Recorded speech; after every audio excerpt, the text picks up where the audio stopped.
Hello, everybody. Welcome to my channel of Hunting for Entertainment. It's an honor to be here live with you guys, celebrating the big 50. My name is Bob Hunt, and I'm glad to be here. And I'm going to catch up on the chat real quick. See who's all in here. Hey, Dino, if you're still here, it's glad to see you here. And no, you're completely fine. I can understand that. Work always comes before everything else, my friend. So no need to worry with that one. Hey, Maverick, glad to see you in here celebrating. Now, since it's a celebration and everything, I'm hearing a knock at the door, and I'm going to let this person introduce themselves. So here we go with my first guest of the night.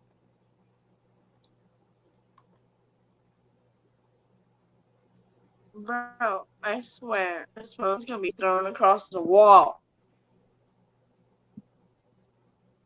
And here's my first guest, like I said, and I will let her do the introductions, although I think we have a frozen screen. Yeah, you do. Which kind of looks comical, so if anybody wants to screenshot this and send it to Carrie so Carrie can make a meme, go right ahead. No! Do not turn me into a meme! No! No! No! No! Hey, welcome in, Popping the Popcorn. Glad to see you in here. Ooh! Hey, Nanette. Glad you're in here as well. Yeah, my phone's just gonna keep kicking me off of this. Welcome, Kirsten. Well, hey, that's the best part about live. We'll figure something out. I think it's because my data, I think. Probably, but you're still technically on. You could just turn the camera off.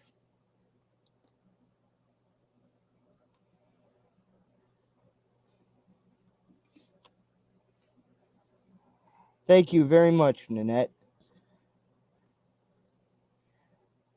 Well, while I wait for her, I just want to say thank you to everyone that showed up so far. It's really an honor for you guys to be here.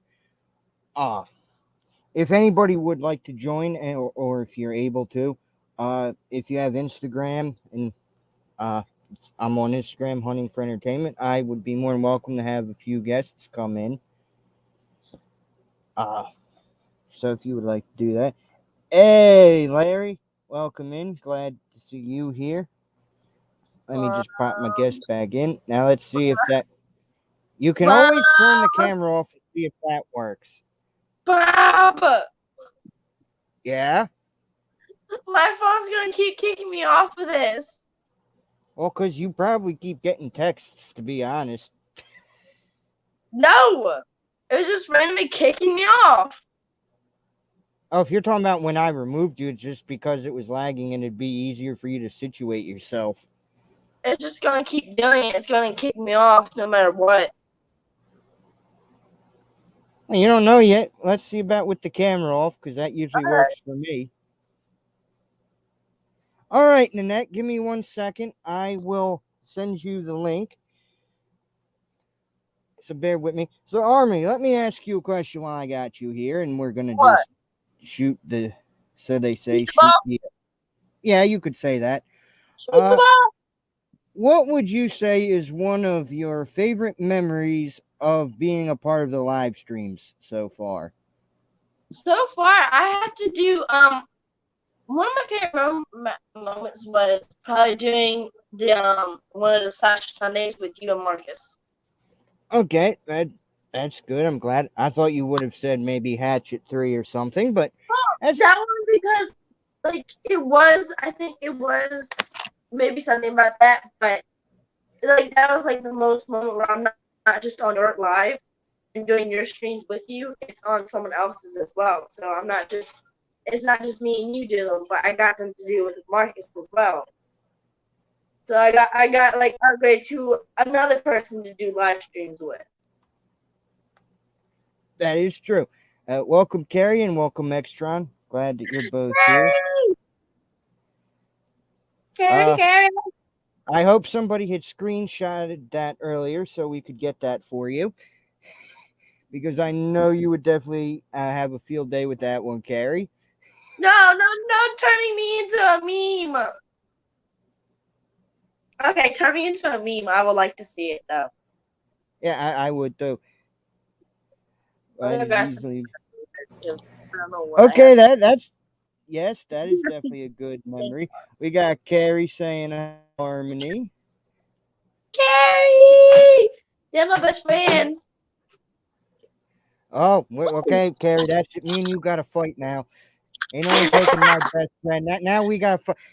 That's it. No, because I can have more than one bestie. Yes, the fuck. No, this does not qualify with me and Maverick. This does not qualify as the same thing. Maverick was drunk. You're not. I'm only kidding. No, I will keep saying your name, Carrie. Carrie. Carrie.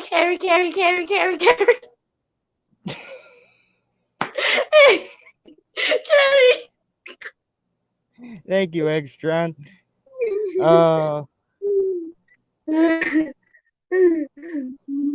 Carrie Berry. Well, that's a new nickname. Usually it's Care Bear, but I guess we'll call. I guess Extron has Barry covered for her. I want you to. Anyway, I hear a knock at the door as we get our very special guest and one of my latest friends that I've found from being part of the Cravenites and everyone. I would like you all to give a nice warm welcome to Miss Nanette's Necessities. Hello, everyone. How are you doing, Nanette? It's raining, so my arthritis is bothering me, but I'm doing all right. I can attest to that. With the rain we got here earlier, I was in some bad shape myself. I literally could not walk. I was just in bad shape, so I wasn't sure if this would happen tonight. But I'm glad we were able to do this. Yo, it started lightning on the boardwalk. Yeah, you guys got it bad in Wildwood from what I heard. Yeah, it wasn't too bad. Now we got stuck with downpour, a few rumbles, but no, I am honored to do this, and I'm glad for the first time I get to have you on the channel, Nanette, which makes me really happy for this, because we were talking about this before. Yeah. And today was just happened to be one of them lucky days where it just worked out. Well, I'm if I'm not sleeping, I'm usually doing live streams. I don't really keeps talking about how I do all of them, but this helps me. I love live streams. Yes, live streams help out a lot, especially like when I'm feeling down and out, or I'm extremely bored. I love hopping on. Especially yesterday when me and Maverick, when we got to do our spur of the moment Halloween trailer, like kind of talk and what we were thinking might happen, and it was a lot of fun. And I gotta say, I know I'm Dawn, the live stream king. I gotta say, you're the live stream queen, because I've been seeing you in a lot lately, and you got a lot set up on your channel. I love what Carrie so just I have said. to say. Yo, don't tell me. If I'm live streaming, I'm not. Okay, better be careful, Bev. He's in the chat. Hello, Carrie. But I am honored that we gotta have Care Bear all the time in here. It's not a stream without Care Bear in the chats. Exactly. Or Val the General, but I think Val might be a little busy with work. But we got Blucka in today. Blucka. Glad to see you in here, Blucka. Oh, Carrie. Are you trying to get on camera again? Oh, he wants to meet us for the. Man. Are you trying to get on the pillow? Yeah, Gary, you in trouble now. Yes, you are, Carrie. That's what I was trying to warn you. It's not so much me saying it, but we got Mav in the chat so he can read it too.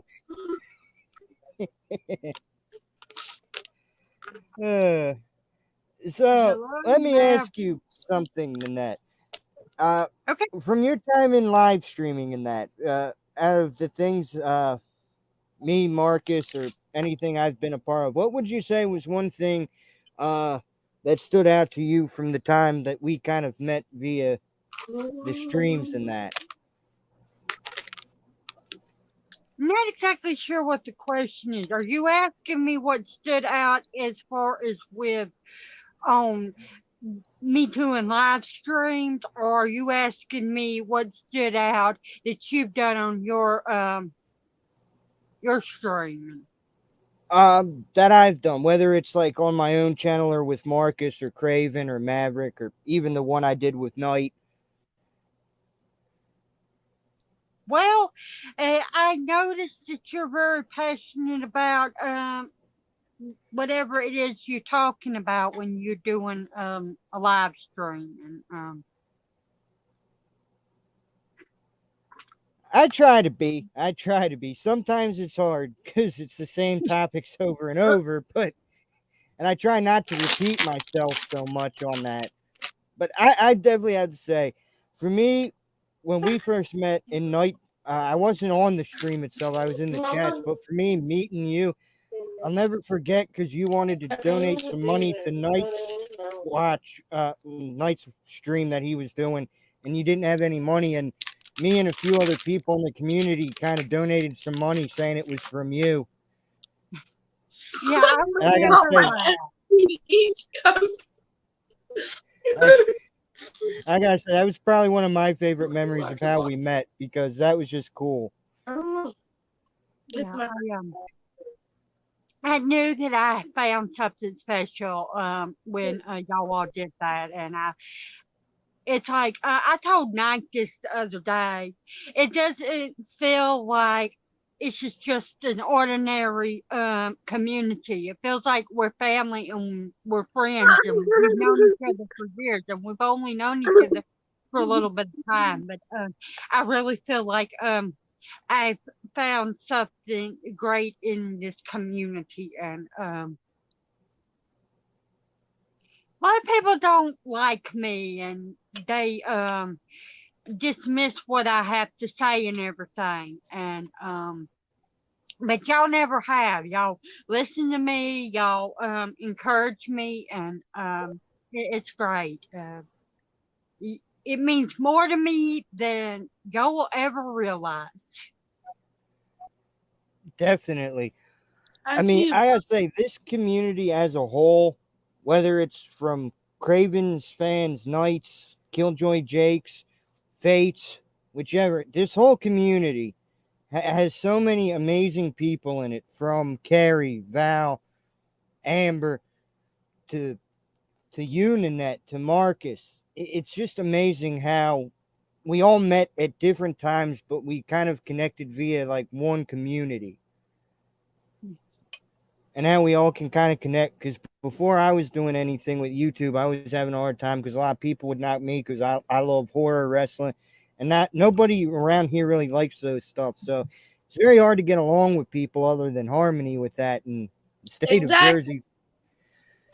So you guys really have uplifted me. It's like you said, it's a family. It's not even really a community. I think the only place we could go from here is upward, no matter who it is, from the people who haven't started a channel yet that want to. I hope I will let you know it's not going to be easy. Just make sure you have the passion behind it, and you will gain followers and have a great time with it. Just make sure it's topics you like. Don't do things just because they're the hot topic of what's going on right now. Well, I was talking to the Shape in the Shadow. Oh, I call him Shape. But I was telling him everybody is talking about Halloween and Scream 6, and I'm not doing it. I refuse. And now if someone asks me a question, I'll answer it. but I'm not going on a live stream devoted to them topics. I wait till October comes around to do Halloween, and I'm going to wait till March to do Scream. Another topic I see everybody talking about is Stranger Things. And I am planning on doing a Stranger Things thing when 5 comes out. And then, because they're not doing anymore, I will talk about everything I think about Stranger Things. So I have all my notes. I've already started doing notes on all this stuff. I am very thorough. But I wanted to talk about it when the subject's closed and everybody else is calming down, so that it's fresh and new to people and everything. It's so sad. Everything is so saturated with them talking about it, and I want to be different. I want to bring my topic. Now, I love these subjects, but it's driving me crazy. I kind of don't want to hear about it, and that's why I'm talking about, like, Saturday. I'm going to be talking about demons. Yeah, Movies and about demons I think that I yesterday like. you were doing. Sunday's going to be all about any subject to do with ghosts, the stories of them, the history, the haunted places you can go. Hello, Larry. Movies, books. Nobody talks about ghosts in our community. No one. No. And I want to bring that to the forefront. I love ghost stories, and I found that a lot of people in our community loved books and movies about ghosts and going on haunted houses. So I figured, hey, I know so much stuff about this subject. I'm going to talk about it. Yeah, definitely. Yeah, I understand. I'm going to bring things that I like, but I want it to be stuff that other people. I did a live stream, and I deleted it because it was horrible, and we won't get into why I thought it was horrible. But I'm going to do a live stream on witches. Yes, I can't wait for that one. I know a lot about it. I am a witch. It's my fate. I'm a pagan. But it's more than that. I love stories about witches and movies and TV and yeah. I have for years. Oh boy, Carrie and Mav are definitely going to be going at it tonight.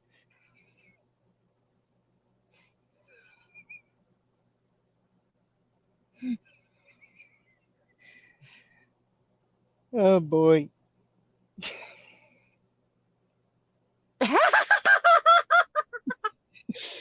Come on, children. Aw, Larry.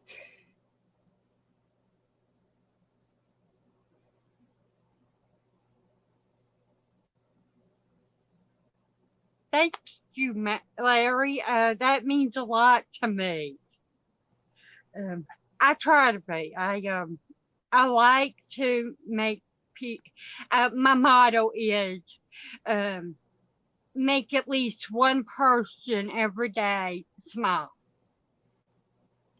That is a fantastic lucky goal. enough and blessed enough that I've made more than one, but it helps me. It makes me feel better when I make people feel happy and good and everything. And don't get me wrong, if you piss me off, I'm gonna let you know it. Oh, definitely. I could name one person, but I'm not going to do that on the stream. It's done that recently.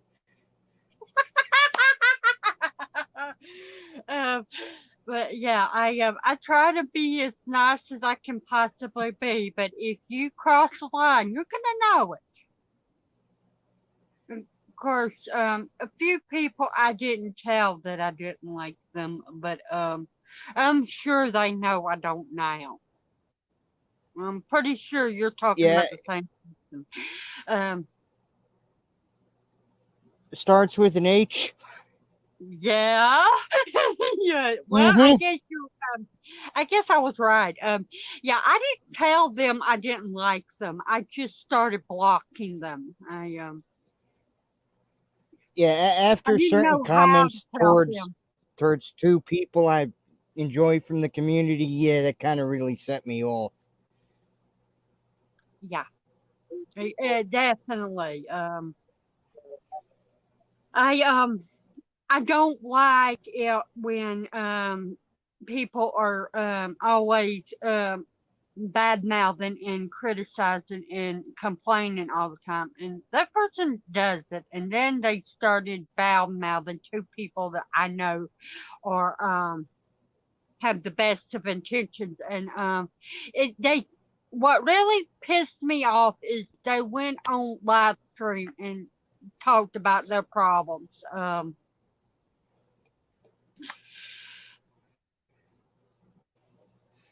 It definitely isn't the place to Yeah, do because it.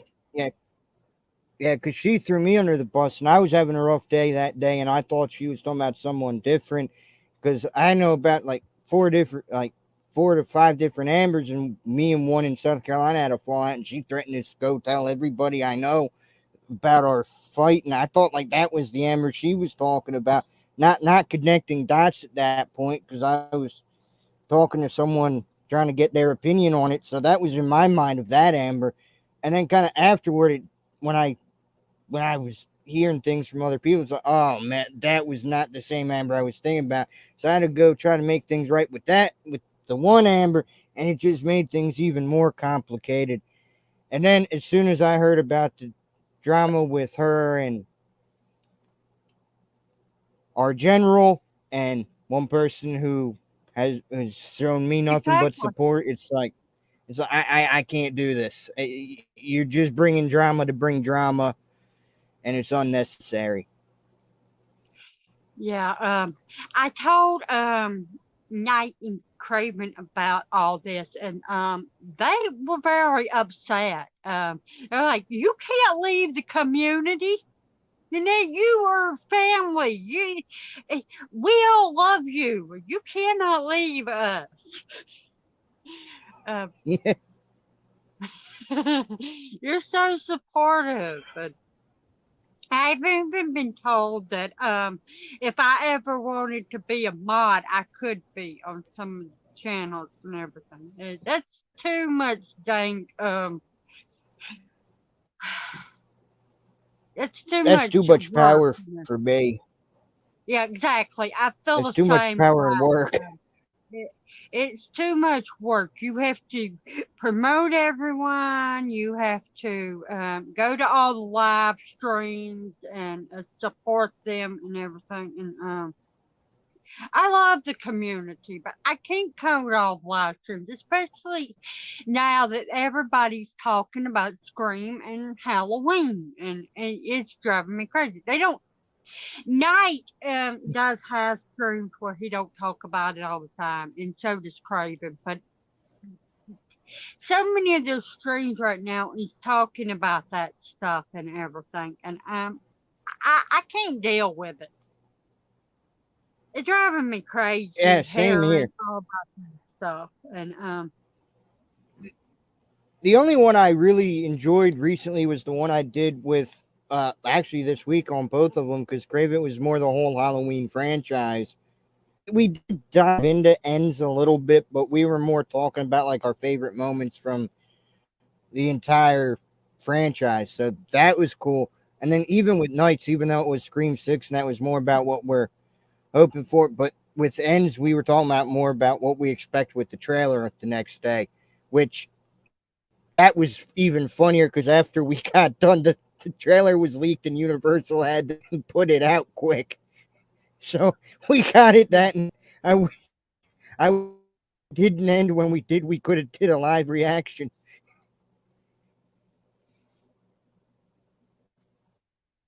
Bob, you're frozen. But Okay, now you're working. uh-oh. Yeah. Yeah, I should know this is gonna happen with the weather.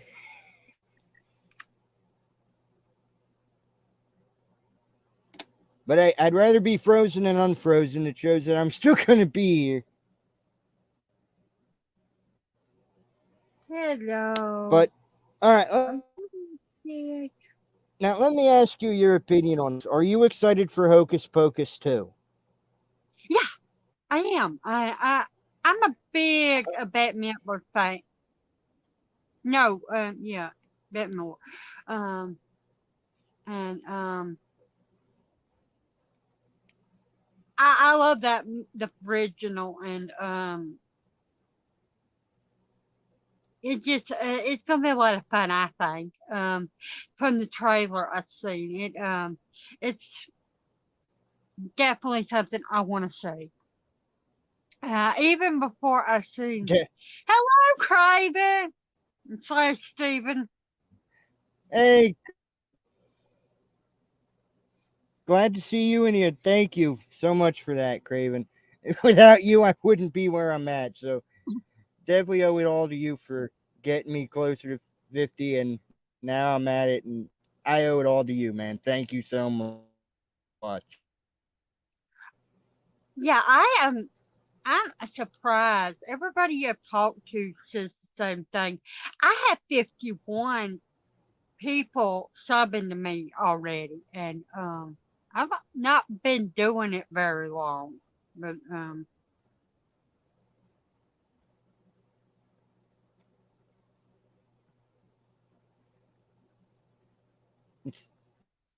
I told Graven was like it got a lot to do with the fact that I'm part of this great community and everything, and also the fact that I have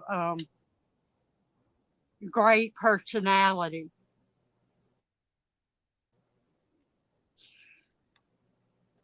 Yes.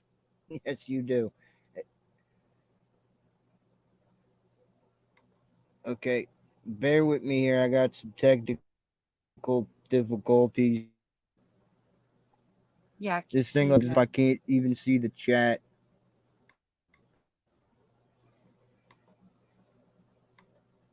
Oh, good Lord. Um, I want to do something, but I'm afraid if I try to, we cut off this thing. I just seen that I have alarm set for 2 a.m. to go off.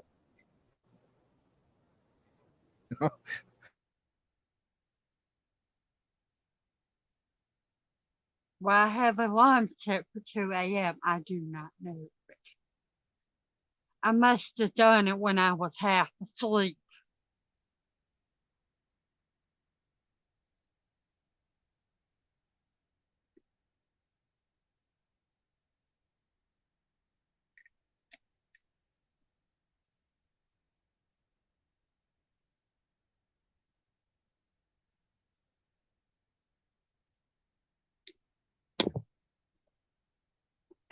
So nobody's doing as many live streams as me that's female. I did not realize that.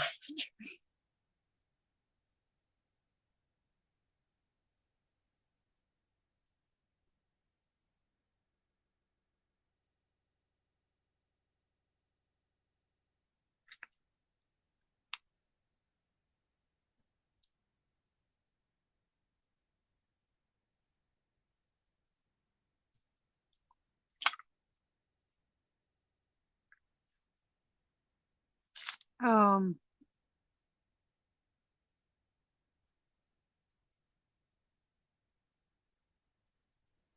Hi. I'm a pie now. I think I'm back. Well, other than my camera turned I off, need but more light. Oh my god. all right. Oh no. Goodbye, mother. Uh, Nope. No. Okay, yeah, I am I definitely have a lagging. question. I feel like we've been talking so much. Shouldn't we let what I'm not sure what her name is. Should we let Oh, yeah, her yeah, talk? Harmony. Oh, me? Yeah, Yeah, you, yeah, Carmen. yeah, Harmony. What's your focus? I was trying to get onto the like YouTube channel on the computer, so I finally got it. So I'm like able to hear you guys without it cutting off. Good.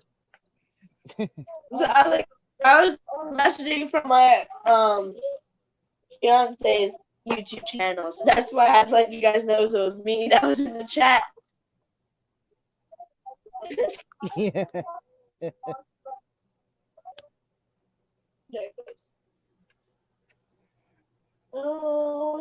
I don't know what my issue is, but it keeps I like really just want to go lagging out. watch. So I'm gonna try to go. Like, I want to watch it. I'm gonna try and go with the,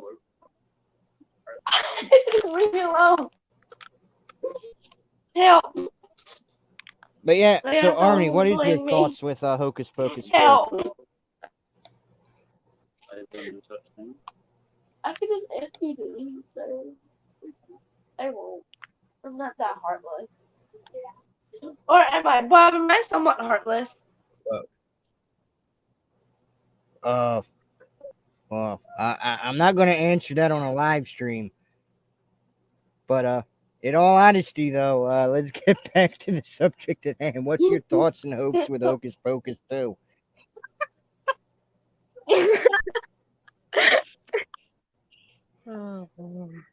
Because I'm trying to give you the time to talk.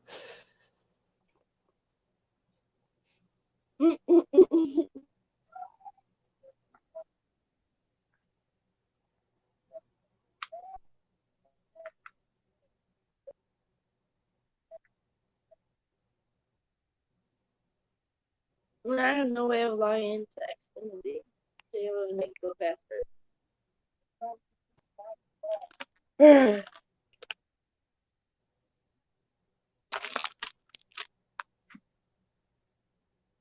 I'm about to try this on my phone if I keep lagging out.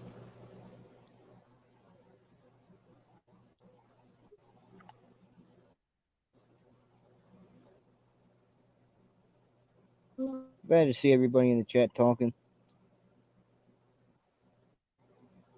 But yeah, any thoughts about it, Harmony? Hocus Pocus 2?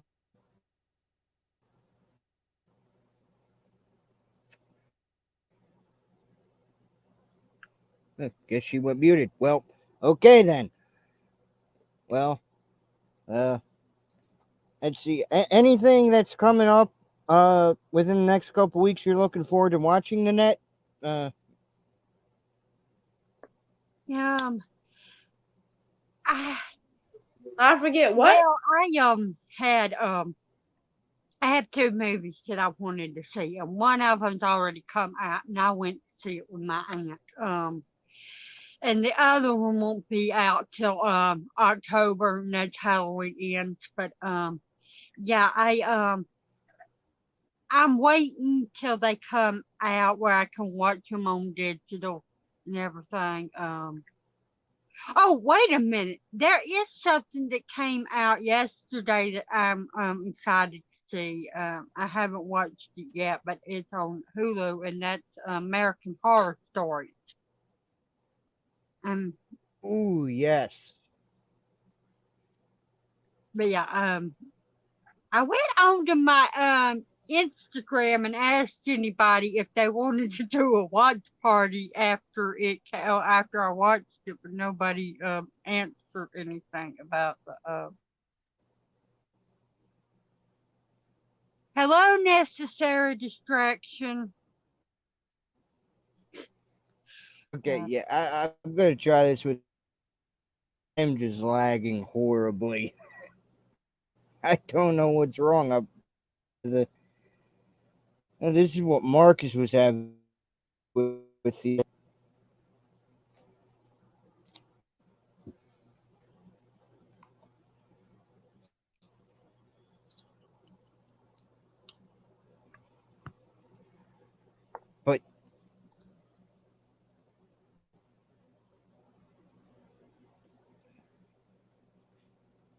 Yeah, I am looking forward to watching American Horror Story. That's definitely up for my list. For exciting moments. Uh, I'm gonna have to go yeah. soon. I gotta get up at 8:30.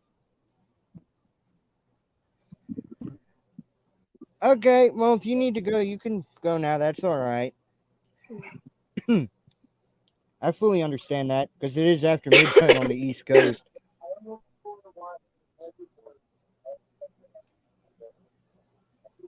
But I think for me, one of the ones I'm looking forward to that's coming out is probably Wednesday, which I heard is going to be on Netflix.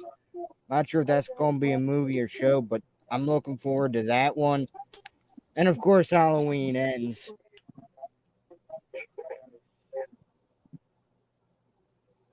Yeah, my grandma makes me all excited about this show that comes out every year. She wished it was already here. We just finished watching the last season, but they do it 2 years, and that's the Masked Singer. Ooh, So I'll yes. definitely be watching that when it comes off Fox because it's something my grandma likes me being watching stuff with her, and it's not too bad of a show. We have fun usually watching that.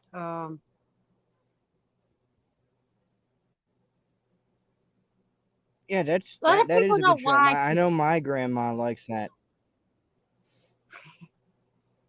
Well, I live with mine, so Yeah, well, so do I. So I watch whatever she watches. we have differences and everything. She likes to watch the Masked Singer, and oh, speaking of which, we were talking about Scream, and Uh, she oh, Hold on. she was talking about how she said, I wish they would bring back Steve Jurek and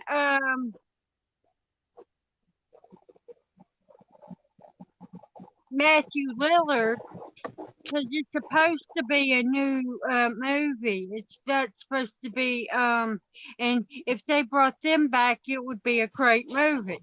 Uh, She loved the first one, hands down. That was her favorite Scream, and it was because Matthew Lillard and Steve Jurek were in it, and Nev Campbell. And Yeah. she was really mad that they killed off Dewey. She was not at all happy about that when they did. Oh, definitely. I know my grandmother was annoyed and angry with it uh, as well, which was odd because through all four films, she always said she hated Dewey. And then all of a sudden, for five, she was like, why did they kill him off? No, my grandma wasn't like that. Reason we got Scream for the first Scream was because we didn't know any of the other actors in the movie at the time. But we both knew David Arquette, and we liked him and stuff. So yeah, that's why we watched Scream. And, we both liked it, and Dewey was by far our favorite character. Well, Mm-hmm. we like the killers in the movie too, but yeah, I told Grandma that Nev Campbell wasn't gonna be in this new Scream movie, and she said, "You can't do that. That movie Scream is all about Sydney." Yeah, Yeah. she doesn't think she's gonna like it. To be honest, that's part of the reason I don't want to talk about Scream because everybody wants to say it's going to be good, but neither. I don't think it's going to. I didn't really like Scream 5, and The characters in the movie, the two sisters were all right. I like their character, but everybody else I didn't think could act. Um, Definitely, it I was like definitely have to a agree. cheap knockoff of the original. Yeah, it definitely did. It And was a lot of carbon copy, beat for beat. exactly, and I didn't, and it might have been all right if they were good actors, but they weren't. No, no, God, no.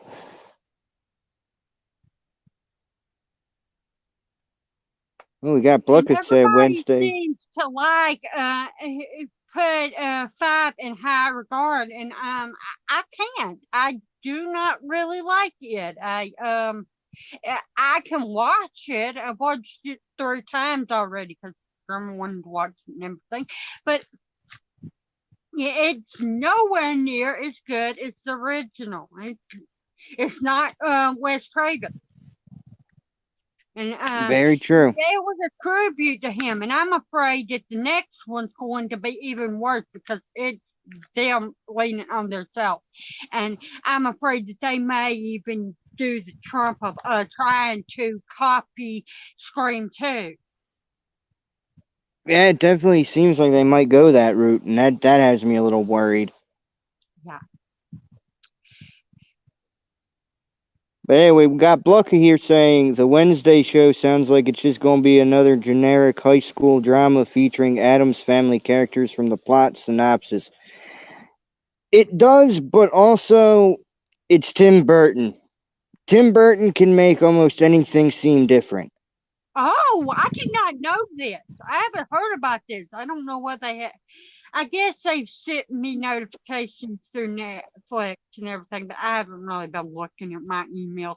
But I definitely want to see this. If it's a Tim Burton thing, I'm big on Tim Burton. I love him to death.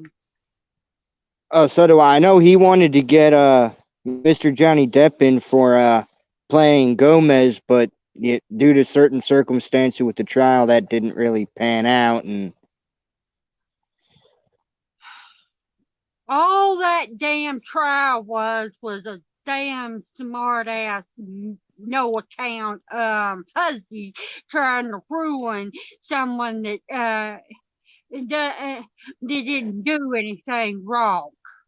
exactly, I'm glad you said it, not me, because if I'd Well, start going me off, saying it's fine because I'm a girl, but yeah, I understand. It's a double-edged sword for you saying it because you're a guy. But no, I don't like that little I want to call her something, but I'm afraid that something would happen if I start cussing on screen. I call her Amber Turd. Yeah, Just try to keep it PG a little bit. she's a gold digger. Yes, yes, that's another way to put There's it. a word for you. She's a gold digger, and she didn't get nowhere being one. No, she didn't. And let's hope that Now, she doesn't get any more jobs either. well, I kind of helped her career by watching a movie she was in recently, but I had to. Two Hey, of my hey, favorite actors was in that movie. hey, no hate. Um, I still go back and watch The Rum Diary, and she's in that, but Johnny Depp's in that, and I like him, so I'm. yeah, what I'm talking about is the Stand, and Ooh, I yeah, that's a I good one. had to watch it because it had Alexander Skarsgård. I love him to death. I probably have a Yes, heart attack if I ever met him because I have a huge crush on the guy.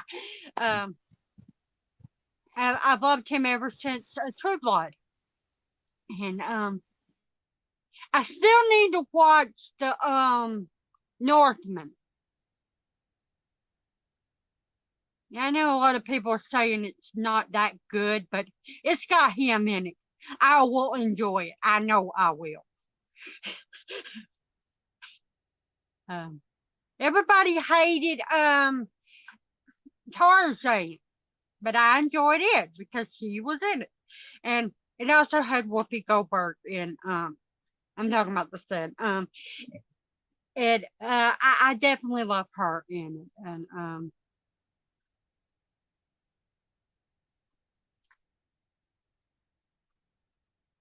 I didn't exactly like Amber Heard in the movie, but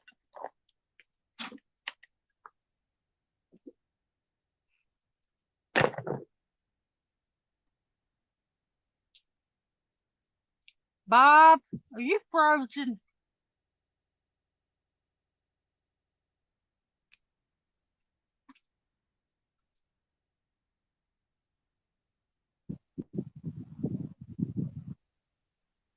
Okay, hold on. Am I Hello, back? Conrad. Oh Lord, what are you? No, you're being bad. You need a whooping. Am I back? I lost power for a second. You see this thing here?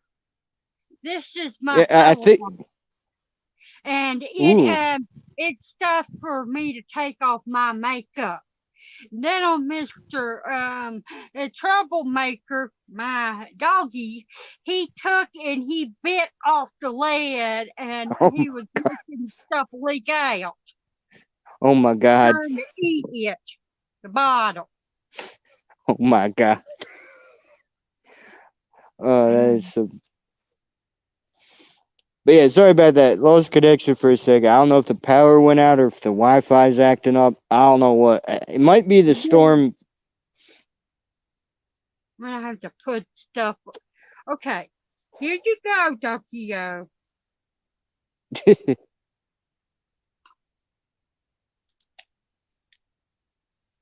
I'm feeding my dog hemp oil. Nothing wrong with that.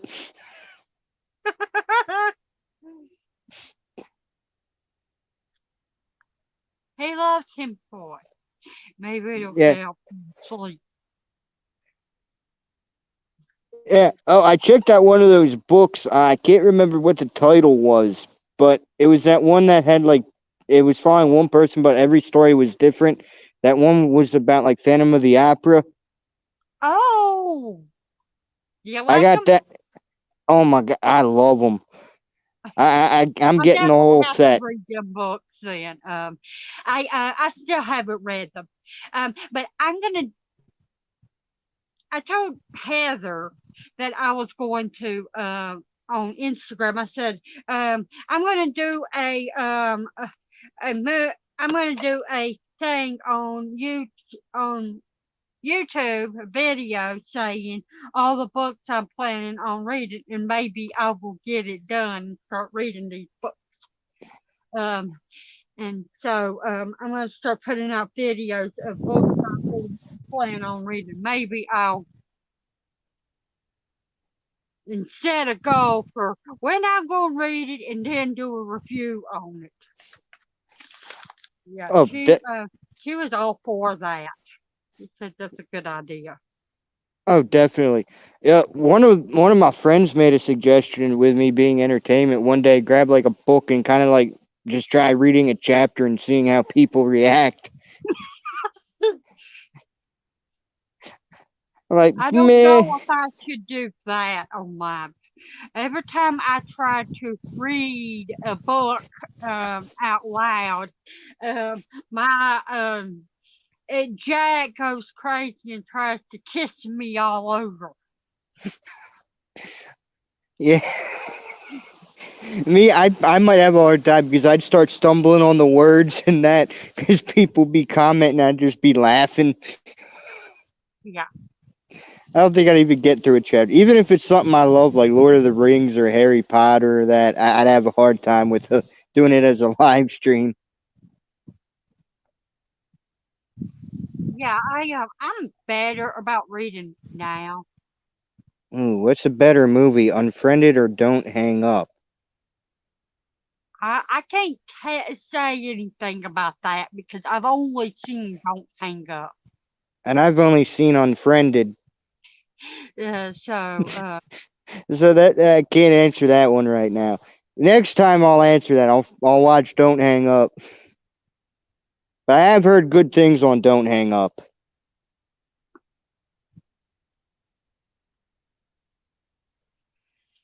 Yeah,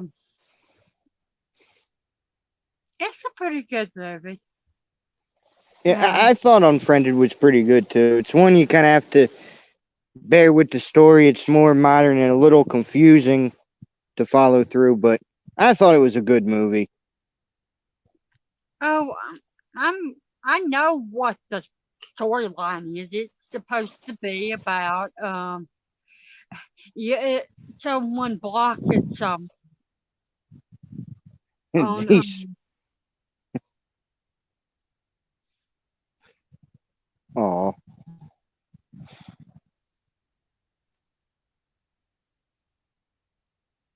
ooh, Toy Story 2 or 3. um that's I have, kind of hard. I like all of them movies. yeah, I was gonna say for me that's hard. If you would have asked Kid Me would have said 2 because by the time 3 came out, I was a teenager. Yeah, But they're both good stories. So that's one really hard to pick. yeah. I like cartoons. Cause when I was younger, I didn't watch them. Yeah. Oh, thank you, Scream Rad. Yeah, kind of just took a picture of just a background thing and put it on just to try to be a little different. Yeah, my background that I have now is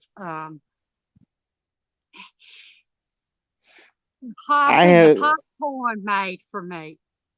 yes, I remember you saying in that one stream when we were talking about cartoons. It but it's definitely me. It has it's colorful. It's got Halloween vibes to it, and it's got witches and stuff, and a background and a castle, and all that stuff is represented of me. I and I think it is. If you really want to get technical, Um, they should have split screens. One side be all colorful and fairy tale kind of stuff, and the other side be horrified stuff. Um, Ooh, yeah, that'd be a nice one. but I don't know how to do that. Um, but yeah, I it's totally me because I'm unusual in the way that I do things. I know I am. One side of my room is dark and has all this stuff like skeletons and skulls and sugar skulls, and the other side's got like fairies and unicorns and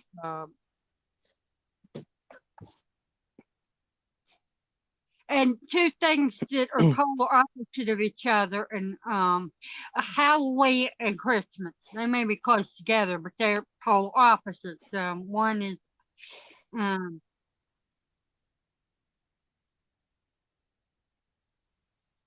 Santa Claus and fairy tales and all that stuff and presents, and the other is dark and gloomy and bats and vampires and Mm. ghosts.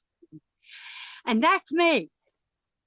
Yeah, hey, nothing wrong with that. I mean, even with me, my like room and all that is definitely just weird in general. I mean, I have so many different things going from like stuffed animals, from cartoon shows of cute fluffy bunnies to then having like Funko Pops and Michael Myers posters of Jason Voorhees. It's like polar opposites. It's Oh, not even well, Christmas to Halloween, but I could definitely relate to that. I can't keep stuffed animals in my house because Hey, we got Marcus in the chat. hello. I I shot him 6 times. Well, Well, I guess I can call you. Hello, Marcus. yeah, I don't think you have a problem with that. Glad to see you stopping in here, Marcus. Oh, even Blucka coming in with a funny comment. Hey, gotta love the good old wrestling references. I like the old wrestlers. I don't really watch the ones now. And when I say old, I mean before my time. Like Hulk Hogan and Andre the Giant and stuff like that. Yeah, definitely.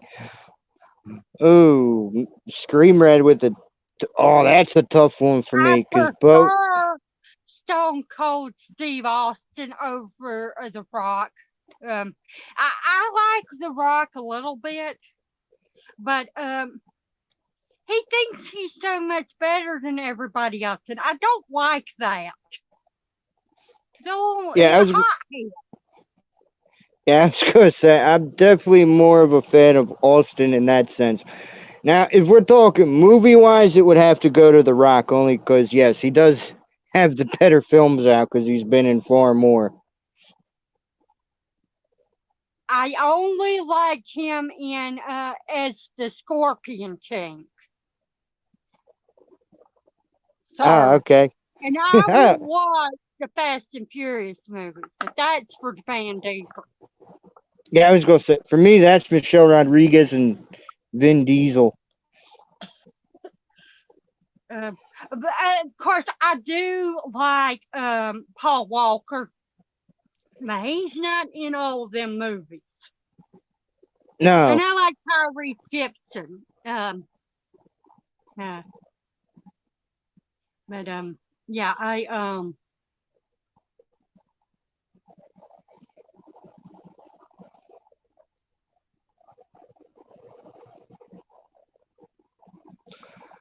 but the reason I say so-called Steve Austin, I've seen him wrestle. I don't Mm-hmm. remember seeing The Rock wrestle. Um, Oh, it's Blanca.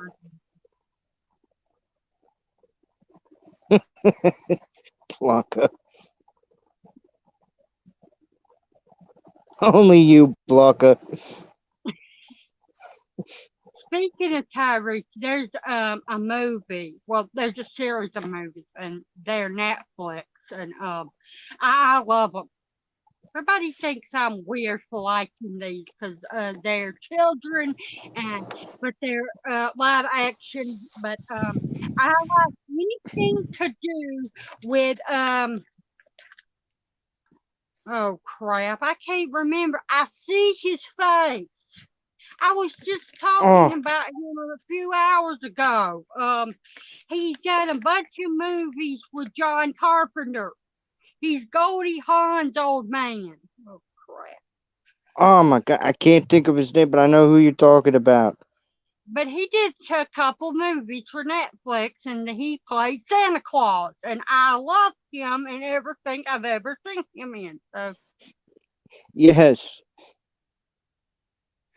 I can't think of his name, but I know who you're talking about. It's bugging me because someone, I don't think it was you because I don't think I made it to your stream because I was watching something else, but someone brought something up in a conversation I had on a phone call. Kurt Russell, I think yeah, maybe. that's his name, Kurt Russell. But yeah, I had to watch it. But he plays Santa Claus, and he plays them great. And the second one, Tyrese was in it as Kimberly Williams, her new love interest. Yes, yes. Um, Yes. I love them stories. I even like the second one. A lot of people say it ain't as good as the first one. I thought it was better. You got to Yeah. see more of the kids. Oh, definitely. Sometimes the sequels are better, and that's one of the cases. the person I call my aunt, which she is family to me, but Judy, she was saying the same thing I did. She loved the sequel to it, and she said it's great that Goldie Hawn was more in this one. She said I wish they Yes. would put her more in the first one. Oh, I'm right up with you. Yeah, I told her she needed to see it because she said, "What should I watch on Netflix?" 'Cause she was gonna get Netflix, and what are you doing? Why are you into trouble today? You were asleep, and then I come on here with Bob, and now you're all hottened up. But this is me. Thanks, Marcus. It was a screenshot from a game I played, WWE Supercard. One of the heroic cards I had gotten. I'm trying to get that fully heroic pro, and then I'll use that as the next thumbnail so you can see the gold on it.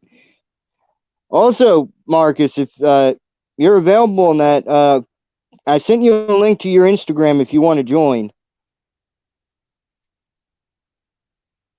Rock and Tyrese were getting at each other on the set nonstop, and they ended up using. No! Is this What? you want? What, does he want more oil? He wants more hemp. My grandma calls him a drug addict. He likes to, he always wants medicine. Hey, ain't nothing wrong with that.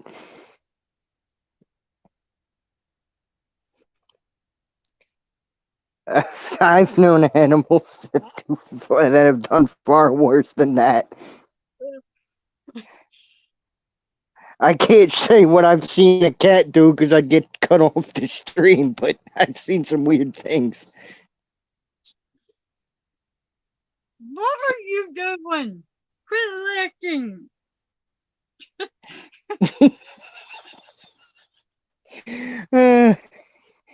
I guess he's trying to lick every drop of the hemp. Yeah, I think he just wants the whole bottle. He tried to eat the lead off of it. Oh my God. I guess I'm making your day again because he's making you laugh. He likes to get into trouble. Definitely. I'm probably gonna be on for a while, even if the net's not on, because I just wanted to sit back and just have some fun. I kind of had a long day, and this has just kind of been helping me. Oh, you said you like American Horror Story. Yes. Well, let me tell you something. If you like Spalding, you know, the guy that works for the witches. Yeah. Watch American Horror Stories, and you'll get to see the backstory of Spalding and how he became part of the people that the witches and everything when he was a little boy. See you later, Maverick. Have a good night, buddy. I hope you get better, and I hope you don't have to go through surgery. Oh, I didn't know that. I hope everything goes well with you, Maverick, and same here. Nothing more horrible than having to go through surgery. Believe me, I know. I've had enough surgery to last me a lifetime. I don't want no more. Again, thank you, Maverick. That means so much. Long live the live stream king. He's the one that taught me that, and he just keeps bringing it up. I love it. Gotta love Maverick.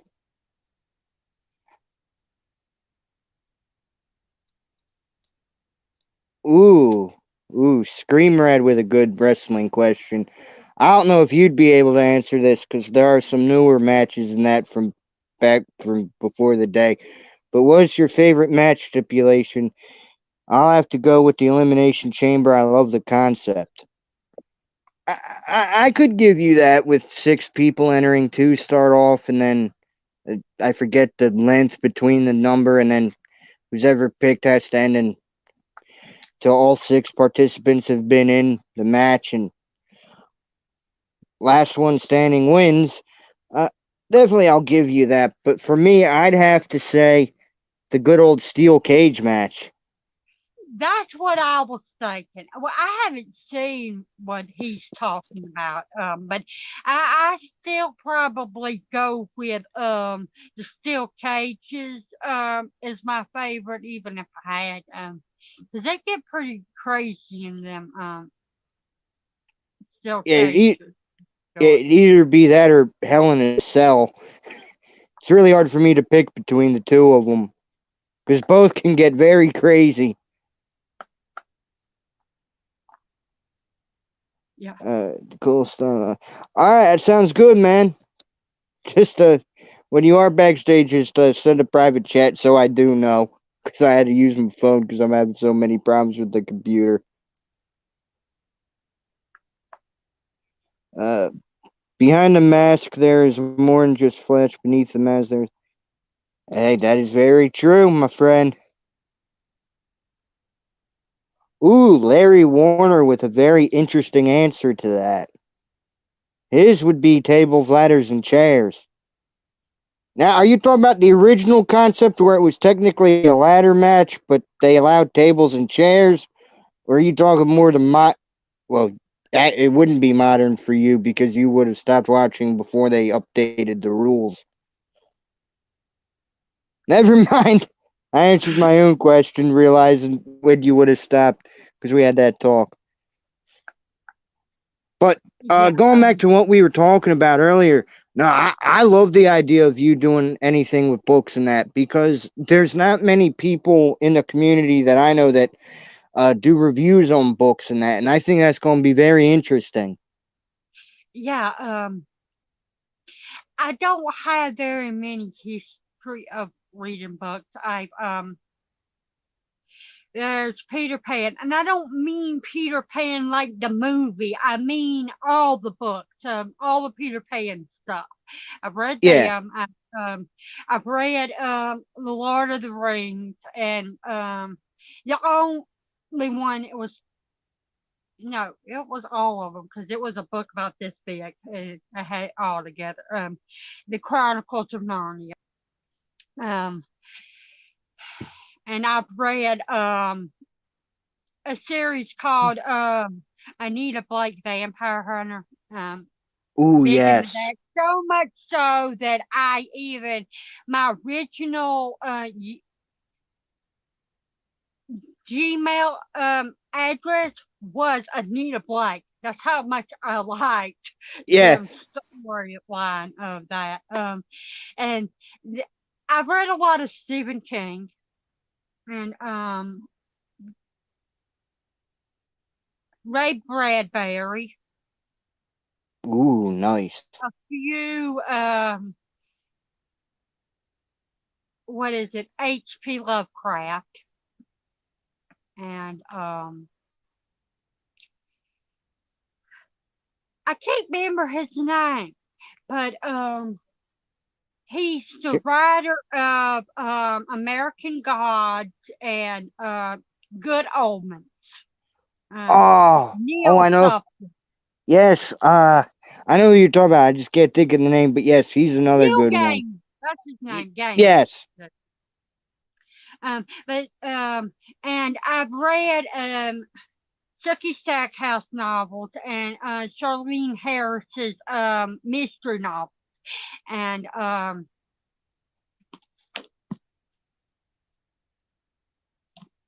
yes, I've read a lot of Chris Myers. She's done other things besides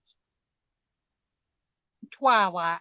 I mean, yeah, Twilight, yeah, but and I've read this person. Her name is Rachel Mead. She's yes. she's known for Vampire Academy books,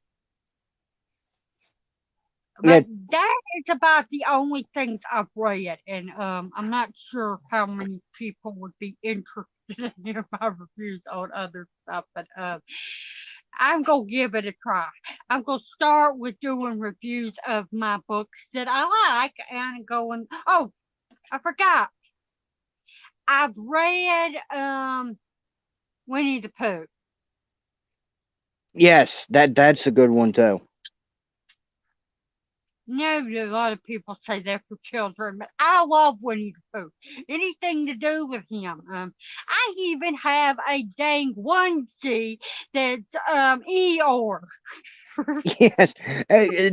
Quick question: are you excited for that like Winnie the Pooh horror movie that's coming out? I don't know if I want to see that or not. It looks weird. Yeah, it does. It might ruin my take on Winnie the Pooh if I watched it. Something that I think would be good is like Scooby Doo. You can make it an adult size horror movie, and it'd Yeah, be fine because it's a mystery thing. yeah. The Um, closest, yeah, I think the closest we really got to them going like full on adult horror would have been Zombie Island. I think that was exactly. about the. You could argue the first live action Scooby Doo with Spooky Island, but I felt more horrified with Zombie Island. Stephen King has some nice books. Yeah, it's a little unknown. He a little unknown. Hey, Stephen King, man, you can't go wrong with him. That's all I can say. Well, he's the horror master Novels. of novels. Yeah, everybody knows him in the community, whether they've read his books or not. Uh, him and Clive Barker. Yeah, Clive Barker's good. I like Hellraiser. I remember that was the first book I got out of the school library. I don't know why that was in a school library for fifth graders, but I checked it out, and that was a great book. And then Oh, I found out that was an actual movie. I have this. Ooh, yes, that's another good one. Winnie the Pooh horror reminded me of that weird Nick Cage Netflix movie with the people in a furry costumes killing stuff, or maybe I'm. I think you're talking about Wally's Wonderland, where it was the similar to what, I have not watched that. which is similar to the concept of Five Nights at Freddy's with the animatronics going rogue and killing in this place. I think that Speaking of Nick, there's one movie I hate. I like a lot of his movies, but I cannot stand Vampire Kid. I know a lot of ooh, people in the horror community like that. There's only two horror movies that are vampires that I've seen that I don't like. That and Vampire in Brooklyn. It's too good. They're too goofy of movies for me. yeah, yeah, I agree. But But yeah, yeah, I'm Nick big Cage on isn't. vampires. I You're should big really on it. do Yeah, you're a big on review of everything, all mine. really. That's why I like Anita Black's stories. Is of course her book. Them books are kind of more supernatural. Yeah. It's got everything in it. It's kind of like Sookie Stackhouse novels or True Hmm. Blood. Um, I wish they would make Anita Blake into. Eh. I haven't read any of his books. I've seen some in the movies, but I do have some of Joe Hill's books, and I'm planning on reading them. Yeah, I was gonna say the only one I actually did read was the short story based on Black Phone, because I did that for like a school project, and yeah, that really annoyed the teacher because I gave half the class a nightmare reading the stuff it was about. But I didn't That care. I thought it was reminds funny. me, I wanted to do a I wanted to do a horror story, and it was Halloween time, and everybody was like all upset with me what I picked. And I'm like, they're classics. Oh, I forgot. I have read these. And these were one of the earliest books I ever read. Mark Twain, especially a Huckleberry Finn and Adventures of Tom. I mean the I can't remember. And I read Edgar Allan Poe. Oh, yes, Edgar Allan Poe, classic. Yeah, and The Count of Monte Cristo. My teacher told us we were reading them books and they come out with a movie, and she said that we could go see it, but they wouldn't let us because it was rated R, which is a bunch of bullshit because we were all in high school and most of us were over 18. One was 17 years old, but they wouldn't let us go see it. Man, schools can be ridiculous when it comes to that. I'll never forget. I don't remember what year it was, but there was like some. It might have been. Actually, it might have been when Jurassic World came out, because that might have been what they were going to go see. But I was kind of out sick that day. And now, anybody that knows that franchise, that was like pretty much PG-13. So we were all in high school. They would not let those kids go and see that because it was rated PG-13. It wasn't even rated R. The excuse from the school principal was it's too violent. It's stupid. It is. It makes no sense. Because I used to go to this place to keep myself busy. It was a mental health place where you could do work and everything. And the mental health board was over what we could watch and everything.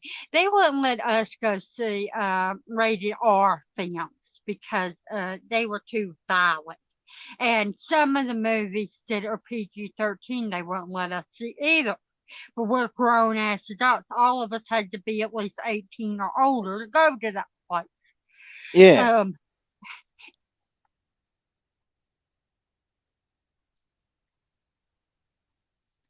I was telling people about the movies I watched, and they got on to me about it. Some of the people that work at the place, and I'm like, I am a grown ass woman, and I've been watching horror movies since I was 8 years old.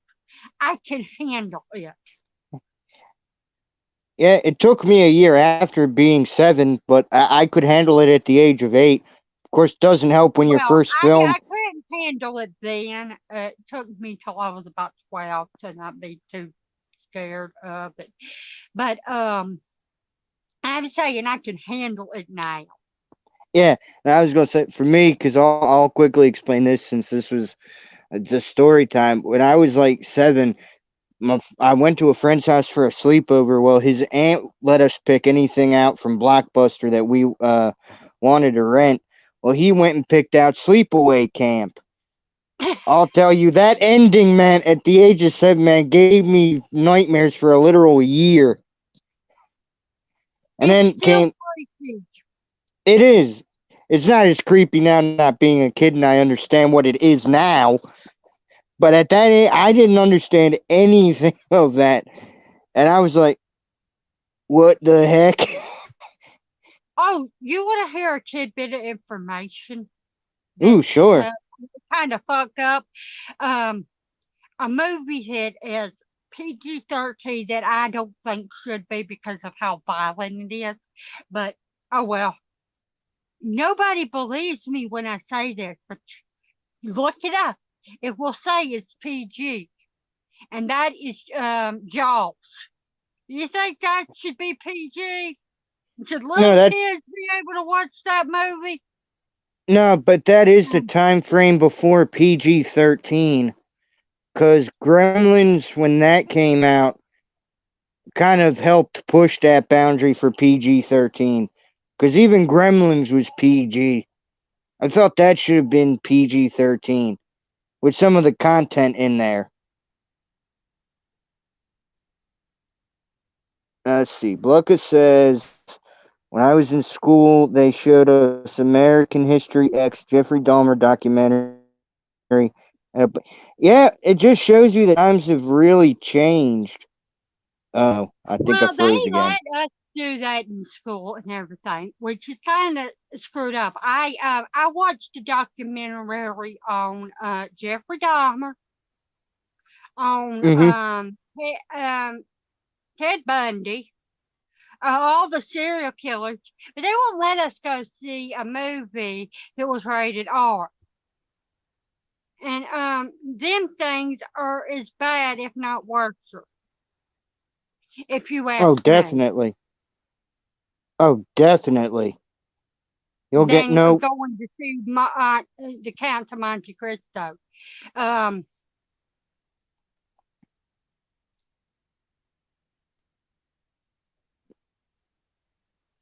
it was for American history class. No, Mm-hmm. crime class. That's what we had to watch that for. Street law or Yeah. whatever. I can't remember what it was called, but we even went to jail. Oh, yeah. I remember going to a jail once for school, and that was the 6th grade. I don't mean I was arrested. I meant we went and visited the jail. Before that gets misconstrued, they would have had to put me in juvie at that age. But anyway, we got Conrad saying, Oh I yeah, keep that's hearing that. true to that, Conrad. Joe Hill is most definitely Stephen King's son. He just changed his name so that people wouldn't associate him with his dad. So he could make a He name wanted for to make himself. fame for himself. And that's something I like when like sons or daughters of famous people change their names and that so they can go build a legacy of their own and they don't have to build off of their relatives. Did you know that Joe helped his dad write Terry? Yes. That's the only book I've read that's his. Uh, but technically it's his dad's too. But Yeah. Yeah. But that's still a good book though. I love it. yeah, I like it. And he was a kid. He was just a teenager when he helped his dad write that. So you can tell how good he was of a writer even then. Oh, definitely. And it's funny when you look at all this because even with like kid actors, sometimes you can tell when someone's going to be a big name. Like, look at how Drew Barrymore was as a kid. I mean, you could tell she would grow up and be something big. And then you get kind of the Another smaller. one is you were talking about the Gremlins. Here's another Yeah, actor. He was in that movie and that did great, and that was Corey Feldman. yeah, Corey Feldman was great. And I loved him in Friday the 13th Part 4. Yeah, I did too. I enjoyed his character in that movie. But Gremlins was his first ever acting role. Yes. Yes, Yeah, that I'm a big was. fan of his. Of course, my favorite movie of his, and this is a movie nobody ever talks about. It's a little horror, it's a lot comedy, and that is The Bird. I Yes. love that movie. Yes, that's a great one. For me, if I had to pick a Corey Feldman one, and this only goes to me growing up, I would have to give it to The Goonies. I love the Goonies. I mean, I'm sorry, I just love that movie as a whole. And that was Sean It's a great Astin's first movie. role. Yeah, and for I love Lord of the that Rings, movie. and for Lord of the Ring fans, and that the one kid that ended up being Sam in Lord of the Rings from Peter Jackson. That was and Bob from I Stranger didn't know Things. that. Yeah, Yeah, Sean Astin.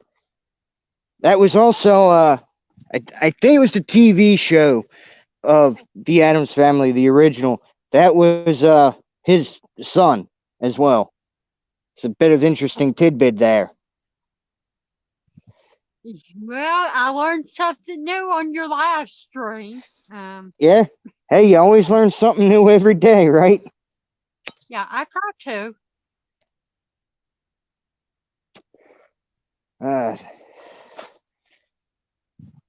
oh, definitely Oh with Joe Hill and Lord. Steven. Yes, Danielle Harrison, Halloween 4 and 5. That's another one you could tell would just go on and do great things. I liked her in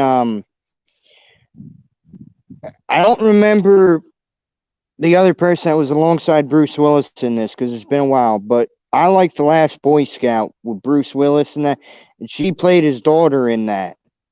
Yeah. That was a good one. Also, Don't Tell Mom the Oh, she Babysitter's was Dead.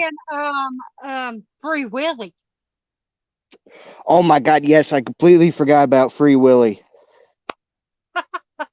I, as a child, and I loved her in that. Now she didn't have a big role. She was a homeless kid, but yeah, she yeah, wasn't Elijah Wood in one of the Free Willies as well? yeah. Okay, I'm glad I'm not forgetting everything yet. At least it shows I have some memory left. But yeah, I followed Danielle Harris. A great movie to say about her as an adult, and I really enjoyed her character in this. Was Day of the Dead. Ooh, yes, that's a good one. I'd throw Hatchet up there too for her as an adult because I that went haven't back to the seen that horror. movie, Oh, I'll let Marcus and describe that nobody because likes this movie and everything. The sequel to Halloween, the Rob Zombie one, but I have to give Danielle Harris props because her and Brad Dourif hold that movie up. And that's the yep. only reason I still watch the movie. Their characters make me want to come back and watch it over again because Oh, I love that dynamic of it. yes, I fully agree, and I hate how they ended up treating Scouts Compton to kind of go that route with playing uh Lori because that's not the Lori we should have gotten. We should have had her be Exactly. more of a final girl, more well respected. I know that's Rob Zombie style to make everyone kind of like the hillbilly, you hate them and all of that, but it's just ridiculous if you ask me how they ended up using her for that role. Some of that stuff where he does that stuff works and everything. I do enjoy like the Devil's Rejects and all that. His them three movies and everything, and but Yeah, and not for Laurie Strode. I didn't like the way he done, and it, Scout in the first one, she broke my heart. She made me feel for her because mm-hmm, she had to go through so much in that movie. More so than Jamie Lee Curtis's character, yeah, because she could really bring on the tears and make you feel like you wanted to cry with her. And Lori definitely. never cried. Mm-mm, I don't. I She don't just think she wanted to did, cry. except maybe like when she was asking, "Is that the boogeyman?" I think that was the only Yeah. time we really saw her cry. But that's the era of when she did it. That was the 70s. And everyone in them movies, they didn't have that whole emotional side to them. And I enjoy seeing the emotions of people and everything. Yep, and that's why how we do Rob Zombie's version when Brad Dourif found Eddie, Danielle Harris said that. See, like that emotion really got to me in that one scene right there. Yeah, It felt like he really cared. I know a lot of people rag on Brad Dorff and they say he sounded like he wasn't really crying, but to me it felt really emotional, like he cared. yeah, it did to me too. And I got to say, them using that video when Danielle Harris was younger, that the fact she let Rob Zombie put that in a film shows that she has great knowledge. Because that hit me. Because I know it wasn't Jamie Lloyd, but seeing that made me feel like it was kind of Jamie Lloyd to an extent. Just seeing that young Danielle Harris again, and it kind of like, okay, I can get behind this a little bit. It hurts again, but at least this time it was actually Danielle Harris's character that died. We didn't get some new actresses to come in for 5 minutes to play in The Curse of Michael. Yeah, I hated it. I like that movie. I do. But I hated that character. Every time I watched The Curse of Michael Myers, I fast forwarded from her scene, except the part where she's hiding the baby. I watched Yeah, that, but I won't watch the rest of it. I hated that movie for that reason. But I like the movie. It gets a lot of flack, but yeah, I like the movie as a whole, with the rest of the cast in it and everything, and definitely. even Same here. Tommy Doyle. Yes, I love. Oh my God.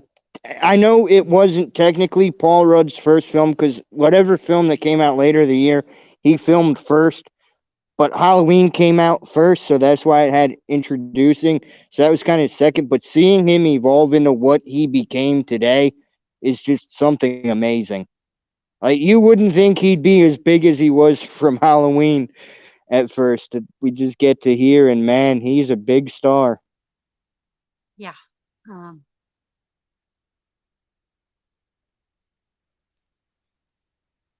Definitely, Conrad. Definitely. but yeah, I don't get it why so many people put flack on Rob Zombie's movies and everything. The Halloween, the other movies, people don't say too much about them, not like Well, them. But we'll find out come Monsters, though. We'll see what the audience thinks with a PG Rob Zombie film. That is just so odd to say. A PG Rob Zombie film. well, Uh, you cannot have the monsters rated R. no, you can't. Um, Ooh, Conrad with a very interesting question. Who do you guys think has the potential to be that next big final girl for the modern day horror audience? Well, one would be Jenna Ortega, but that is way too obvious. I'm trying to think. I cannot remember her name. Ooh.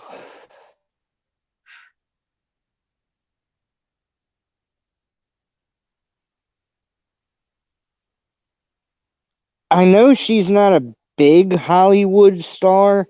She's more into like B stuff, but she was on Scream the TV series. I would say the one that played Brooke in that, Carlson Young. I think she definitely would have it because her character arc playing as Brooke really stood out to me, even though she wasn't the main like victim of that. It was more Emma, but I felt she really had it in that show.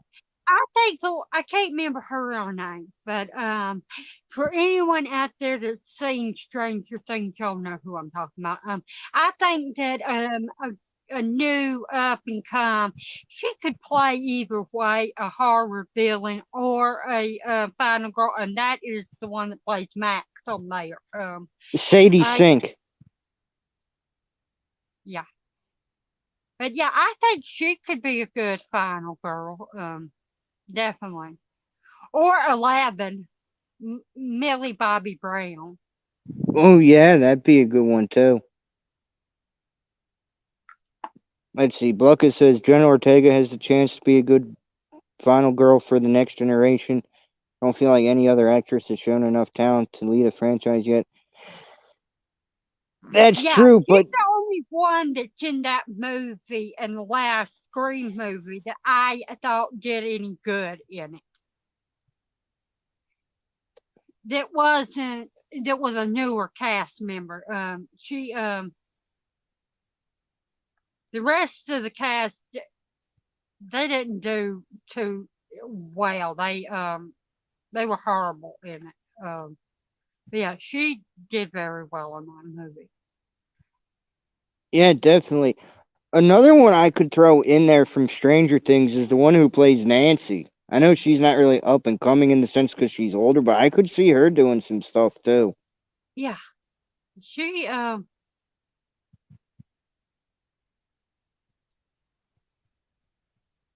she definitely could be one. Yeah. Ooh. Yeah, I could agree with that, Kyra. I can't pronounce her first name, and I don't really want to butcher it. But yeah, I could see the girl from It Follows. She definitely had a good aspect of being that. I could agree with that. The problem with modern day actresses is they're all petite and can't transform from victim to hero and looking 75 to 125 pounds. Noodle arms have never attracted audience. That's why Arnold was so big.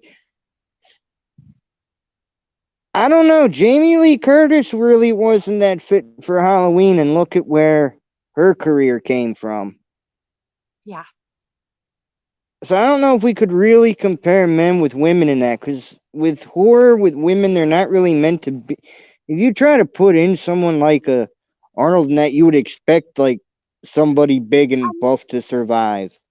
Another good example of someone that's little and petite and scrawny that was a final girl. Now, this was TV, but everybody knows her for Buffy, and that is Sarah Michelle Gellar. She was not no big girl. And Yeah. everybody loved her character as Buffy the Vampire Slayer. For Oh, summer. definitely. I loved her even in I Know What You Did Last Summer, even though she did die and wasn't the final girl. I I don't loved her like in that that. movie because of Jennifer Love Hewitt, but I loved Sarah Michelle Gellar's character on that movie.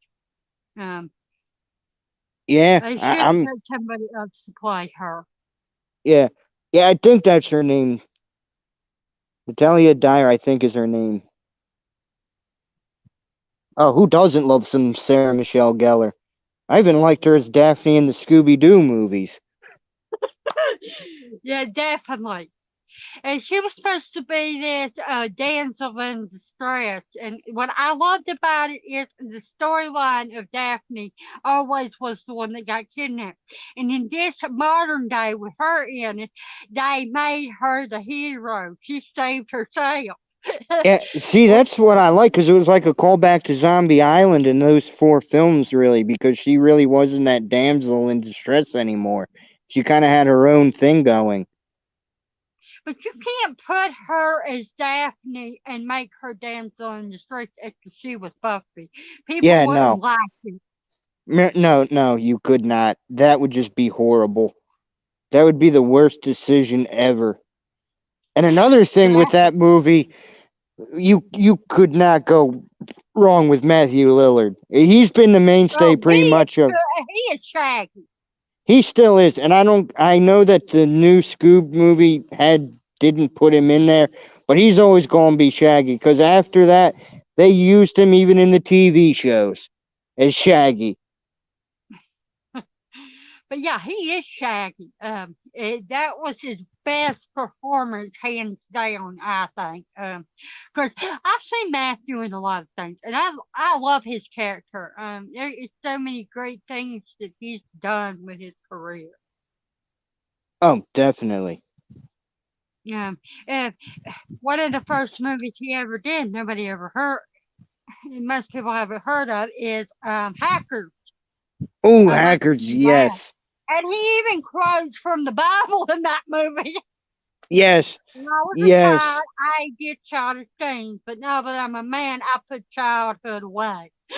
um, Yeah, something like another that. But good one.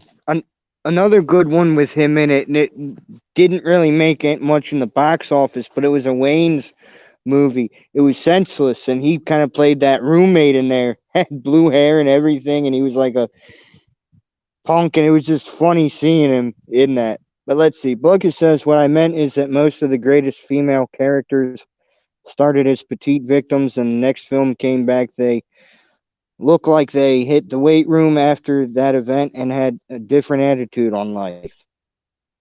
yeah, even Effie's character did that too. She started Yeah, training out and all that stuff.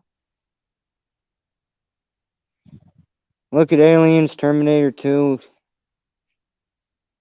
Well, yeah, but with Halloween 18 at this point, Jamie Lee Curtis really did hit the weight room. I mean, because if you look at 2, she kind of still looked the same. I'd say a She better couldn't hit the weight comparison, room in that movie because she could have. she was in the hospital. That's what I'm saying. It was kind of filmed right there, same night. So if she would have gained anything, it kind of would have been very weird for that one. Yeah. But 18, I don't know if we could really make a full comparison because so much time had passed. Of course, by that standard, she would have changed by now, you know. What Because about imagine Halloween's 4 and 5 would, H2O? yeah, H2O would be a good comparison for that. If we're gonna go off of anything, that would be the best one to go off of. Because she that's the next film she was in after she did too. But yeah, you can't say she hit the gym for two because it that was the same damn night. Yeah. Yeah. Oh my God, yes, Conrad. Rachel from 4 and 5 had so much potential. Yes, I but hated that they killed her at the beginning of five. It oh, so pissed do me I. off. Oh, so did I. Every time that we bring that up, I always say, "You're telling me she'd be that stupid going from the events of 4 and 1 year later she's gonna make that mistake?" I doubt that. I do not buy that one bit. Rachel was not a dumb character. The one that should have, you could have had Tina die early. That could. I know you want to develop new characters, but that should have been where Tina would be dead. Um, I like Tina. The one I think should have died early was the other one. There were three of them girls. I can't remember her name. She was just Uh, so annoying to me. yeah. The blonde But head I one, guess it's Sam. but yeah, I think it was Sam or something like that. yeah, that was her name, Sam. She could have died. Wouldn't matter. But they usually keep them characters till halfway through the movie. I guess they Yeah, would have had to kill Tina because they want to make you feel something at the beginning of the movie, either her or Rachel. Um, yeah, yeah. I mean, Rachel's death did hurt. I get what they were trying to do, but it kind of took that dynamic from Jamie because her and Jamie really carried the first uh, film in that with 4.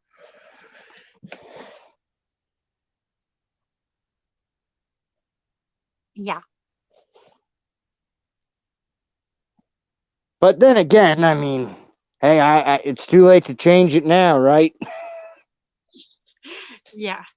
Unless Uh, they do a timeline where the fifth one never existed. yeah. And also, the one thing I hate about 5 is it's supposed to be a year later, so they show us him going down the well and that. How did he change masks magically from falling down a well?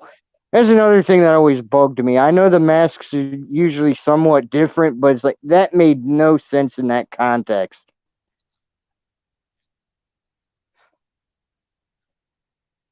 Yeah, um, definitely agree with you there.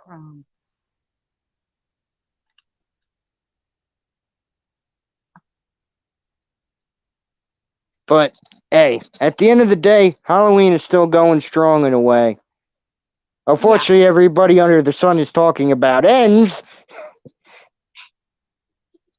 But I get it with the trailer dropping that. I understand more of it now that we have some context to go with what we've been waiting for.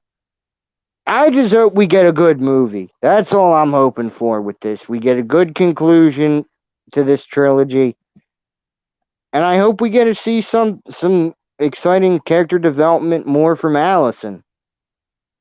I hope we get to see her come into her own because I think if you do continue, even if it's not Blumhouse, she could be your next final girl. yeah. Oh, you said you like Harry Potter. What did you think of Order of the Phoenix? The movie, not the book. I thought that was I thought it was probably one of my favorite films.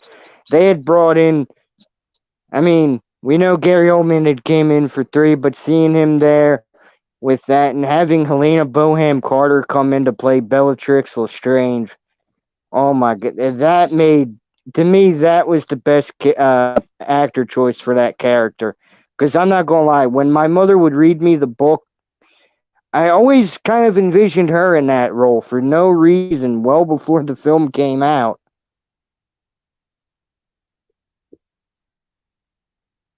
Wow.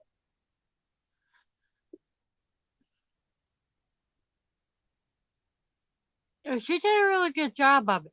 I didn't Mm. like what's her name in the movie. Doris Umbridge.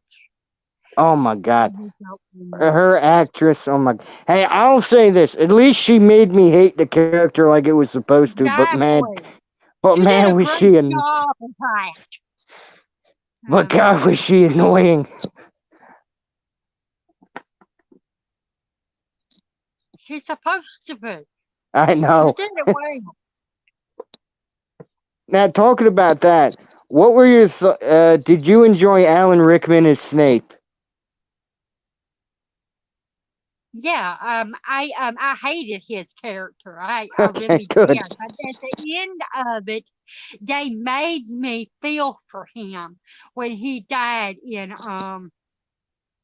the Half Blood Prince. I um I I don't know. Uh, I know that it shouldn't have been this way and everything. Because everybody still hated his character even after they understood him. But I felt for him. But when first met when they he was first introduced into the storyline, I really hated Snape. He was horrible to Harry, and Yeah, but you're supposed to hate him. But yeah. Until the very end in 7 with the Deathly Hollows after he gets bitten by Nagini, and we see the whole story from the Pensive about the night Harry lost his parents. Yeah, it would have been very hard, especially since the books weren't done yet, so he kind of had to go in and expect one way, and luckily for him, J.K. Rowling kept him updated on the character and that, and only he knew the outcome before we did. He was tight-lipped on that. But after everything that happened, I got to understand why he was the way he was with Harry, because he's seen um He sees his father in him a James lot. so Yeah, much in Harry. He really did. But he also seen Lily in him. And yeah, if you look at Harry, he he does favor his mother more than I don't mean the looks. His looks, except for the eyes, does look like his dad, James. But yep. I'm But talking the about Harry as a person. He was more like Lily than both of them. He was loving, compassionate. He never wanted any of his friends to be hurt. He tried to sacrifice himself, and that was totally Lily. James wouldn't have done that. His father wouldn't have, from his yeah, character. Yeah, Lily would have, though. Let's see. Bucka says, have to watch your best friend love someone else, kill your mentor, and protect your best friend's love child while not saying a thing. Yeah, and also lose your friends that you made while being a double agent. I mean, that must have been hard for him, especially at Hogwarts when McGonagall kind of started going after him because he couldn't give away the plan. So pretty much everyone turned on him from there that he became friends with.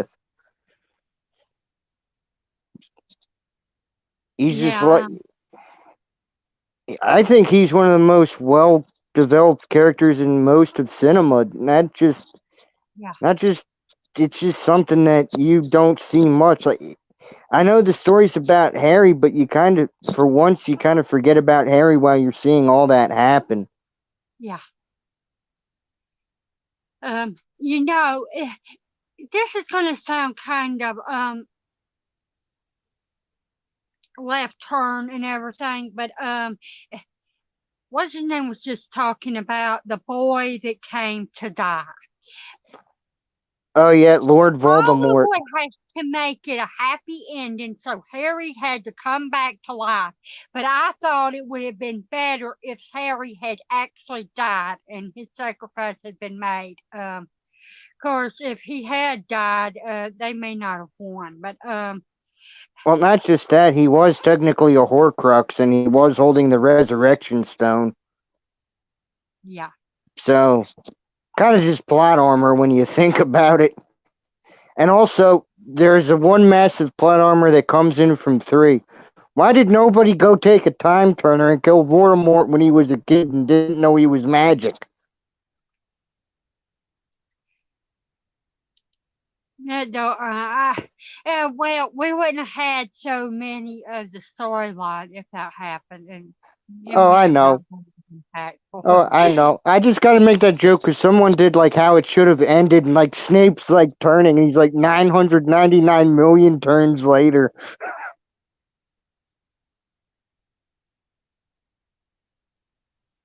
No, but the one thing that's very interesting with that story too was Neville when he at the very end when he cut off Nagini's head. He really came into his own in that scene as well. Yeah, he did.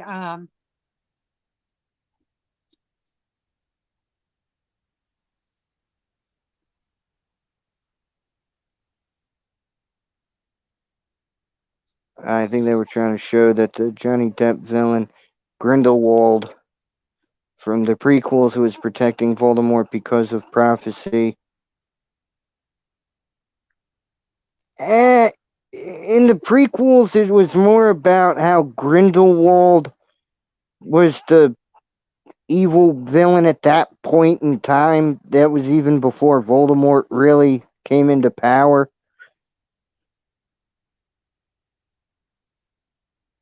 Unless we're talking about that one weird scene when Voldemort went to visit Grindelwald in the, I think he would have been in Azkaban, I think. Yeah.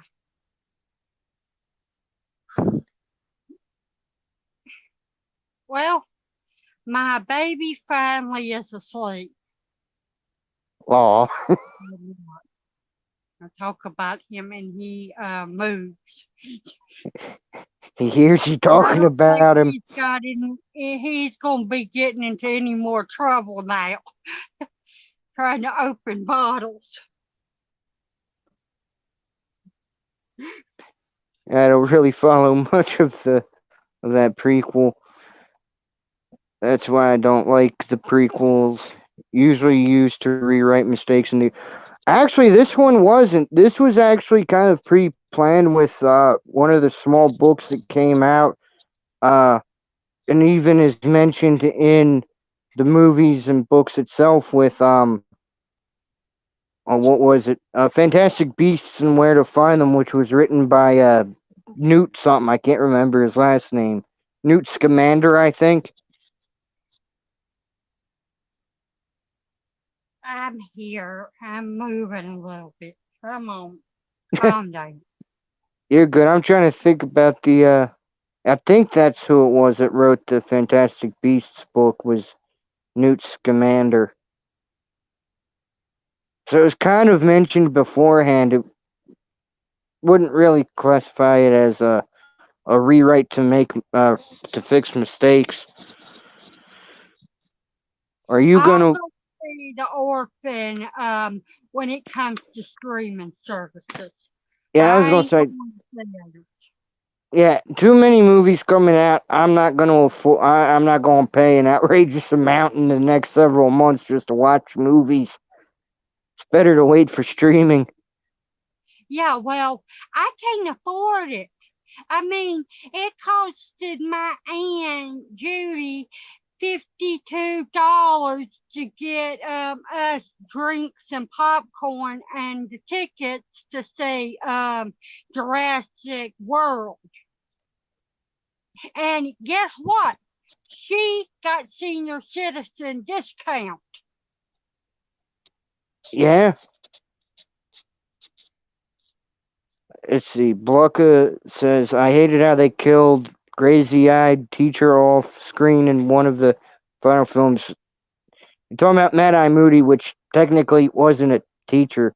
That was technically Barty Crouch Jr. That was the teacher because of the events of 4.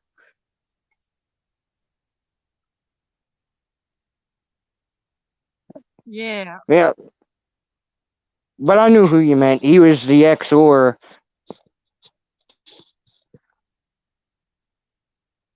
I agree. It did suck that they had killed him off, the character off screen, but there was so much in that final film with graphic.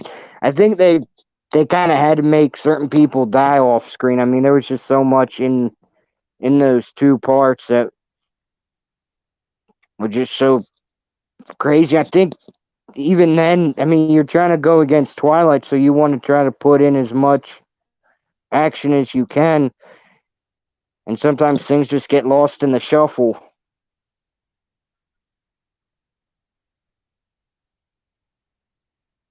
They build him up as the best aura or whatever they called him. To see him not make it to the end was dumb.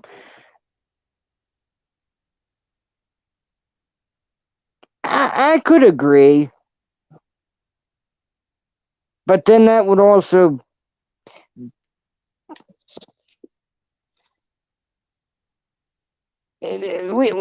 we really didn't see too much of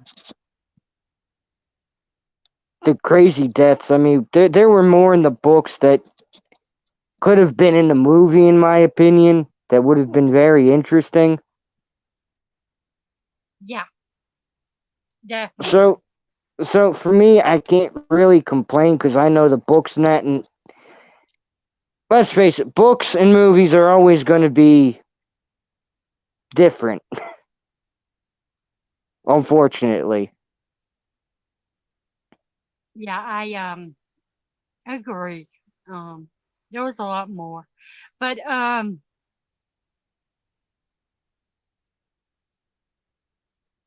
he may be a great. It's like he was a great orator, but he could see multiple things, and that was the best.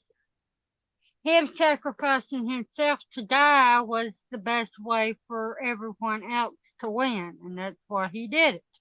And they explain that good in the book. It's just if we were to take 5, 6, and 7 and put them carbon copy of the books, they'd be like 6-hour films. Exactly. That's why And they do nobody's gonna want to sit through a 6-hour movie like that. I mean, yeah, you'll have your kids that would, but sooner or later the parents couldn't sit through all that and I try to could. contain. Well, you could. I could I too. love Well, the stand. And the stand, the original, is 8 hour movie. And I watched the whole damn thing back to back. I literally mean 6-hour films, Blucka. I'm not talking no like Netflix series. I'm talking 6-hour films. Because there's a lot they'd That's have to an cram. interesting way of doing it. have a TV Yeah, series where they show everything that happens in the Harry Potter books and do it from episode to episode. yeah, That would give people a lot, and people would watch it better that way too, even the adults. yeah. Um, But I'd still say 6-hour film, just test the waters a little bit. Sometimes throwing things on Netflix can backfire.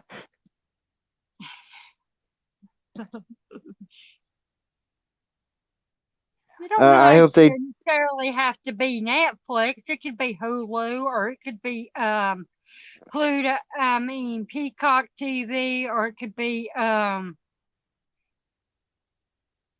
where did they put the stand at? Oh, Paramount Plus. They could do it on them. Any of Yeah, them. that. Yeah, even I'd hate it, but HBO Max would be a good fit too. Yeah. Let's see. Conrad saying, I hope they do something with I Know What You Did Last Summer property. Well, after that horrible TV series that Paramount Plus tried to do, that might be on sit back for a while. I tried to get through 3 episodes. I couldn't make it past 2. I just couldn't.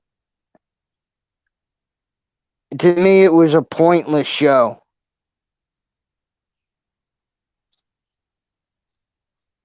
I haven't watched it. Well, I'm not going to ruin what I have, but Marcus has the same view I do because we tried doing it at separate times and we just couldn't. Well,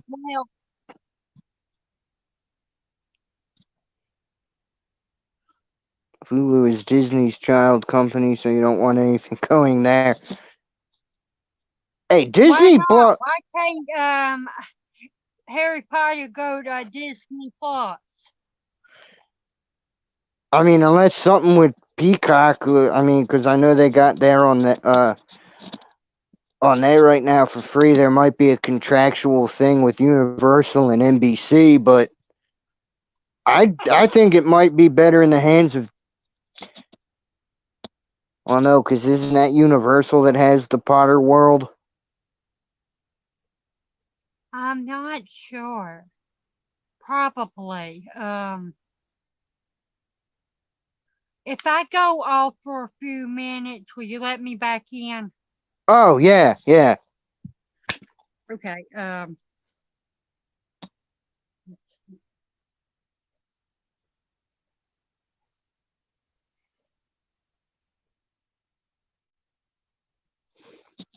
Well, yeah, it is, but you never know. They could easily just give us something very intriguing. I think if Disney were to get their hands on it, it'd still be just as successful. Disney would know what to do with that. I know a lot of people complain Disney ruins franchises. Harry Potter's that one they wouldn't. They would do their best to get rid of J.K. Rowling, which would give everybody a happy time, though, since everybody's seeming to want to cancel J.K. Rowling. Which I find a bit on the stupid end. But again, sometimes you gotta separate art from the artist. Sometimes that's all I gotta say with that.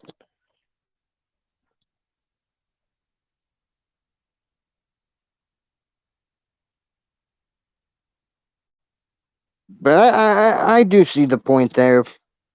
But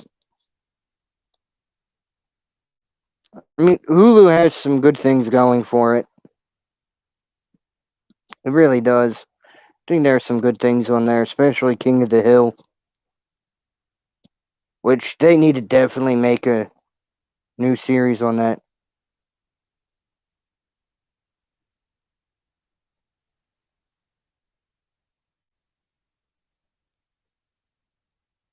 Actually, that's the funny thing. It's the woke people that are going after her because she's supporting normal women. So that falls on them, actually. I mean, they expect everything to be done their way, and the minute no one caves to them, they complain. Why do you think I don't watch a lot of things from Hollywood? And if I do, I find a way to get it for free.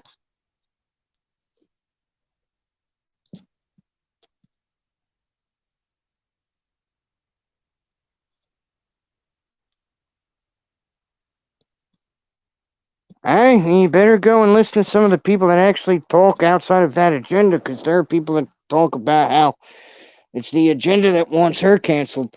And also, if it was an agenda, she wouldn't have been fighting so hard to keep Johnny Depp. See, that's why I think there's a few misguiding steps there.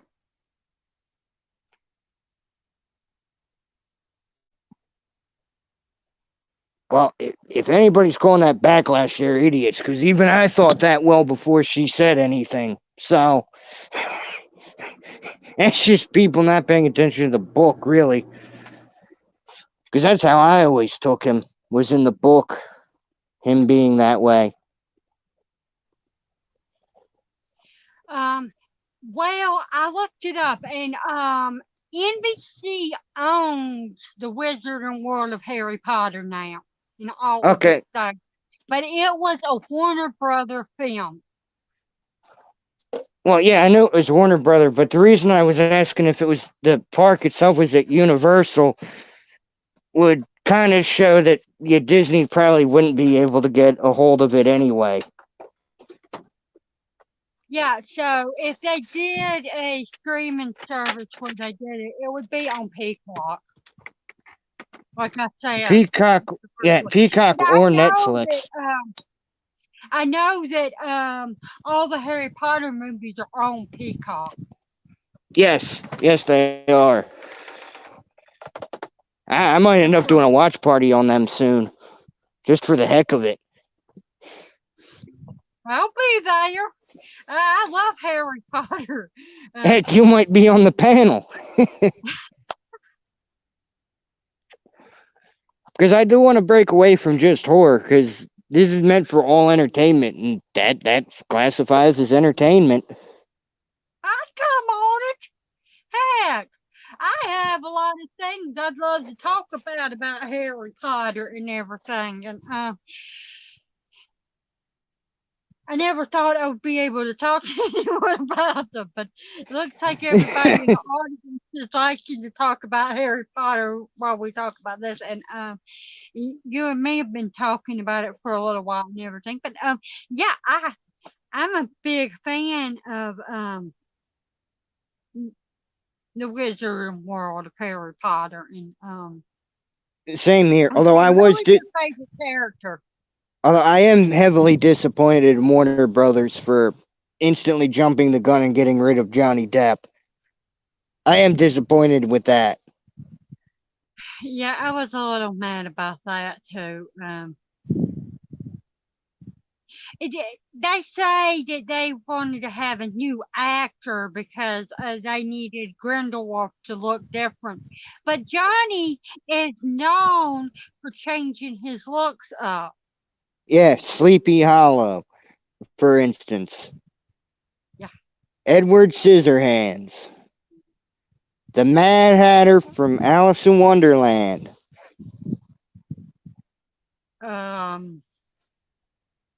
Let's Jack see. Sparrow from Pirates of the Caribbean. Grindelwald from Fantastic Beasts. Yeah. I feel like we're forgetting one like big role or something. I'm trying to think. What about Boris from Dark Shadow? Thank you. I knew I was forgetting one. I couldn't think of the name of the character. I'm like, Dark Shadows. What was his name? But yeah, Boris. I'm a big Johnny Depp fan.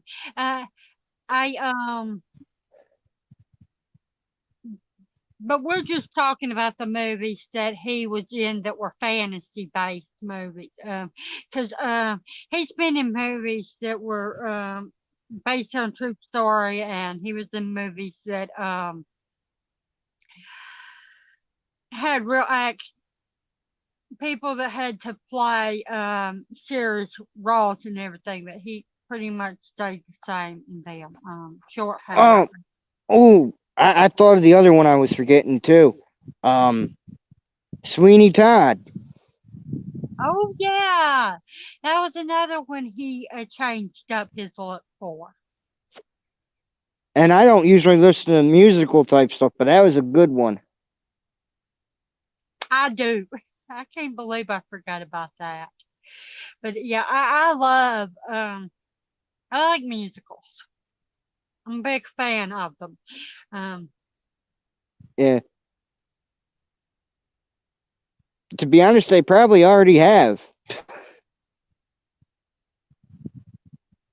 Because they have that ad revenue thing on there. So pretty much when an ad plays, they get money from that as well. So yeah, every time anybody buys a DVD or a Blu-ray of that, and as long as it's not used, they get money off of it. They're always talking about go to the theaters to watch it. You don't have to do that. They still get money when you buy the DVD or the Blu-ray, or if you they get money every time somebody streams the service on the apps that they have. Not very much because it's only cents to the dollar, but imagine if millions of people are watching that streaming service and watching that series or something. They're getting paid a lot of money because change adds up fast once you start watching stuff. yeah, Secret Window is a And good Johnny Harry Depp one. Potter is a big series. People love it, and people are still discovering it till this day. It's gonna make money. Yeah, it definitely is. But Secret Window, that's definitely a good Johnny Depp one. Red Eye Yeah. was good to me. One of West. Definitely, Red Eye is very Oh, Red underrated. Eye. He was in Red Eye. Well, I don't know if he was in Red Eye, but Conrad's saying Red Eye was so good to me. One of Wes Craven's most underrated films. Oh, speaking of Red Eye, I ordered a couple of DVDs and they're coming. Well, it's after midnight for me, so it's coming to Dutch. Yeah, I was gonna say it's 1:45 Red a.m. Eye's here. one of them. Yeah, Red Eye is a good one.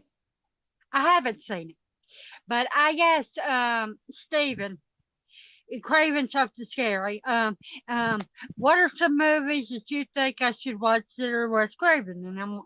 And he that was the first one he put on the list. He told me some movies that I've already seen and everything. I've seen a lot of Wes Craven films. Yeah, I did not know that Music of the Heart was a Wes Craven film, but it doesn't surprise me because he likes to support the arts and everything. And he did, now that I think about it, I did know this, I just forgot it. He did this to support the people, the teachers that had that music. For anyone that didn't know, um, there was a teacher that was a music teacher, and she wanted the kids to be able to play music, and they wanted to cut the funding for it and wanted to cut it completely out, even though they got all the money up from it from donations to keep doing it. And it got so much publicity in Chicago that the music program is still happening today, and a great part of it was that movie, Music of the Heart, and it's based yeah. on that. But Johnny was in a Wes Craven movie. He was in Nightmare on Elm Street. Yeah, he was. He's been in a lot of stuff. The funny thing is, single streaming services.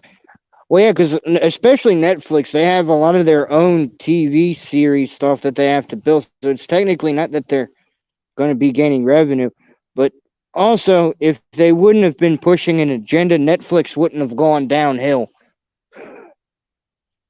Because when they were all trying to cancel, like Dave Chappelle and that, a lot of people were leaving the services. Well, I knew that about Netflix, but they're the only ones that are in billions of that. But people quit going and being a part of Netflix because they're charging so much for you to watch the streaming service and everything. And Yeah, and they're people also didn't getting want to rid of pay. the sharing of the password thing. They're like limiting how many people can be on your account, and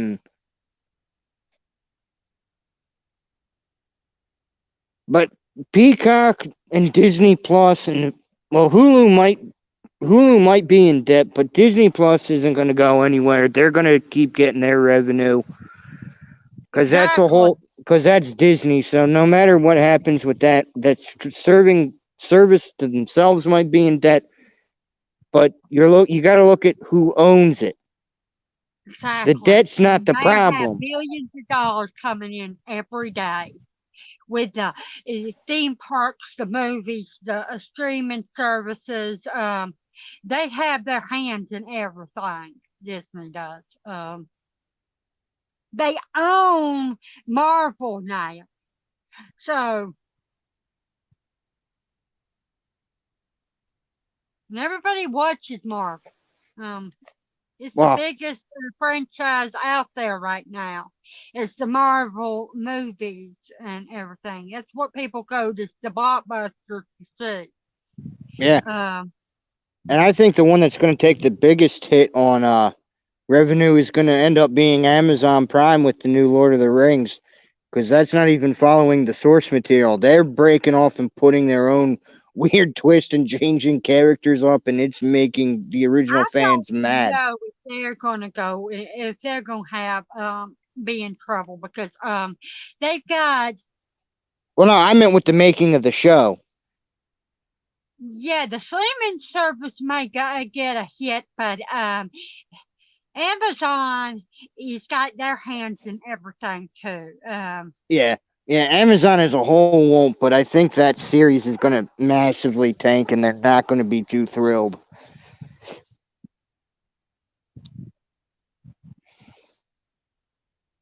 I mean, they even have they've got a Fire Stick where you can watch stream stuff from them. Um, and they've Yep. got Bluetooth, and they've got their website, and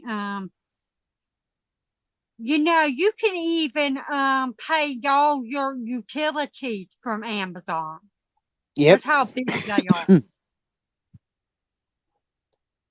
Yeah, I don't think music, people realize how much Amazon is into everything. especially Um, music and movies. Book services. Yeah, the If Audible, you're into ebooks, they get the biggest, largest thing of Kindle Unlimited with that with the ebooks, and they've got the streaming service for the Audible book. which I love. I just love that. It's a good way to pass time if you're on a road traveling. Yeah, But it's funny you because can go on there and you can have people come out to your house and cut your lawn through Amazon, and they get money for that. Um,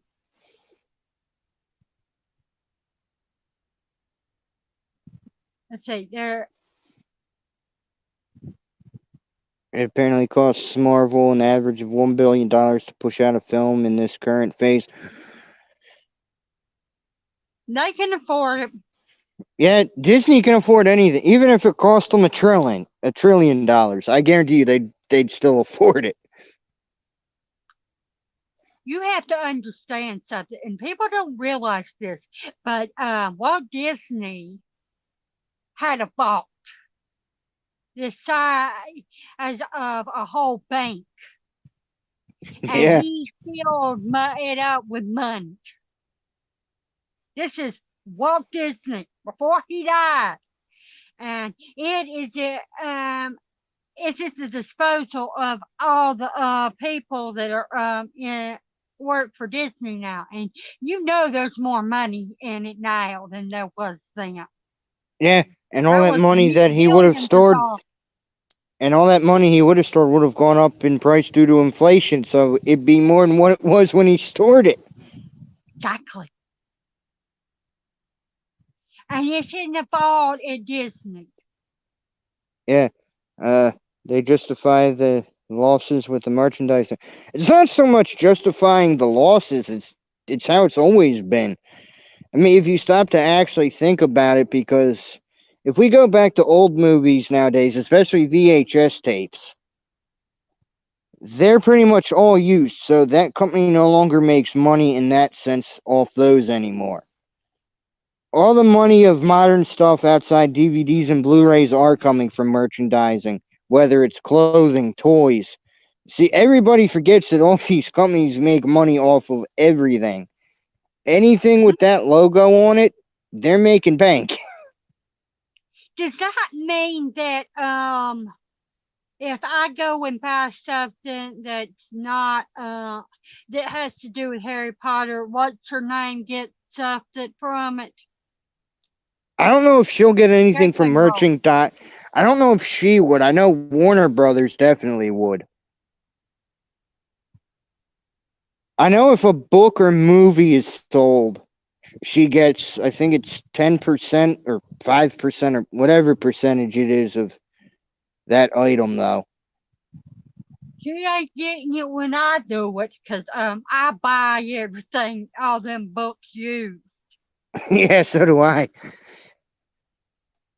At the movies, I have a free subscription for Peacock because I use Xfinity, so nobody gets money from me from that. But they do have the ads on there, so they do get ad revenue. Yeah. But hey, at the end of the day, it is what it is. You can't really control that. I don't really want to give her money because of her attitude about certain things that I disagree with on her. Oh, I fully agree with that. Like her actions of stupidity are there, but this whole woke agenda narrative makes no sense because with more supporting the normal women, which is actually logical with the shit things she talks about. Because if you look over in England and that, there are far more men that lie saying they're transgender after doing some illegal stuff. I'm not going to use the R word, but involving that, and they get stuck in with women. It's hard when you're in America to say you could blame her. I see where the woke people come from, but it's like you can't really compare laws in that because you don't understand the culture, like other countries outside the states, because there are people that are far worse in these other countries. Well, I have a friend that's transgender, and she was a man at first, and she lives over there. Oh, I don't justify the action. I'm just saying with But different Lisa's not crimes. a bad person. Oh, I'm She not lumping them as bad people. I'm saying you have to see things from her perspective. Normal men are the ones that are the problem with that, and she's more trying to protect just the normal women from the bad men. It was very poorly worded. I'll give you that. But she's an idiot when it comes to wording anything. I mean, she's one she's who also should be told to racist. be off of Twitter. That's another reason I don't like her. 'Cause she's racist. She talks bad. She says bad words about black people, and I'm not a Black Lives Matter. You don't talk bad about another race. All lives matter kind of person.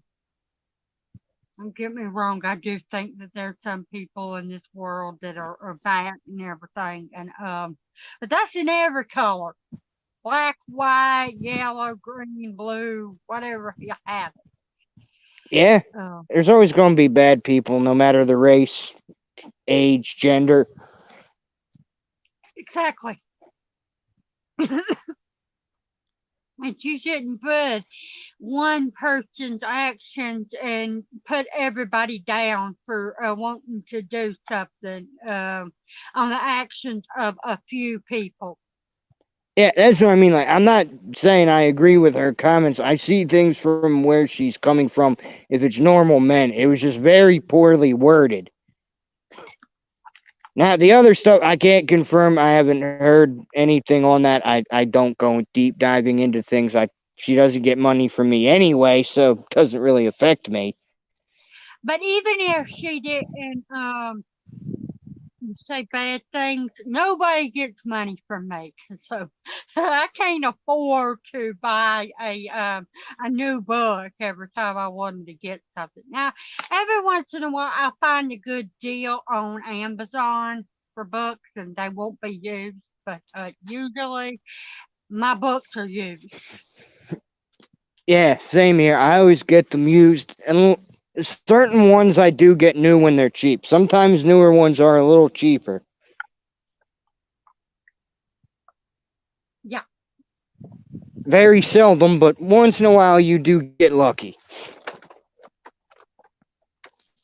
Now, the only I ones did that get ever... lucky, and I bought some new books and everything. My grandma died, and she left all of us grandchildren, who were four of us, inheritance to be equaled up and divided equally to each of us when she died.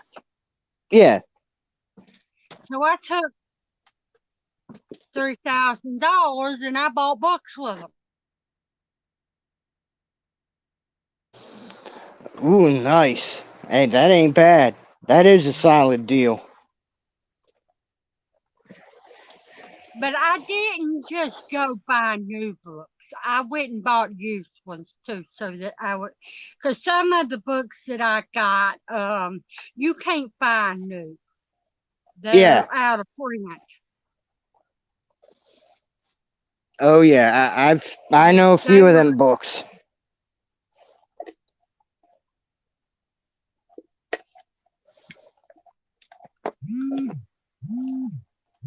oh, great.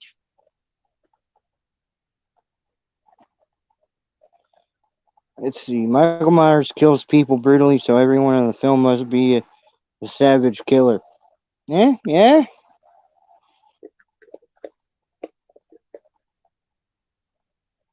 Can't argue on that one. Yeah. Well, unless you're Buster Rhymes, you're the only one that can badmouth him. And live to I'm tell about it. sorry, but I like Buster Rhymes. Oh, I You're do a too. badass. Oh, I do, but I always have to make a joke. It's like just that one scene. You're telling me Michael wouldn't fight back after him slapping him? I just find that scene is what makes me hate the movie. I love everything else with Buster Rhymes, and other than that one scene. Well, I don't like his music, but that's a whole nother argument.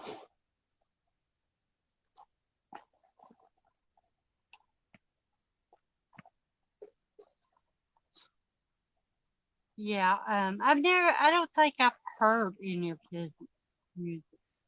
Of course, I only like old rap, and only a few singers. Um, my music's all over the place. So is mine usually. I don't really listen to rap much. Mine's more like rock and country. They're usually my go-tos, but I listen to everything other than rap. Now, I don't like the crap they call country now. Oh, I don't mean the modern country. I just mean the old country. I don't listen to new stuff.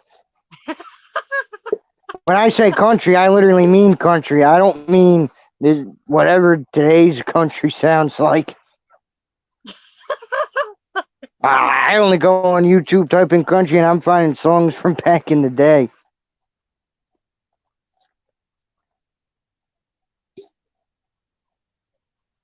I listen to a lot of rock music, but I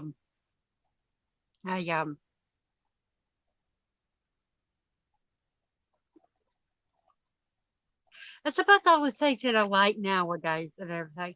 I like pop music, but I'm talking about like 80s and early 90s, like Mariah Carey or I do not mean Britney Spears. God, Oh, good. I was gonna say if that's the, I was gonna say me and you might have a problem. I hate Britney. and no, I don't know why people say they like her. She sounds horrible and she's a bitch. Yeah, still better than her sister, but that's a story for another day. I'm not in the mood to get a slandering. I ain't in the mood to get a lawsuit from her for slandering. I'm sorry, I don't like her. I mean, Oh, neither do I. But I hate Jamie Lynn more than I hate Britney. God, Jamie Lynn's even worse.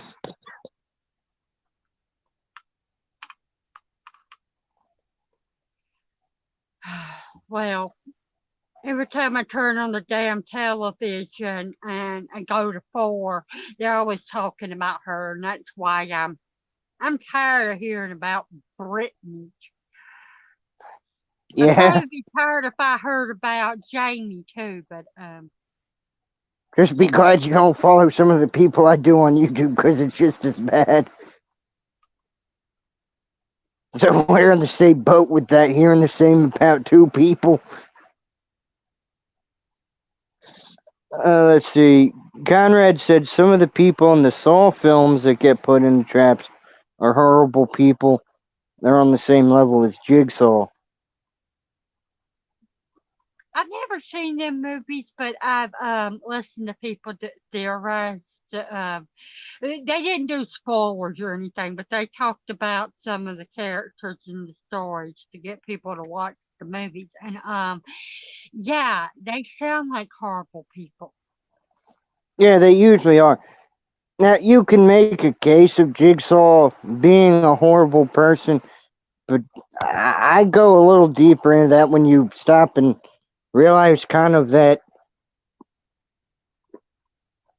what he's in the hospital for and it can mess with your brain. That he's not fully functional, so it's not like him as a human. He's kind of going through a transition where he's kind of losing his mind. So he's not fully as horrible as people make him out to be. He's more of a someone that has a god complex, so to speak, pretty much the whole time. Yeah. Which anybody going through things that could destroy the brain kind of makes sense. Well, you can't really talk bad about Jigsaw. Nobody ever talks bad about Frankenstein making that monster. Yeah, that's true too. And he is it's as bad as Jigsaw. And so he's got that God complex too. Yeah. But really, Frankenstein wasn't that horrible of a monster when you stop to think about it. Frankenstein is the I name mean, of the doctor that made him. not Frankenstein. Frankenstein's monster is what I meant to say. Bear with me. Everybody calls him Frankenstein, but that was the name of his maker. They should make a name for him. Because there is a movie called The Bride, and Frankenstein named his monster Victor in it. Yeah. So, Yeah, from now on, we will call Frankenstein's monster Victor. That's a movie nobody's ever heard of, hardly. But I love Frankenstein. I love that monster. He's so sad. I mean, you can feel sorry for him and everything. He just wanted to make friends, and everybody hated him because they misunderstood him. He didn't ask to be created. Yeah. And really, when you stop to think about it, the only reason really he went through becoming really in your typical monster thing was because of all the pitchfork and the fire. They were pretty Like, much threatening him. and if somebody took pitchforks and fire to me, I would be fighting back too. Yeah, so would I. I think anybody with a mind would. Ain't looking too good for Nope. Early reviews, even with the paid for reviews. Hey, look, I enjoyed Nope. I thought it was a good film. They were looking for horror when it's actually suspense movie, and that's why Yeah, people don't like Nope. yeah. I was Um, gonna say it's what M Night Shyamalan's known for. It's more suspense than it is horror. Too many people want the blood and guts and gore and violence in the horror movies, and I enjoy movies like Nope. I haven't seen it, but I know what it's about. I enjoy watching them kind. Cause uh, I like a lot of different kinds of horror. There's only one kind I don't particularly enjoy. I watch some things that are. I'm not a creature feature kind of person. Of course, I told so I asked in my live chat what some people wanted me to talk about. And so one of the things I got asked for by Christian was to do a live stream on shark movies. I'm gonna have to watch them because I haven't seen any shark movies except for the first four Sharknadoes and the four Jaws movies. So I can't do a live on 8 movies. Oh, and the Deep Blue Sea. I'm the only person that likes them movies. Hey, Deep Blue Sea was a great movie. I think that most people don't like it because of how sad it is. And if it don't have a happy ending, Oh my god, people everybody's do got to have issues. complain. Yeah. Yeah, especially here in the United States. And you can't always have a happy ending. And in the real world, you don't get happy endings. Very seldom. Maybe one out of every 10 get a happy ending. I saw Nope. It definitely wasn't a horror film. I know it's listed as one, but it definitely didn't feel like one. Well, yeah, but you can thank modern filmmaking in that they've pretty much had to have taken out the title of suspense because everybody would see something, even though it wasn't listed as horror and it was suspense, they would pretty much bash on it. So they started labeling it horror just to try to get the views. Because the time of thriller and suspense kind of have gone away by the wayside. Now there are some movies that call suspense and everything that are from the old days that I consider horror, like Psycho. Am I wrong? That should Oh, have been yes. classified as a horror movie because it's a slasher. Um, Yes. But then again, slashers really weren't a thing quite yet at that point. I mean, exactly. it ended up dawning what we'd know as slashers today, though. And also, going back to the whole no happy ending, I grew up reading stories with no happy ending, grim fairy tales. They weren't happy. Yeah, no, they were not. Oh, that reminds me. I've read them. Um, I grew up on them, and I love. I even have the whole series of Grand Fairy Tales and everything. Of course, I Yeah. have my favorites from the things. I like Little Red Riding Hood. Yes. Yes. That's a good one. That is I wish definitely a they good would one. do an accurate depiction of that movie.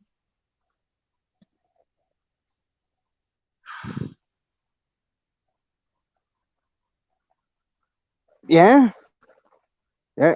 I wish they'd all get accurate movies. Disney really dumbed down all of the main ones.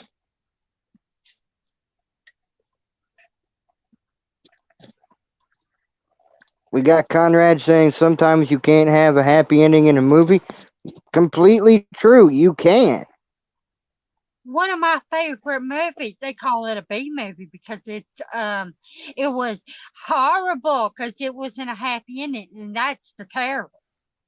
If I'm not Yeah. mistaken, I think it was the first movie that Jack Nicholson ever was in. Yeah. But, that is a great example of a good movie that is not got a happy ending to it. Yeah, There that's is definitely up there. one movie that didn't get a happy ending to it that people actually like, and I don't know why. Um, and that was Rosemary's Baby. Oh yeah, that was that's an interesting one. But like I said, didn't have a happy ending. No, it didn't. Oh, another one was The Omen. Yes. Yes, the Omen. That's another good one there. Oh my god, I And can't believe I forgot that one. another one, these are all around the same time period and everything, and that was The Exorcist. Yeah, which is now possibly getting a trilogy. I heard about that. And the people that the one that's making it is it got Linda Blair to come back, Yeah, which is amazing. yeah, that is true. Buck, I am not putting that up on the screen, you sick, disturbing man. Or woman.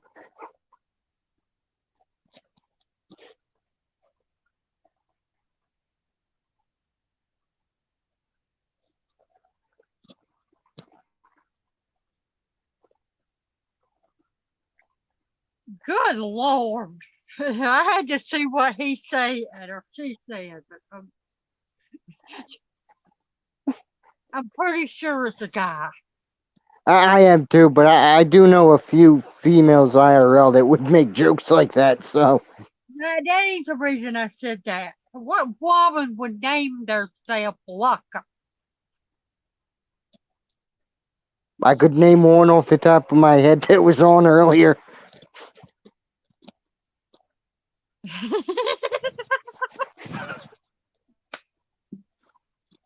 And how is them what he or she said that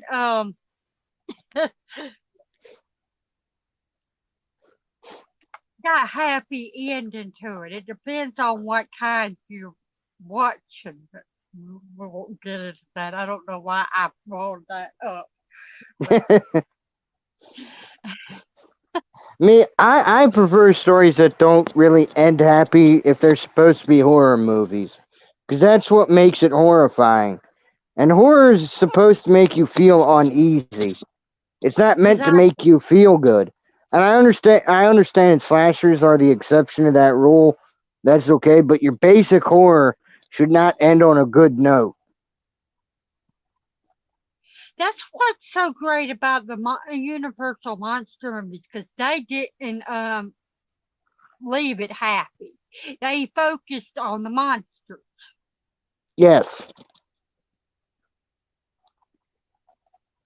And Scooby Doo, I think if we ever did get a full on like adult horror, you'd have to make it end unhappy. I know that would hurt people. It has to be happy because it's the story of Scooby Doo. They find and solve the mystery. It wouldn't be good if they didn't find and solve the mystery. No, no, no. Let me finish. If they not in the first couple, but later down the road, go down the route where Zombie Island went, where they're no longer people under masks. If they go that route, they'd have to make it unhappy.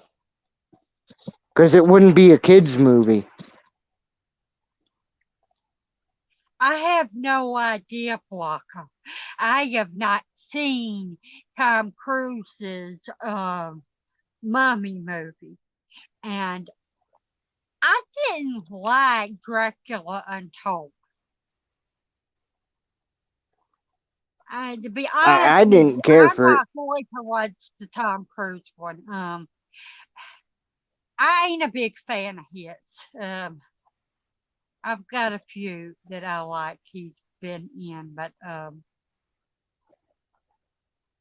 Yeah, I was gonna say I I didn't like care for either movie.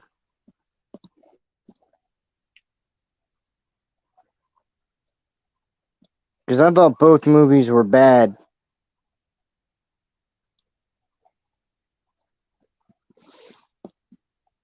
they're they're a duo. They're a team. Scooby cannot go nowhere. No, no, no, No, no. Scooby is the only one that would end happy. The humans would. Fred, Daphne, Thelma, sorry, you guys gotta die. Scoob and Shag can live. I don't They're the care if the story go, but Scooby and Shaggy are a dual team, and they can't be separated. And neither one of them can die.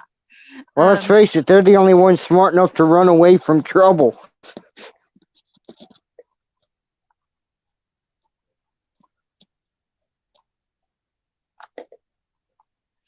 Question: do you think that they're potheads?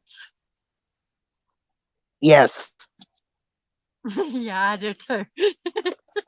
They and it's ain't not too good so. as they want to be. And it's not so much that I think so. It's more of a fact. When you stop to think about it, they're always hungry. The rest, he's hearing his dog talk, but the reason the others can, they're getting the contact high because they're sitting smoking in the van, so they're inhaling the smoke. So they'd all be seeing this weird thing happening to them.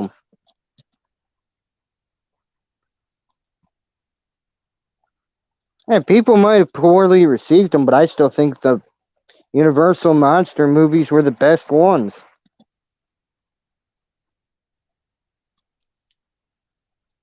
I I think mean, like I other think the than main, part of the reason that they get so much flack and nobody likes them is because they're black and white, but that makes them more scary.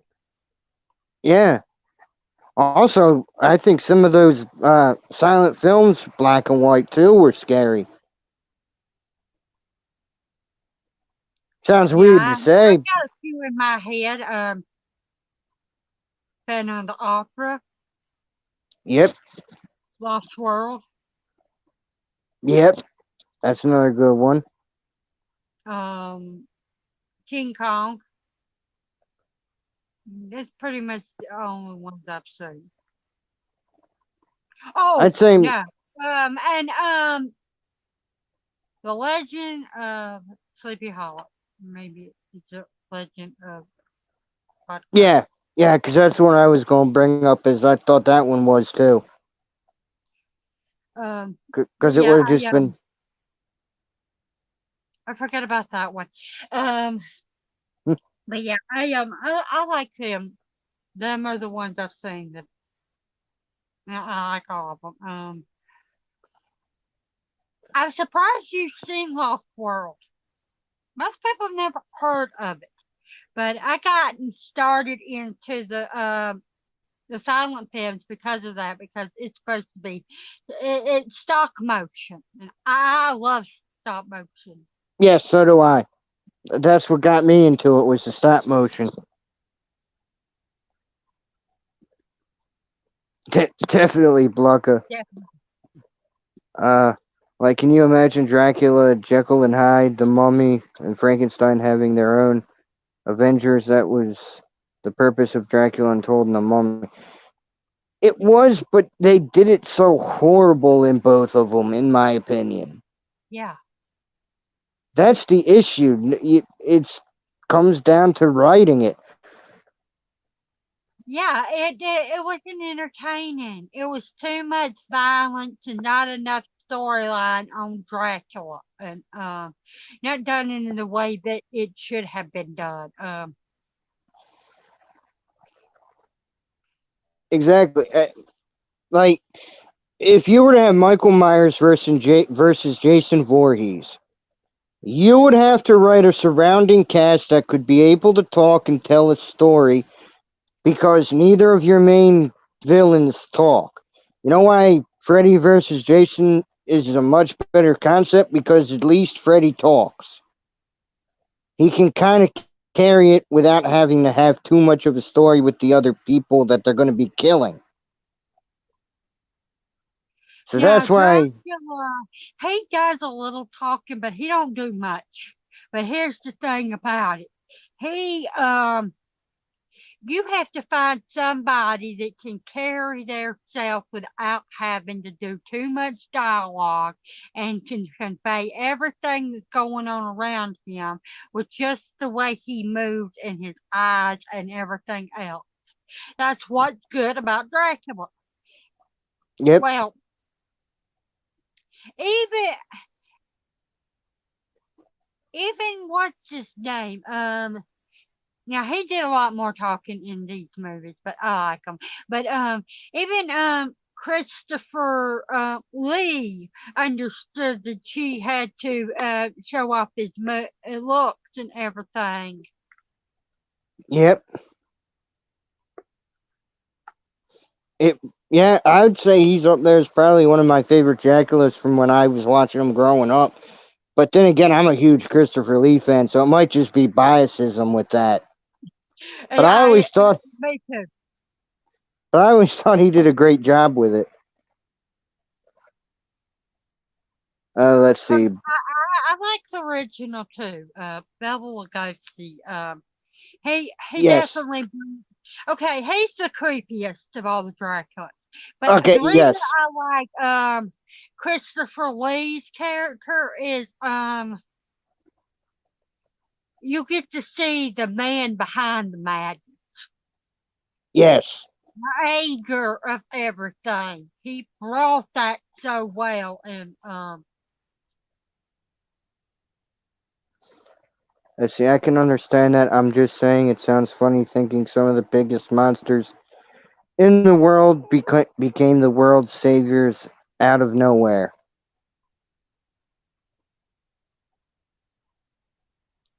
well, I They. think one of the biggest reasons people, well, for me anyway, like horror movies is the fact that it shows you that anyone can be scary. Anyone can be horrifying, and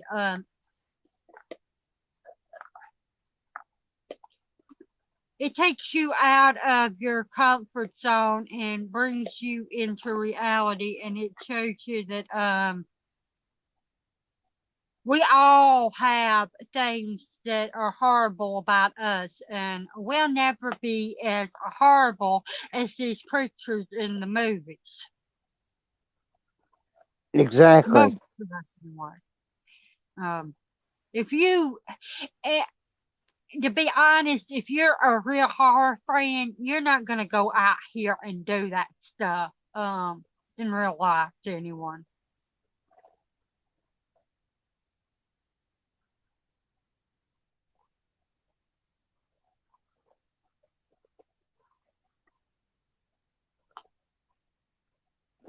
What are we Mm, talking about? I'm not really sure. Um, Oh wait, hold on. Hold on, I Vodka? missed one. Well, I think it might be to this. Hold on, it just loaded up. StreamYard's just a little off. What did y'all think of Hugh Jackman's Van Helsing that came out in 2004? I liked it. It was enjoyable. It's watchable. It ain't the greatest.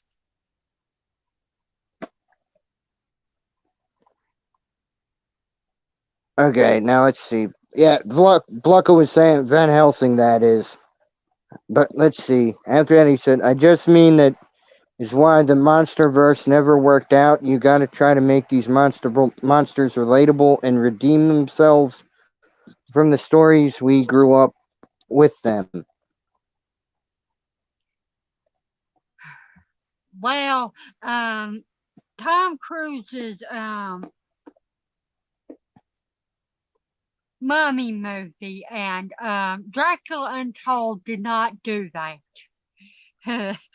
Not at all. No, But no, Dracula is relatable in some ways. There are a few Dracula movies that I've seen where they were relatable, but nobody seems to like them. Like Dracula 2000 did Wes Craven did was definitely relatable. You could understand why he did the things that he did. But nobody likes that storyline. They don't exactly. like that he was Judas Iscariot. But he hates that. I don't.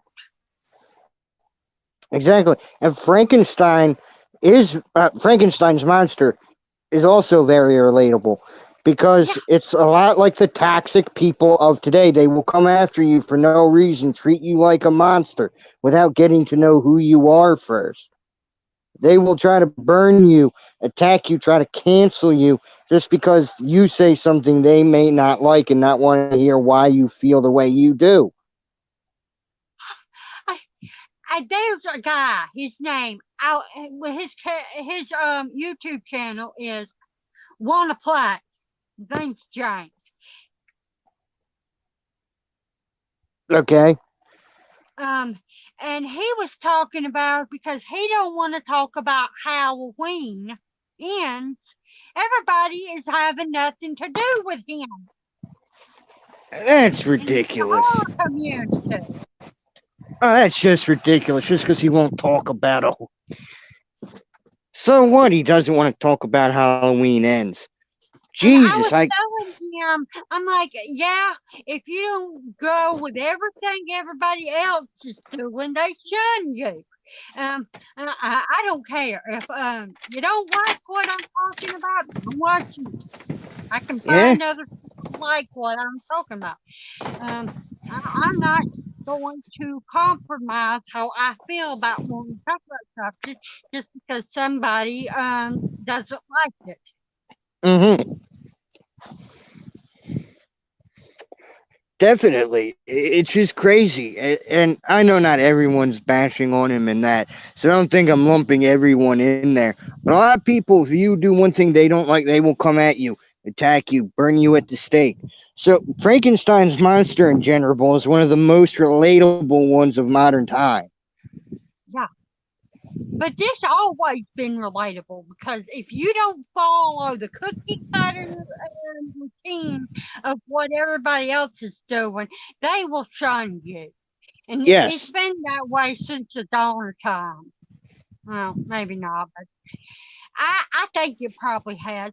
It's in our nature as humans to not like people for. Well, I'm not like that, but it's in a lot of people's nature to not like you if you don't follow a normal. It's kind of like with me.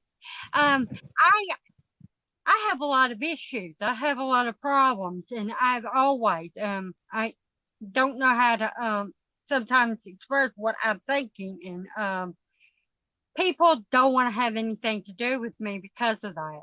And I have a tendency to like this, for example, and my family hates me for it. I'm impulsive. If I get something in my head, I'm gonna go and do it. And 9 times out of 10, it's blowing money or running away or saying something I shouldn't. Whatever pops in my head comes out. Uh, especially I'm when there I was with you. younger. And oh, sorry. Go ahead, Bob. Oh no, I'm saying I'm right up there with you. I can relate to that. But yeah,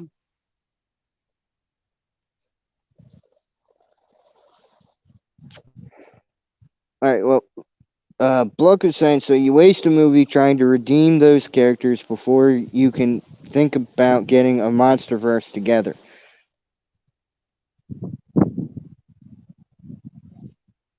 Oh yeah, but do we really want to get something with Marvel where they're becoming heroes, or do we want something where? And really, if you stop to think about it and hear me out on this, I know it's a cartoon and that. When you think about it, Hotel Transylvania did that very well. They didn't need to waste a movie. They had everyone working together as a cohesive unit, and they became a family-friendly group of people. maybe they could make a Hotel Transylvania that's got live action people to it. Yeah, I actually have Adam Sandler being Dracula in person. That would be funny. That would make me think of his time as Opera Man.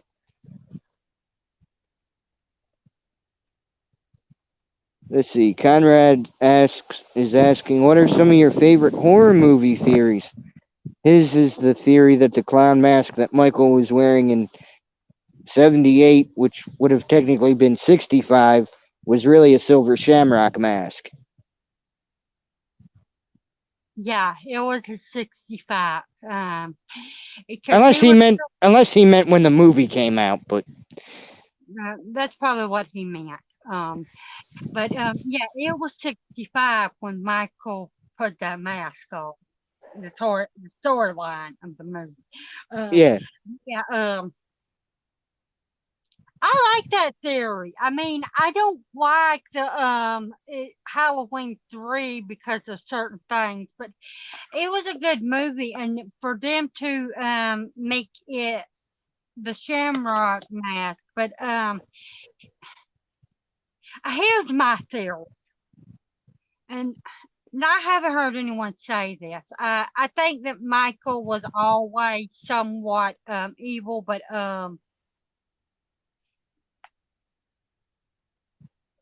oh yeah, I have heard this. The theory is the mask makes him supernatural, and he won't die while he's on it. And the Shamrock, it had something to do with that. But I think that he still would have been evil, but he would have died a lot sooner if he didn't have a mask.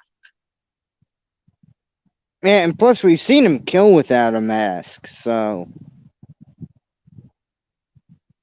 Of course, maybe the he wouldn't have been if he had never wore the Shamrock mask. He would have been a normal kid and not ever done killing. But after doing it, it affected the way he thought, and he decided it, it took over him the way he thinks at all times and made him a killing machine. it could, but then that kind of also takes away the theory of the blackest eyes, devil's eyes, too, Yeah. that Loomis was describing. So that's my only thing with that. It's an interesting theory, and I do like that one. Maybe he's the son of Satan. Yeah, I like that theory better. It would That's a explain theory why. nobody's come up with. Well, Would explain why blackest he doesn't eyes, die. the devil's eyes. He called him the devil. Maybe he's the son of him, since he was human. Yeah, you never know. LOL, I don't follow the norm of anything, probably why I get banned from so many chats. I don't think any of us follow the norm, really, Blucka. Animated movies are easier to convey your imagination than limitations of live action. I don't know if they will attempt another monster verse after The Mummy and Dracula Untold Family. They probably will later down the road. They'll come back sooner or later. Yeah, they'll come back, but I mean, nobody liked the Wolf Man. It didn't make a good thing, but now people are watching it and buying it up in DVDs. And so, Hey, I enjoyed it when it came out. I haven't watched it still, but I don't know why. I love Anthony Hopkins. I just never got around to it. Yeah, I meant when the movie came out. Oh no, you're good, Conrad. It was just the way I was reading it. I wasn't sure if you meant 78, like literally the year, or if you meant 78 is when he put the clown mask on. Yeah, he didn't put the clown mask on. So. What if Freddy was really innocent? I know that sounds crazy, but what if? That could be very interesting. That could be something they could delve into. If Yeah. they ever go back into the franchise, that would be very interesting. They kind of were trying to a little bit imply that in the remake, it seemed. Even though he was still coming off as a child, CP and child killer. But it seemed like a little bit like they were trying to play he didn't do what they said the kids said. I don't know. I thought the remake was horrible. It was a little hard to follow at times. Yeah, exactly. But I would love to see them dive into that. Maybe get Freddy Krueger, get Robert Englund back one more time to where he's not doing crazy things in the world and delve into that a little more. Could be very interesting.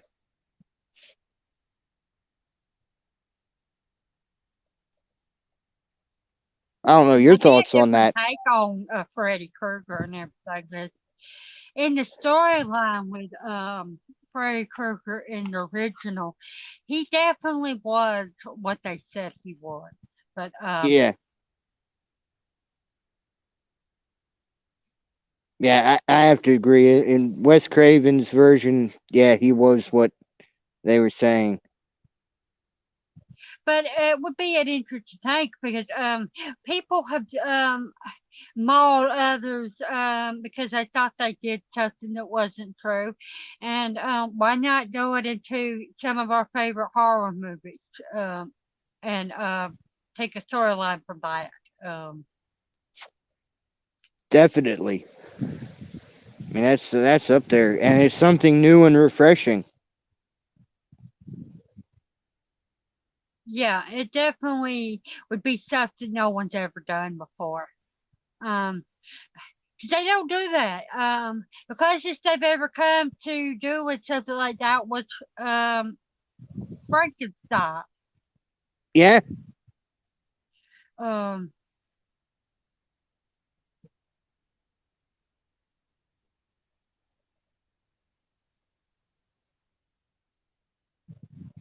but yeah, I'd be down for a film like that though, Conrad. Uh, is that something you definitely want to see? me? Yeah. No, I'm asking Conrad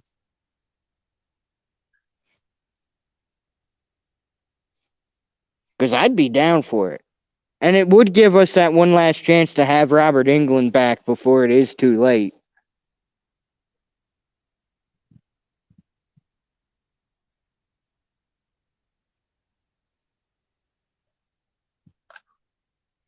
But yeah, but I definitely hope they try to do more MonsterVerse stuff and actually come up with a good story. Because Yeah. I think there's a lot of potential there. But there's so many people that are coming out with movies now that they're half-assed movies and they're not doing. The writers of today are horrible. Yeah. They're the ones of the past. Yeah. Conrad said he would love to see that with the Freddy being innocent. Yeah, because there's just so much you could do with that, and it's a new take. But yeah, I'll agree. A lot of the writers, there are a handful that still know what they're doing, but yeah, the majority of them just half-ass it. And the ones that are good, the ones that are good at writing out the storylines are the ones that are doing new material movies. They ain't focusing on the stuff from the past. Yeah. Now, hang on. I'm hearing a knock at the door right now. Now, I don't know if we got Dr. Loomis coming in or if it's some Dr. Loomis' son. Maybe it's his nephew. I don't know. All I know is I'm hearing, I shot him 6 times. Hello. Welcome going on, y'all? aboard, Marcus. Nothing much, man. What's up, Just my sitting friend? What's back, up? chilling and killing. I'm talking about all sorts of things tonight. Yeah, we're talking MonsterVerse, Yeah, Freddy Krueger maybe being it innocent. out. Oh, that's interesting. That's real interesting. Yeah. Yeah, I'm surprised Conrad that asked. That is interesting, I'm Conrad. surprised that. Sure. Yeah. And I am shocked we never got a prequel as well. The closest we ever came to a prequel was oh crap, I can't think of the name of that one. The one where his daughter was in the he was supposed to have a daughter and she was a school teacher and Oh, Freddy's yeah, I dead. can't remember. Yeah, Freddy's dead. yeah, Freddie said that's what I thought. Yeah, that's the closest we came to a prequel about Freddy. Yeah. And we got Popping the We're still Popcorn, going, y'all. Katie. Yeah, Katie, we're still going strong. 3 hours and 12 minutes almost. Yeah, This is like second nature to Bob and I because we've been streaming now for months and shit, and I think once we did that mega live stream with Craven, it was for 8 hours. It was just like, yeah, we can do this for 3 or 4 hours. Yeah. Or sometimes even 8 if we're on Craven's. You never know how long we could go on his. That is very true. Brandon had a live stream. I like Sherry's the name of the channel, and he had everybody come on to the live stream, and it was supposed to be a talk about Stranger Things, and we were on for 9 dang hours on that thing. Talking about we kind of talking about everything, food and goosebumps and Oh, thank you, Katie. And I hope your 4-hour stream was a lot of fun. I'll definitely be sure to be checking it. Speaking of what we were just talking about, they were talking about what is it? Nightmare on Elm Street 2. That's a good one. That's a very good sequel. It's not my favorite. It's actually down at the bottom of the list. I have my reasons for not liking it. I like the story. I like Freddy in it, but there were roaches in that movie, and I do not like this. Only thing I watched that's got roaches in it is Creepshow. Oh, Creepshow, that's a very good one. I gotta see the sequel sometime. Yeah, it's a good one too. The first 2 are good. The third one I don't know about. Everybody says it's horrible, but even if it wasn't horrible, good luck trying to find the third one. Oh, definitely. That one is hard to find. And I don't remember if it was Shudder, but one of the streaming platforms has a new series of Creepshow out. I think it was Shudder. What is SummerSlam? Wrestling. It's a wrestling thing. It's a wrestling event. It's the biggest wrestling event of the summer, especially for WWE. Yeah, Conrad, I'm ready for SummerSlam. I'm not liking some of the rumors I've been hearing, but they're just rumors. So hopefully, all together, we get a great show for SummerSlam 2022. That's what I'm really hoping for, and hopefully, The Rock shows up at the end of Brock and Roman's match, and we set that tone for WrestleMania. But we'll see. I don't know. Yeah. We lost the net for a second. Real That's all quick, right. what's going on, Katie? I seen she said hi in the chat and stuff. There we Sorry. go.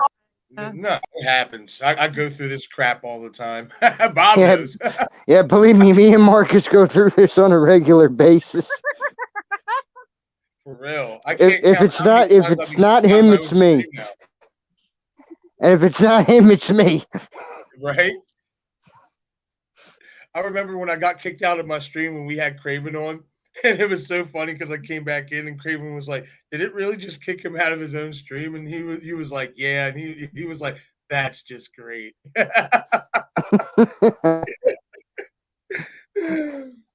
right. Oh, good stuff. Well, we got Blucker saying he heard wrestling just okayed the rating change from family PG, PG to 14 again. Actually, I completely missed that because I ended up having to take a call. Was it actually rated TV 14? Yes, and and I was talking to my buddy Sean about it, and stuff because like I caught a little bit of Raw Monday, but I didn't catch like the whole show. And I was asking him about it, and he was like, he said it's rated TV 14, but he said he doesn't think they're going to start ramping up that, doing stuff for that rating until after SummerSlam because he said it still felt like the same PG type of show.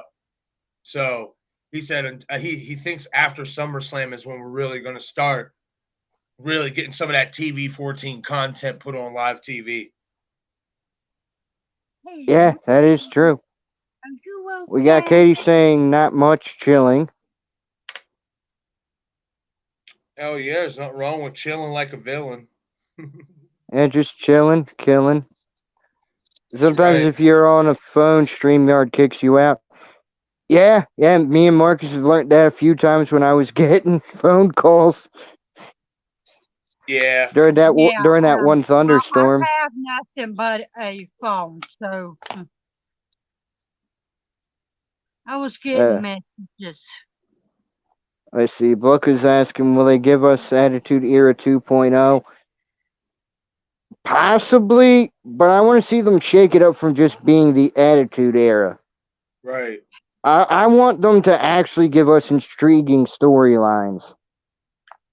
Right, and I think it's going to be difficult for them to kind of capture that magic a little bit of the old school Attitude Era because they don't have the characters unless they create them to really fit that. Like we don't have a Stone Cold, we don't have a Rock, we don't have a Triple H, you know what I mean? Then the undercard was so instrumental in the Attitude Era because you literally wanted to see the undercard just as much as you wanted to see the main event. So they got a lot of work to do in terms of making the content as compelling, but we'll see how it plays out. Yeah, and let's hope that they don't take a step back with the women's division. Right, exactly. Hopefully it's not just all about kind of stripping them down to, make them look sexier and stuff, and they allow these women to show their in-ring talents because they have a lot of talented women wrestlers on that roster for sure, and I would like to see a lot of them get some shine because they got some skills. Definitely. Let's see, hell yeah, let's get that Rock Roman build up. Right. Heck yeah.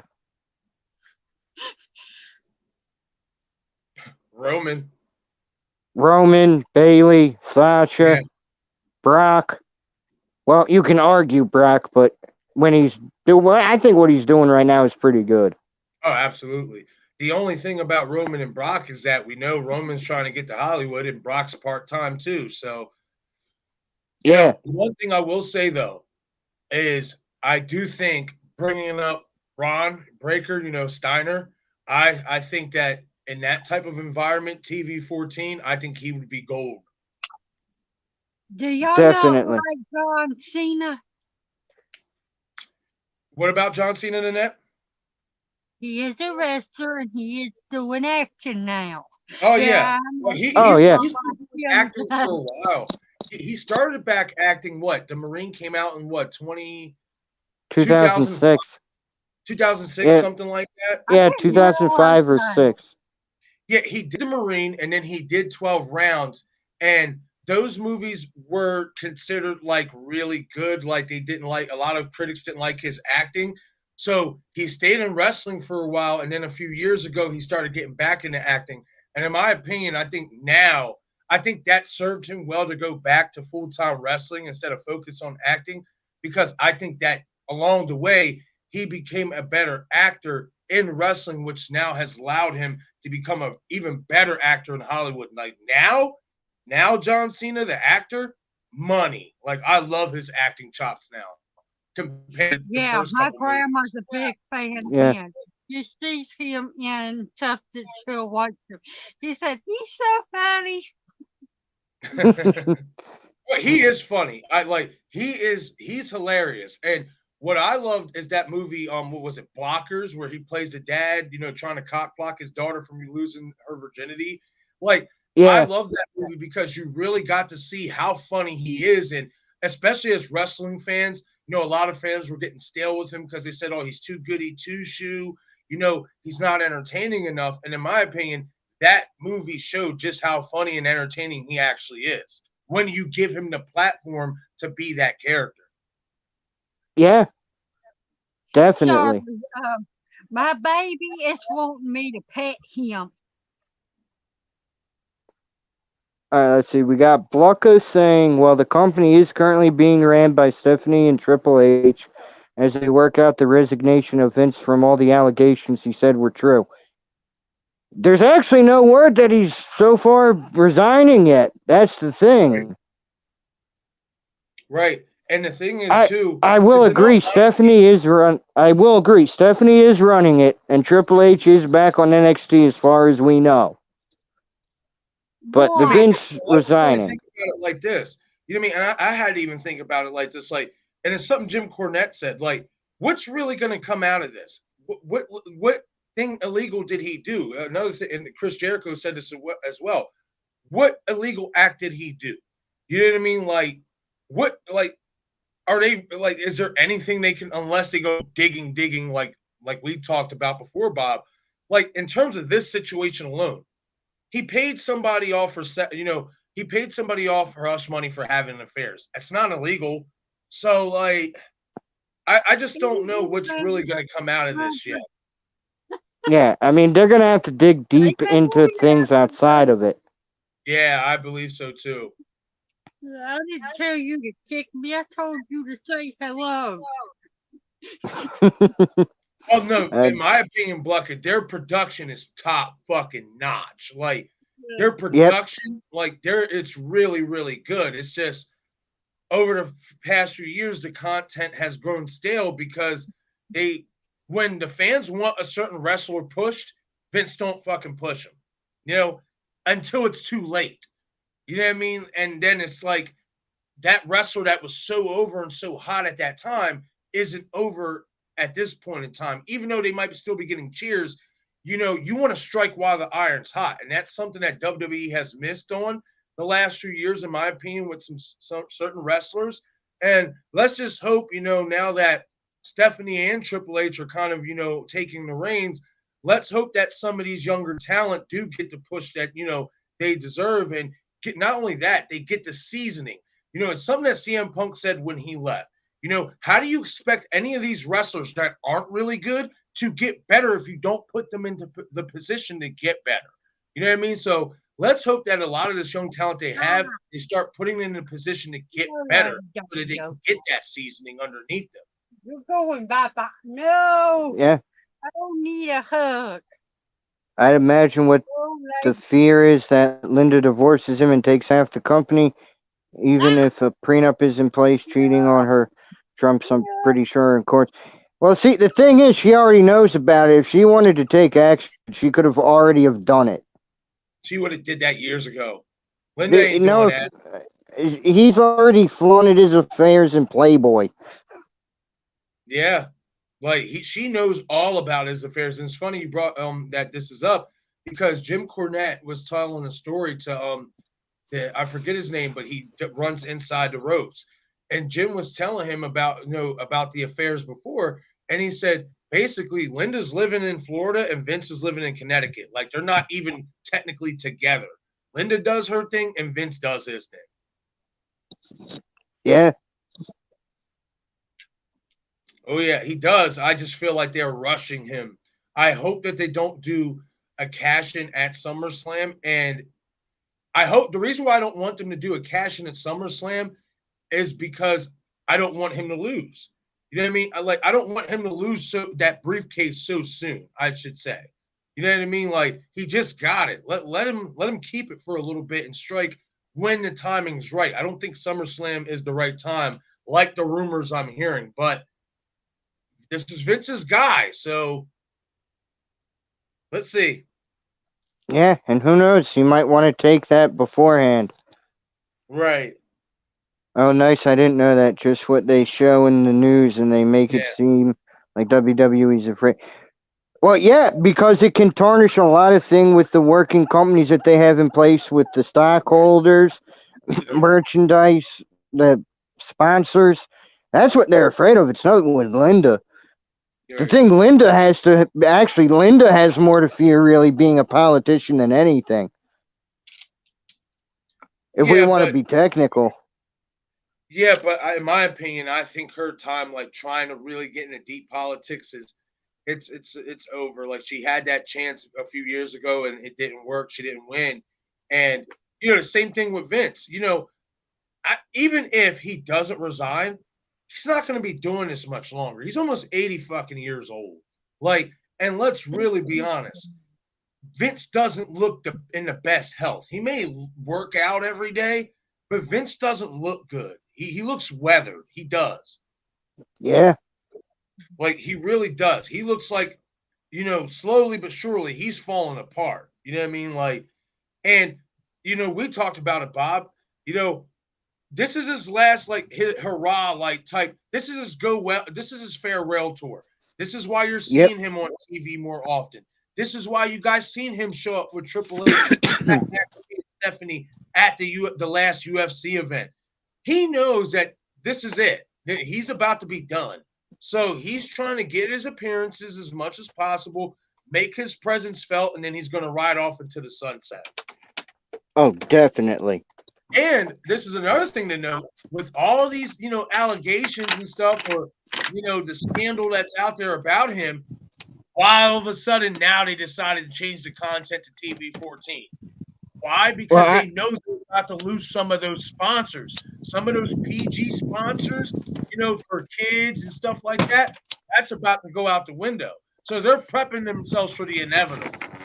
Well, actually, I think personally, and look, I know I'm shooting myself in the foot by saying this. I think even as soon as Vince were to step down, if all this didn't come out, Stephanie and Triple H were going to make it TV 14 year regardless. I honestly think that. I do too.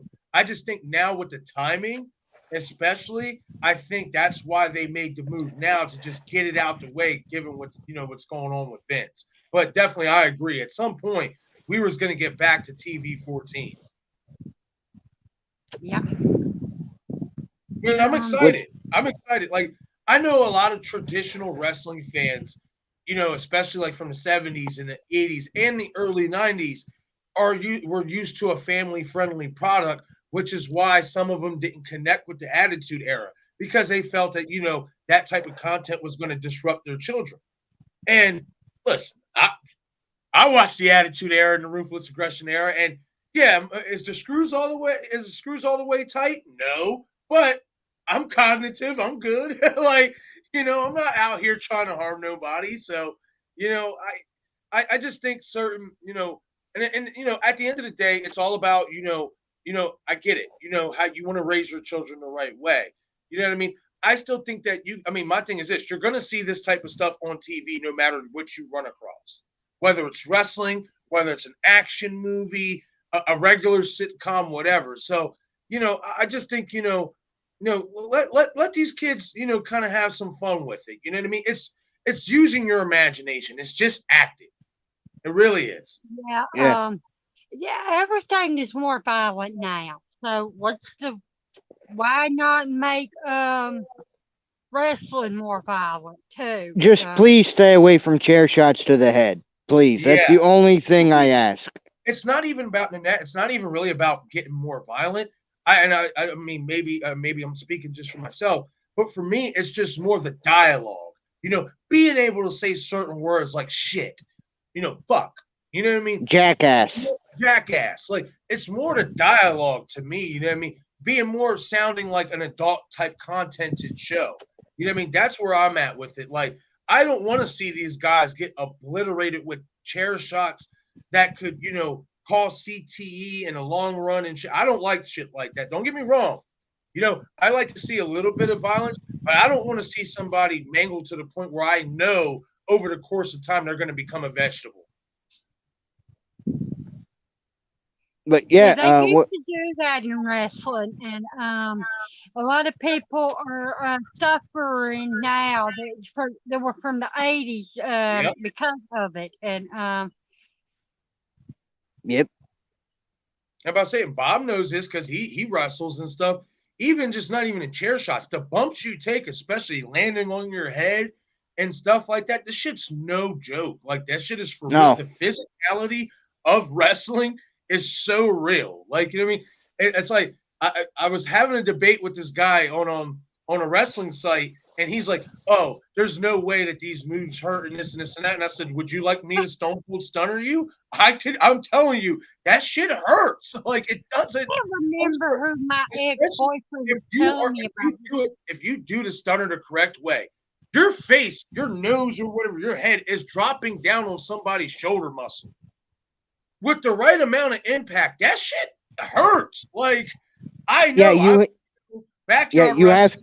There was these two guys. They were doing wrestling moves, and they were and one of them went and threw the other one over, and the other guy landed on his head, and now he's paralyzed all the time. I think who it was. Yeah, look at Devon. No, not Devon. D'Lo Brown versus Draws. Look what happened to Draws.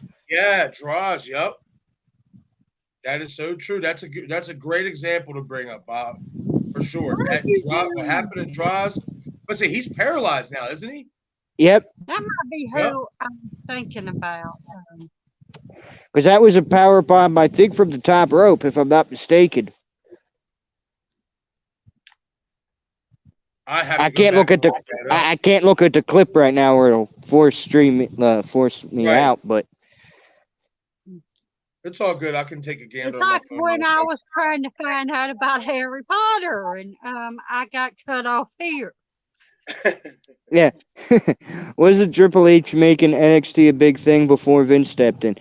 Sort of. If you want to be technical, NXT was a thing when Vince originally made the concept. But Triple H, when he took it over, made it a big thing. Then Vince took it back again. Right. But that was Triple H's own fault. But that really was Triple H's own fault. He did tell Vince that he would be able to compete with AEW, and yeah, the ratings kind of showed that AEW was kicking NXT's rear end.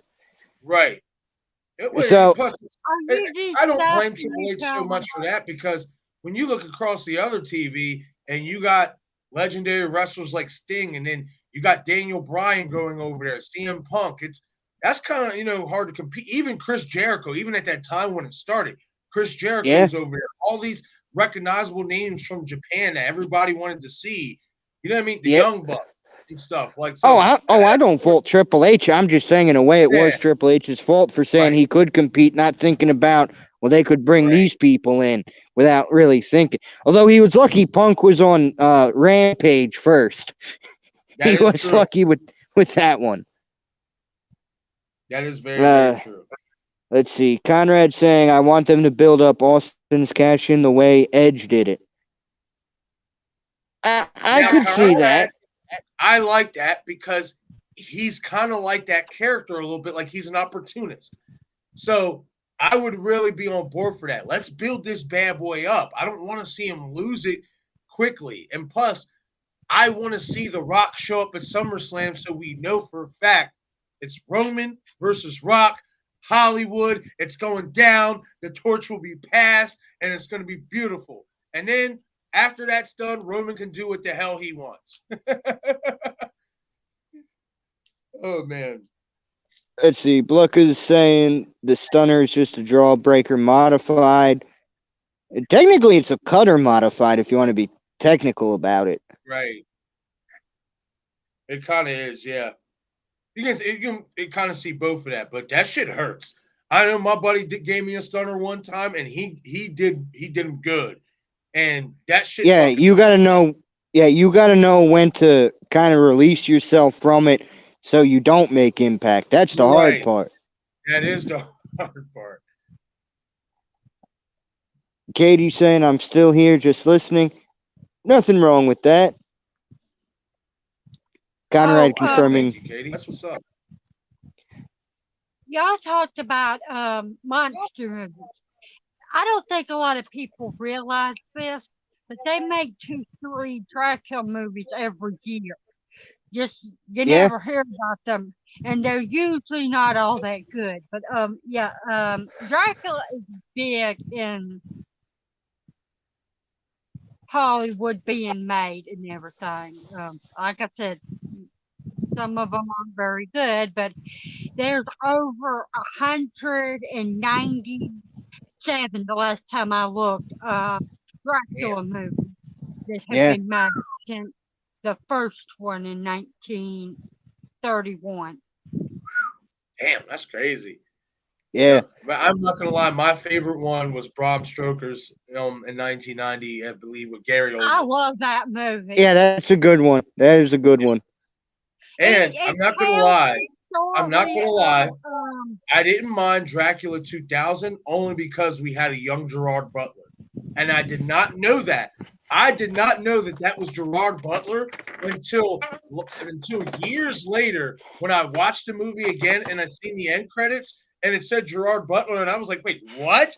So I had to go back to make sure it was the actual Gerard Butler, and I went back in his credits and I saw that and I was like, wow, you wouldn't have even noticed, honestly.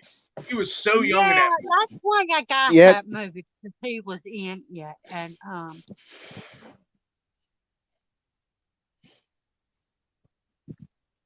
let's see. Ooh. Blucka's in the chat said Netflix Dracula 2020 might be my favorite Dracula portrayal. Ooh, I'm gonna have to check that out. I didn't know that they came out. I did not know that. Thank you, Blucka.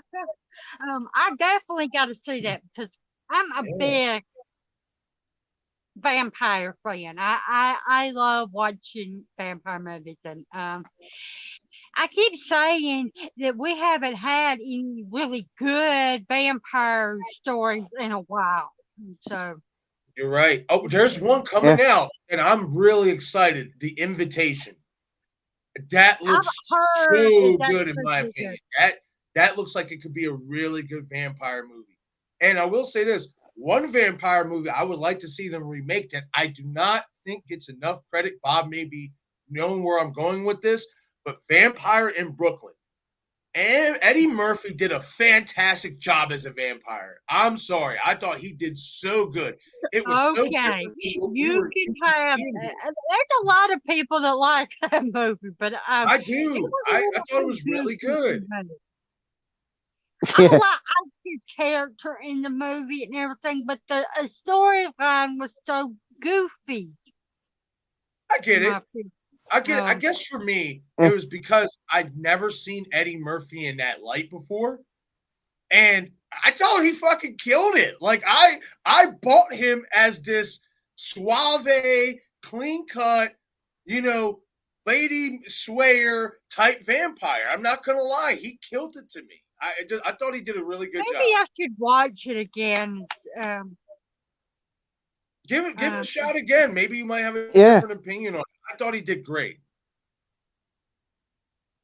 Yeah, I might have to go back and rewatch it. Our community loved that movie and everything.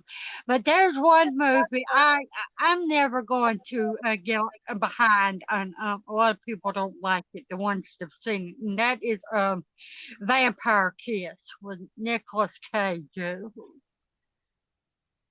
I've never seen that. Yeah, I never Don't saw that watch one. it.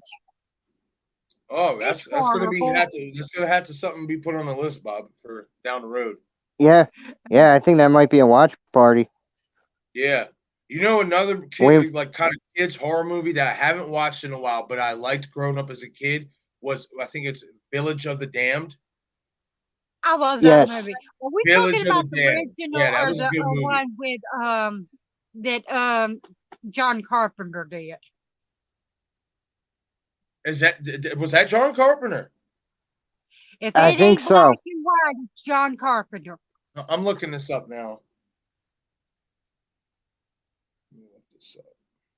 Get this pop up off my computer. There we go. I promise you, it is. Conrad saying Eddie Murphy played a very dark character. I loved his portrayal. Yeah, man, I'm telling you, I loved it. I thought he did such a good job, especially from just he's a comedian and all that stuff. It's just it was so different and such a different light to see him in. That's why I was like, yo, he killed that. I enjoyed that movie so much. Okay, so Village of the Damned.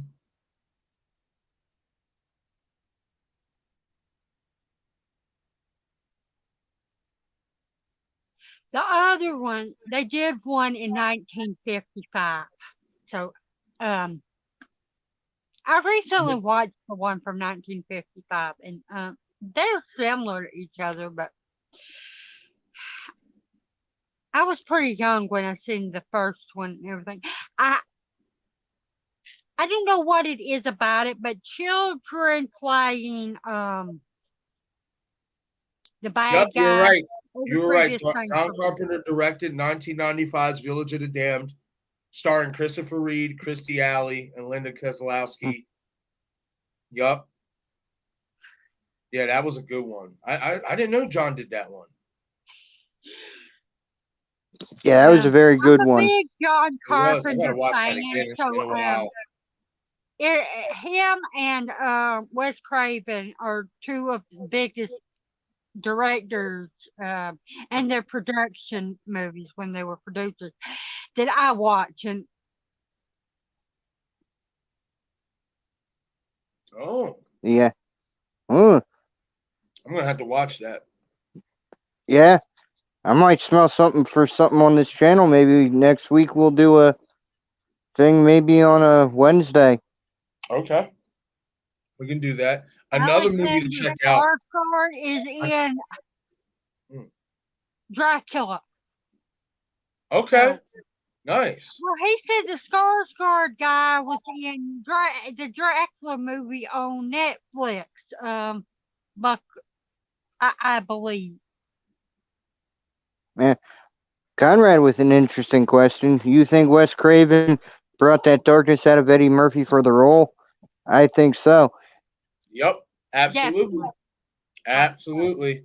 There's no doubt about it. I think Wes, gave Eddie a premise on what he wanted that character to be, but also because this is Wes, be yourself.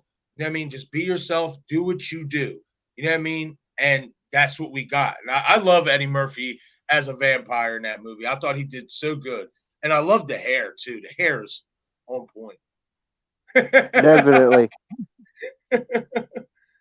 Oh man. Anyway, getting back to this real quick, I do want to finish this so I don't feel like I left this out. Look at what happened to Triple H. He tore like every muscle around his knee doing his finisher. Actually, all his knee injuries actually came from taking other people's moves.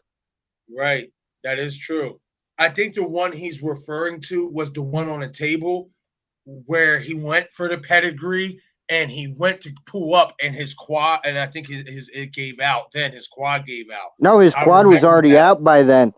Remember, because See, I didn't Jericho know had it was already. already out. Because remember, Jericho had locked him in the walls of Jericho earlier. You could tell he was limping. That's right. That is right. And then by the time he went to go jump and do the pedigree, that's when it was even more noticeable because it completely like pulled on him and didn't allow him to jump. Yeah. I remember that on the table when he went for that because I remember looking at that pedigree and I was like, something's wrong. I said, he didn't get full elevation on it. I said, something's wrong. And you could see him like on the ground, on the canvas, riding around in pain and all that stuff. I was just like, yeah, he did something. I remember that. Yeah, and then Blanca followed that up with AEW brought in UFC fighters, Mike Tyson, and all sorts of other crazy personalities with huge followings. They did, but if you take notice, and look, I am not bashing them in any way, shape, or form, but even when they brought in these big personalities, ratings didn't really skyrocket. That's true. That's true. Because, I mean, it's something we all have seen before. Because it was just a copy of WWE doing what they did with Mike Tyson back with Shawn Michaels, Stone Cold Steve Austin, WrestleMania 14. Right. Exactly.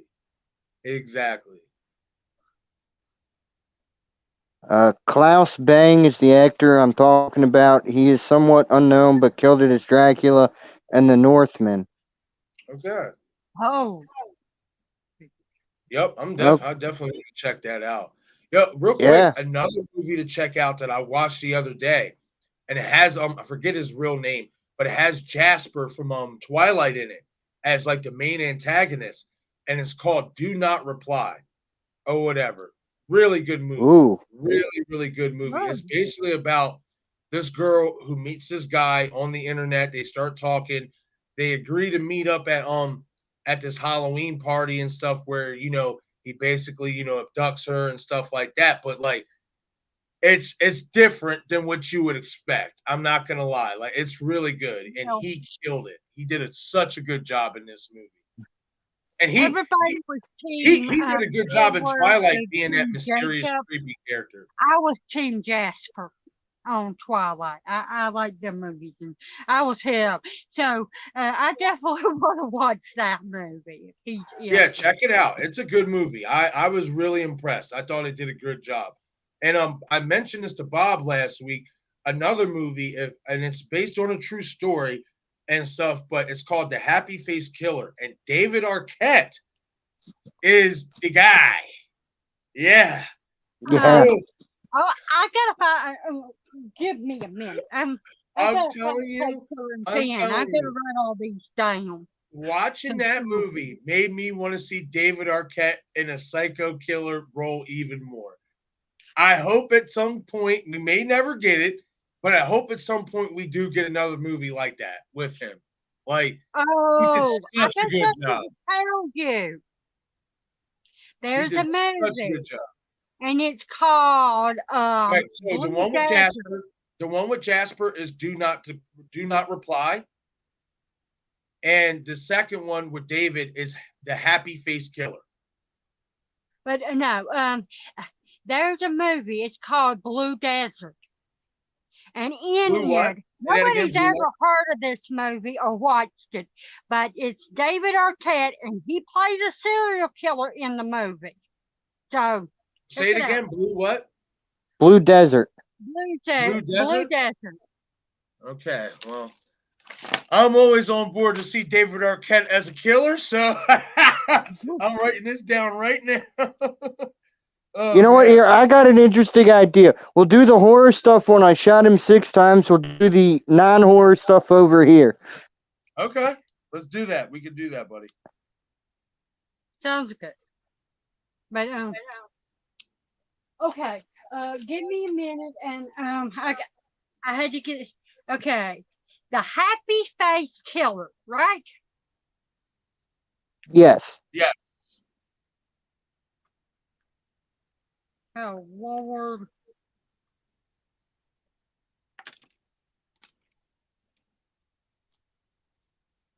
Be right back.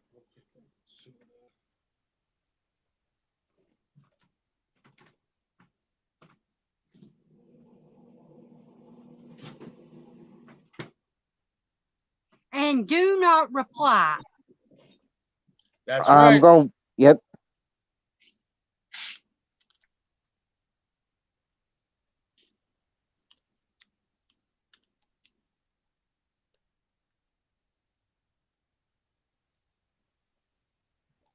And we got Plucker said David Arquette killer sounds as funny as Keanu Reeves, but I've seen them both do it, and they were pretty believable. Yeah. Oh, he did a good job in that movie I was talking about. He was very believable. It's kind of like another person that you wouldn't believe was a serial killer. There is a movie called The Eyes of Laurie Mars, and I ain't gonna say who the killer is in the movie because it'll give it all away. But I was shocked how well the person that played the killer and played it, and because nobody's ever heard of that movie. That's another It one. I had Faye Dunaway, Tommy Lee Jones, and Brad Dourif. Oh yeah. Oh, See, anything Brad Dourif, you got me convinced. right. And I had to say, you said Tommy Lee Jones. Yeah, I like Tommy Lee Jones. So that's something I would definitely check out too. I think Tommy Lee Jones is a really good actor. I told him But about my Brad. grandma loves movies like that, and that's the reason. That's kind of why I like Nope, because this movie, Eyes of Laura Dern, isn't horror. It's more like Nope. It's a suspense movie, and I grew up with stuff like that, and stuff like When a Stranger Calls. Yes, Man, that's another good one. I hope they would do another reboot of that and actually do the reboot way better than the one that came out in 06. That one was so disappointing to me. I went to the theater really excited and I left so disappointed. Yeah, a lot of movies they don't do good with the remakes of them. There's a few cases. I'll give you an example. I like the remake to It, but some people like it better. I like the remake. I think 1990 with Tim Curry is just better. Tim Curry It is is the guy. scarier. I agree. I think Tim is scarier as well. But Bill Skarsgård did do a great job. He did. Yeah, especially since he didn't need to do a lot of things because he could do his own contortionist and all that, and He could do have own his control. wonky eyes and that. Yeah. Yeah, definitely. Yeah, I was pleased with him as the replacement for Tim Curry. I'm glad we didn't get somebody who wasn't not good. I'm glad we got somebody who was actually pretty fucking good. So I can't be mad at it. Just There for me though. was some parts in that movie where he scared the crap out of me, but as a whole, Tim was far more scary and creepy and everything. But he's always creepy. There was an episode on Criminal Minds where he talked. He was a kidnapper and a serial killer, and they devoted 3 episodes to him alone on there, and that terrified the heck out of me. It's one of the creepiest episodes I've ever seen and everything, and it unnerved me when I seen it. Definitely. And we got Blanca. Seen that them episodes with him. Oh yeah. Mm-hmm. Gave me the creeps for a while, to be honest. Yeah. But real quick, Tim is really good at being creepy. Yeah, and we got Blanca saying, I watched Identity recently. so I gotta stay away from movies with twists for a bit, as they will be a letdown compared to that. LOL. Always come across a movie that is so good it ruins the genre for me. A hot minute till I come down from it. I can understand that. Yeah, me too. I can definitely understand that for sure. Bill Skarsgård's one eye is a horror villain of its own. Oh shit! Oh, oh man! Oh lord! That's good Too stuff. funny. Oh man, that's Oh, good stuff. speaking of Bill Skarsgård, a lot of people I told this to don't know this. He has a whole family of actors in his family. Yep. Starting with the guy from True Blood, that's his brother. That's um Alexander Skarsgård. He's also plays Brenda Flagg in the new Stan movie. And then in the prequels to The Exorcist, Father Ah, Marin, um, I know who you're he talking that about. is his father. Yep, I know who you're talking about. Yep. I think it's Stellan. I'm not sure. No, I think that's another one here. I'm about to look that up. But I know who you're talking about.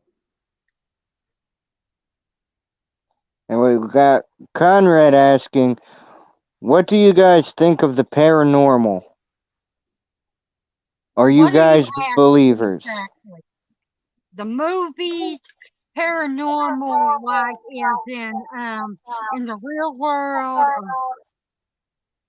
I think he means the real world with this question saying, are you guys believers? Yes, I'm a huge believer in that actually. I know that there is stuff I out second. there. I I've second seen that it. notion. I my great grandma came to me when I was 17 years old, and I seen her in my bedroom, and she was talking to me, and she died when I was 12 years old. So yeah, I know there's ghosts, and my grandpa is still here with me and my grandma at our house. So sometimes he'll talk to me. I know. Listen, I firmly believe that there's definitely like paranormal. I believe in all that stuff. There's spirits. You know, whether it's good spirits or bad spirits. You know what I mean? I believe in all that. I believe things can happen that we don't see and won't see. You know, and you know, that's where I'm at with it. I do believe there's some type of paranormal. Whether you want to call it afterlife or in life, out there for sure. You know what I mean? I do think that there's definitely some supernatural elements that be floating around the world, and stuff Yeah. like that. And I mean, you got to think about it like this too. The movie The Entity with Barbara Hershey, that was based on a true story to where there's this entity that would rape and beat her. You know what I mean? And apparently, from when the movie came out, it was like 10 years later. They followed up with her, and it was still going on and stuff. And like this was like apparently like true to the point. Like even investigators, police that investigated said this was true and all that stuff. So I mean, I'm a firm believer, and I'll leave it at this. I'm a firm believer that in this life, anything is possible. Yeah. Oh, Another definitely. one, we were just talking about this. The Exorcist is based on true story, except for the fact that Reagan was supposed to be a boy. They changed the name and changed it to a girl, but that was a true story about a boy that got possessed. That's paranormal, isn't it? Yes. Um, so yeah, uh, and I believe that there are demons in this world. The dark entities that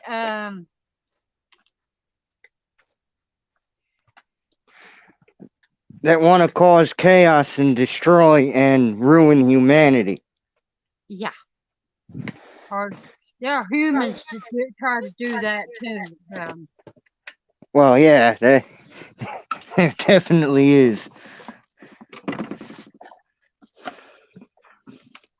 I mean, Unfortunately. I think you can make a case that it goes hand in hand. But stuff, I believe that. But I don't think that every time someone says that the devil made them do it, it's true. I think that part of that stuff is lie. Sometimes it is. Sometimes it is. But I do believe there are cases out there where that is the truth. No, I believe that. I believe that too. I believe it too. I think that sometimes it's true, but I think some of that stuff is lie.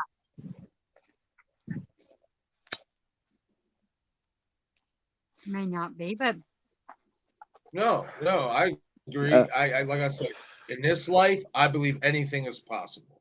So, you know what I mean? Like, I definitely believe there's good spirits and there's bad spirits. We'll see. You know, I mean, I guess we'll find out. When this all is over. Yeah. Anyway, Blunkasette, my cat certainly believes in the paranormal. She will be looking into my eyes and then shift like someone is behind me. Makes me shit myself as I'm usually flying high by that time. Officer, that isn't my weed. That is devil's lettuce. May I be excused now? That's good shit. Oh man, good stuff. Oh man, good stuff. Unscripted, uncooked, uncensored, raw. Right? Hey. Oh man, that's good shit. Hello. What do you want, Jack? So, Bob, question. Did you see the Halloween trailer? Yes, I was on there with Maverick discussing our thoughts with it yesterday. Oh shit, I'll have to catch that replay and shit. I'm fucking behind. Yeah, I wasn't sure on your schedule. I don't know if he had messaged you, but I wasn't sure if you were doing your scooter job delivery. Delivery. Thank you. So I didn't want to interrupt you because I never know when you're actually working in that. No, you're good. You're good, buddy. Hey, welcome in for a minute, Wayne. Congrats, Bob. You have propped up enough. Yeah, I have popped up enough on other channels. There's no question on that. His Maverick has taunted me the live stream king because of it.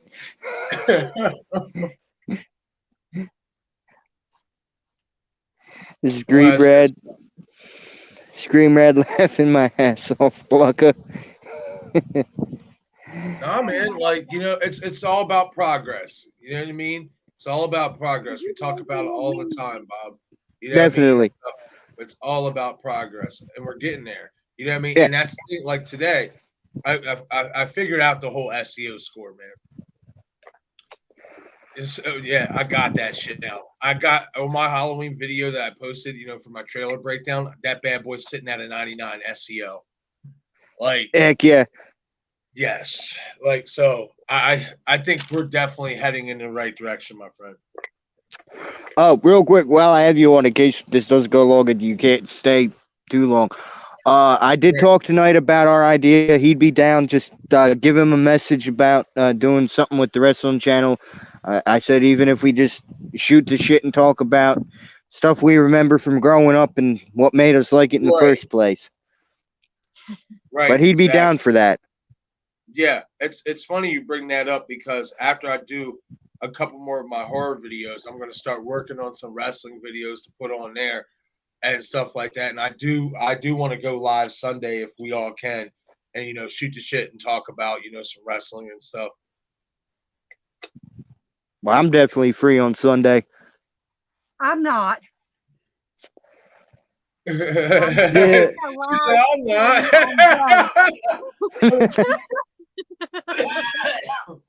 Oh man, that fucked me up real quick.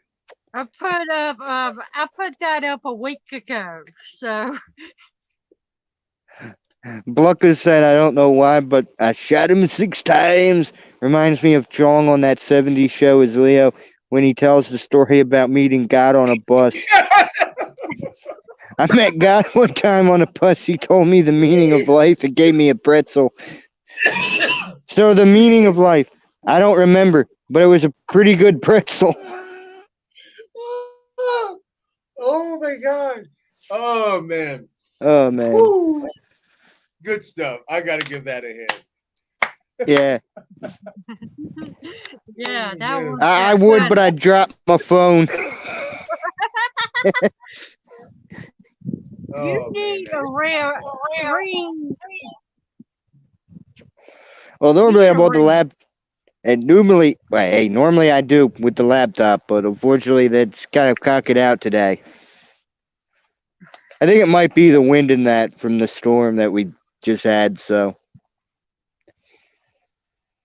Yeah, probably. now, now, Marcus, I got a question for you. What's up? Are you ready for Halloween Ends from that trailer? Because I don't want anything more with that trailer. I just want that to be the only thing we get. Yeah, yes, I was really impressed what they did with that trailer. I said in my video earlier, I was really impressed what they did. It felt so much like an old school trailer, and in terms like I mean, even old school trailers, you got a lot less still, but it felt like an old school trailer. It felt like you wasn't getting much of anything, but you did get a couple clues that you can speculate on. But it wasn't over the top like Halloween Kills and like 18 was with with showing a lot of the movie to that extent. I was really impressed with how they did it. Um, the background, the 78 vibes. I would put it this way: this trailer gave me so much 1978 and Halloween H2O vibes, and I'm really, really excited for it. I'm glad. We Really, got really Wayne excited. Turner with a question. No spoilers. Anybody watched Dope? Silly Sydney, Australia doesn't have it out yet. No, I I think he's haven't talking seen about it you. yet.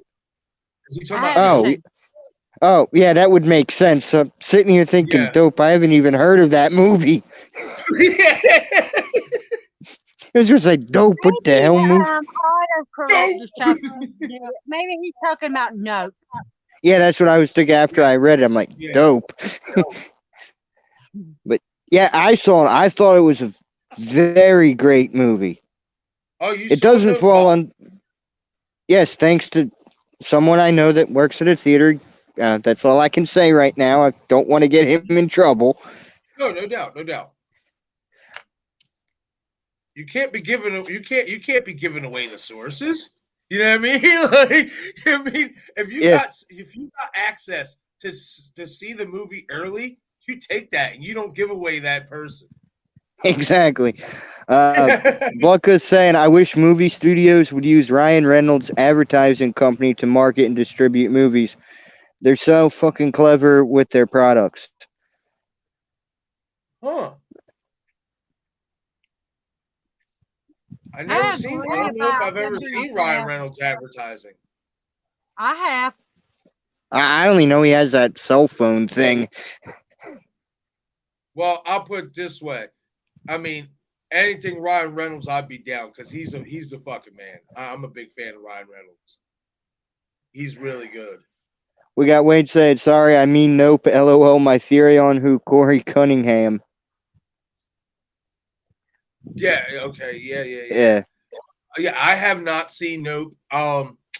I'm gonna give it a chance. Like I said before, I'm not really into sci-fi part of horror so much, but because it is Jordan Peele, and I think Jordan Peele has a very unique mind and perspective on suspense, thriller, horror, I'm gonna give it a chance. I'll give it a chance, and I'll do a video on it and see what I think. I'll see it for sure. I'll give it a chance. I'm waiting. I am not going to theaters anytime again this year except for Halloween if I'm lucky. Yeah, Halloween Ends is probably the only one I'll make that huge trip for this year. Oh man, guys, I'm telling you, Whoo! I can't wait, man. I cannot wait.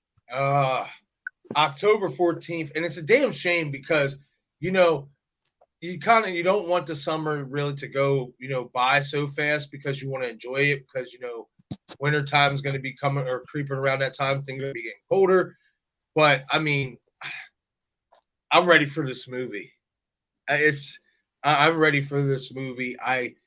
I think this movie is going to be better than what we anticipated, even with all the concerns we have. And I think it's going to be a solid, quote unquote, last movie, at least in part, to the Michael and Laurie saga. And the Blumhouse saga. Yes. Yes. Especially if the rumors are true that Blumhouse and Malik kind of are having a falling out and they don't ever do business again. This will be the last, Blumhouse movie for Halloween. So, but hopefully, I mean, if not, if those rumors aren't true, and there's still more story to be told, through Blumhouse's timeline, especially depending on what happens with Allison in this movie. I mean, I wouldn't mind seeing Blumhouse make some more Halloween movies. Definitely, same here. I mean, it all depends really how this one ends. Right. Absolutely. Absolutely.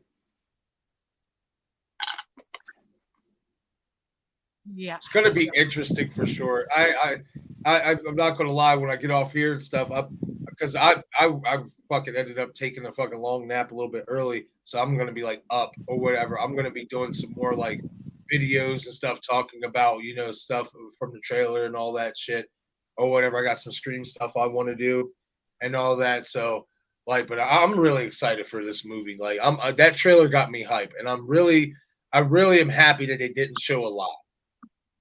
Yeah, Yeah. I said I wasn't going to watch Halloween Ends trailer unless it didn't show much of anything. And I was doing a live, and Christian and Larry both told me, you should see the trailer. I'm like, is it showing anything? And they're like, we would have told you to watch it if you had. Yeah. We got Wayne saying Corey Cunningham is Richie Cunningham's. Oh, hold on.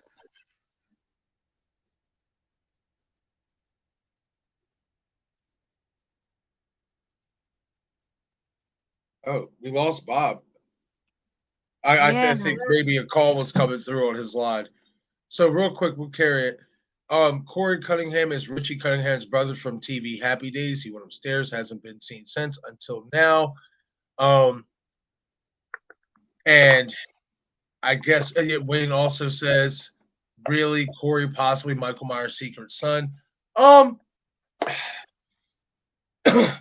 don't know. I honestly don't think. I mean, I know a lot of people think that Corey is going to be the copycat Michael Myers, and all that stuff. I don't want to go too deep into stuff from the trailer, from what I caught and stuff like that. Feel like I'm kind of giving away spoilers a little bit.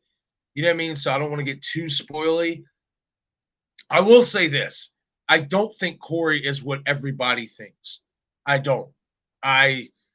And there's a few reasons why I believe that, and I'm actually going to do a video touching on Corey and this whole character, itself, and why I don't believe he's, the new Michael Myers per se or whatever and stuff. You know what I mean? So, All right, I mean, anything's possible, but I don't know. Okay, I'm back. The stupid StreamYard kicked me out. Well, I thought that you had a phone call come through or something. No, a text might have messed it up. But anyway, real quick, what I was trying to read was Corey Cunningham is Richie Cunningham's brother from TV's Happy Days. He went upstairs, hasn't been seen since now. That's an interesting theory. Hold on, but is it? I thought what was the kid in Christine's name? Because his last name was Cunningham too. I can't remember. Hold on. Archie Cunningham. Yeah. Archie Cunningham. See, and a lot of people think that this, well, John Carpenter said this movie has a lot of Christine vibes, which is, I guess why a lot of people are thinking that, this Corey kid is going to be like, I guess, quote unquote, the new Michael or whatever. I don't see it as that. I don't. You know what I mean? From what I've seen in the trailer, I'm not. I don't know. You know what I mean? I don't know. Come back. We got Craven. What's up, man? I will be right back. Uh-oh. Take your time. Uh-oh. Uh-oh. It's all right. I'll see you in the kitchen with a knife. With your eyes gouged out, fingernails cut off. You'll be hanging in the last reel somewhere. Yes, I am, Craven. Still going on strong, even with the internet issues. StreamYard kicking me out. Still going on strong. 4 hours or 15 minutes. That's Just right, an amazing time. Putting in that work, Bob. Putting in that work. Yeah, always got to run through these, man. Having fun. Exactly. I really cannot wait for ends though. I know we had Blucka saying that it wasn't well received in the screenings, but I'm telling you, with what we got in those reshoots, I'm having a lot of faith in it. I am too. You can't come and see me in the kitchen with a knife, because I didn't go into the kitchen. I went to the bathroom. Hey, you said you'll be right back. You opened yourself up for it. Yeah. But yeah, I'm really excited I'm excited for Halloween Ends. I'm excited for Halloween Ends. I think what we got in the trailer, like I said, it wasn't a lot, but they gave us some things to think about. Like I said, I don't think it's going to be what everybody else thinks, especially in terms of the Corey character. And I think that's what makes this trailer so dynamic and so interesting is that, in a lot of aspects, we think that it's going to go this way. And and from my point of view, it's going to go an entirely different way. You know what I mean? I don't think that this kid Corey has as much significance as a killer as a lot of people think. And I know that, did you read the plot synopsis yet, Bob? Yes, because it was in the description of the trailer. And like I said, I have some issues, you know what I mean, with this whole, he's accused of killing, a kid he's babysitting. And I'm going to leave it at that. And I'm going to, touch on it in a video. I have some issues with that. And that's, and there's some other things why I don't think it's what we think in terms of him, possibly being the new Michael and stuff like that. But hey, anything's possible. You know what I mean? Anything is possible. But I am really, really excited for this movie. I am. And we know Craven's pumped for it. The reason Joan said it's got Christine vibes. Michael gets a card, and it turns out to be Christine's, and he's the killer machine in a killer machine. All right, we got Blucka saying Halloween Ends apparently has 2 versions of the movie being test screened that are competing for which releases in theaters. I did see something about that. I did.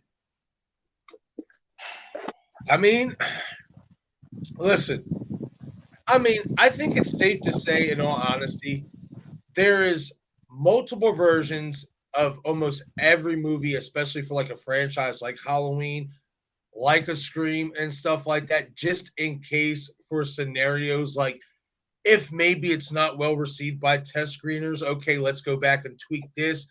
But I don't think that, it really is going to be that much different, you know what I mean, from what we're already going to see in the theater. I just think certain tweaks were made, you know what I mean? But we'll see. We'll see how this plays out. Like I said, with the trailer that we got, I'm excited. I will say this. I don't know how much killing we're going to get in this movie, But from what I've seen, man, Michael looks aggressive, and I like it. He looks aggressive. Yes, he does. Yeah, I We like got how they didn't show too much in it. we got Wayne Turner saying release both versions, aka Clue. I mean, why not? I've never seen Clue. Oh, you got to. That is a fun Tim Curry movie. That is a good movie. I actually enjoyed it a lot more than I thought I would.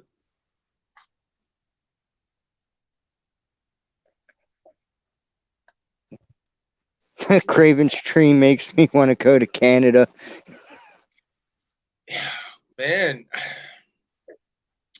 Yeah, I'm telling you. I mean, that's another one I'm excited for is Scream. I think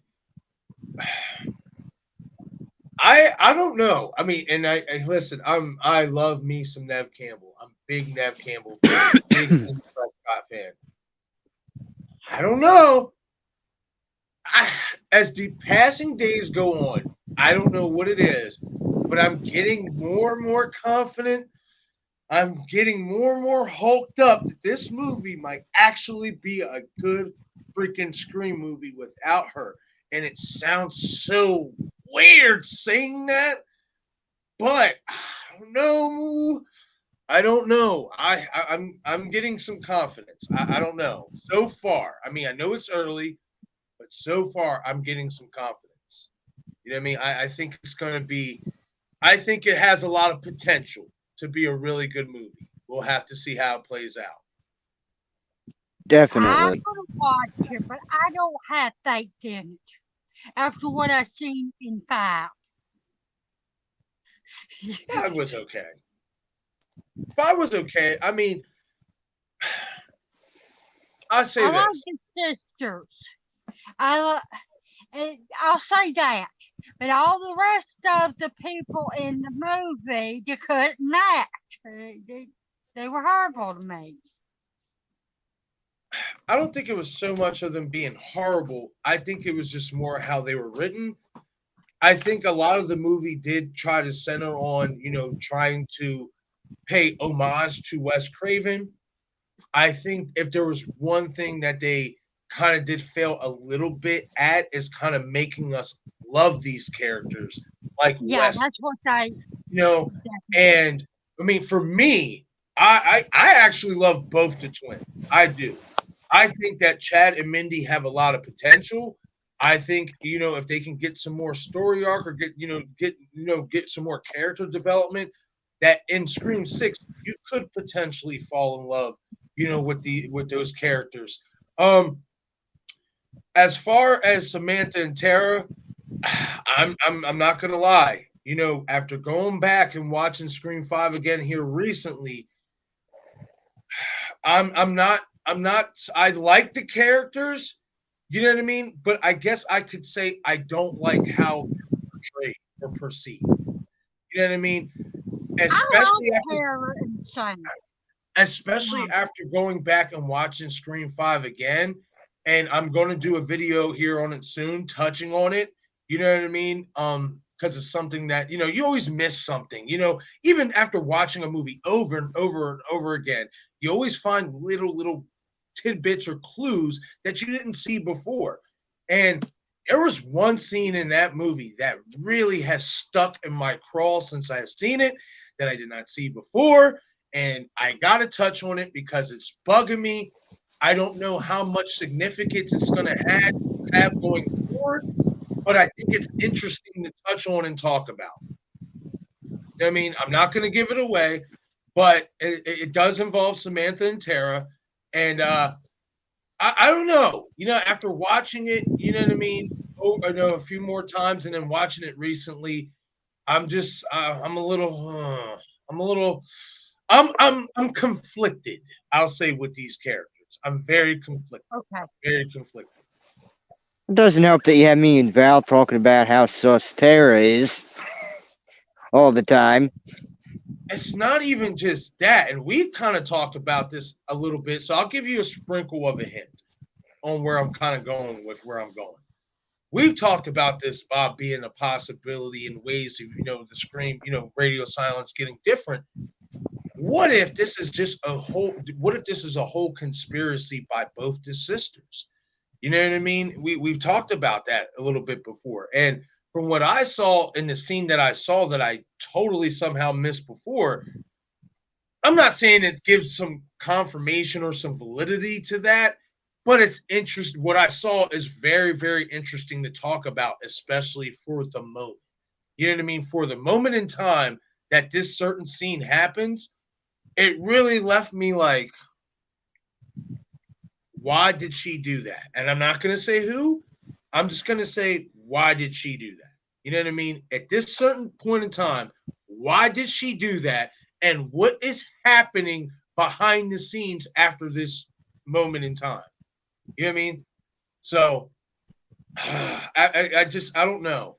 You know what I mean? I don't know. We'll see what we get in Scream 6, but I'm not going to lie.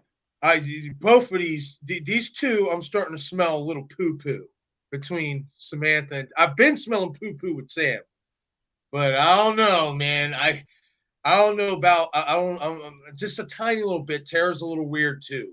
You know what I mean? And if there's one thing that I've said consistently in this movie that they did, you know what I mean, in my opinion, and especially from having conversations with you, Bob, Craven, and everybody else, and stuff like that.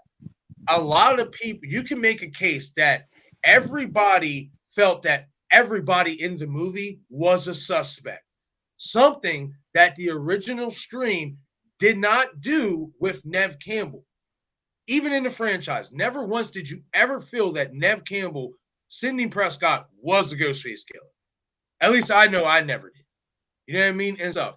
And in Scream 5, I think you can make a solid case when you go back and rewatch that movie over and over again. And if you catch certain things, and if you catch the thing that I caught, you know what I mean? You can make a case that, wow, they really made every single person in this movie look like a potential Ghostface killer.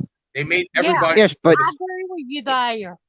I agree, but that actually works because, and look, I'm going to quote Scream 1 here, and that's where I have the issue with the original.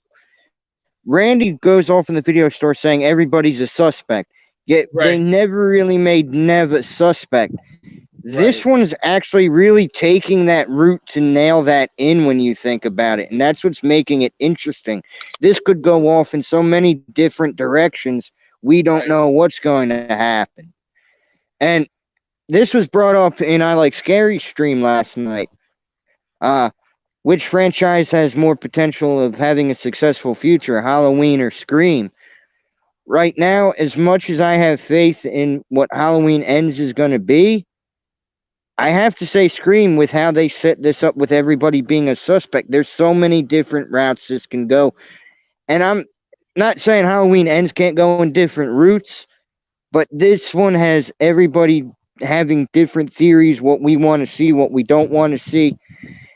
And I think that's what's making Scream, for me, going to have a more successful future. But I don't want everyone to feel like a killer. I want at least one person to feel like they're the final girl or final guy.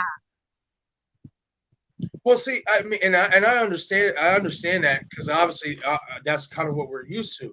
But Bob does make a very interesting point. Is that does drive home the fact that everybody is a suspect, and that's what Randy said in Scream 1, and we didn't get that with Neve.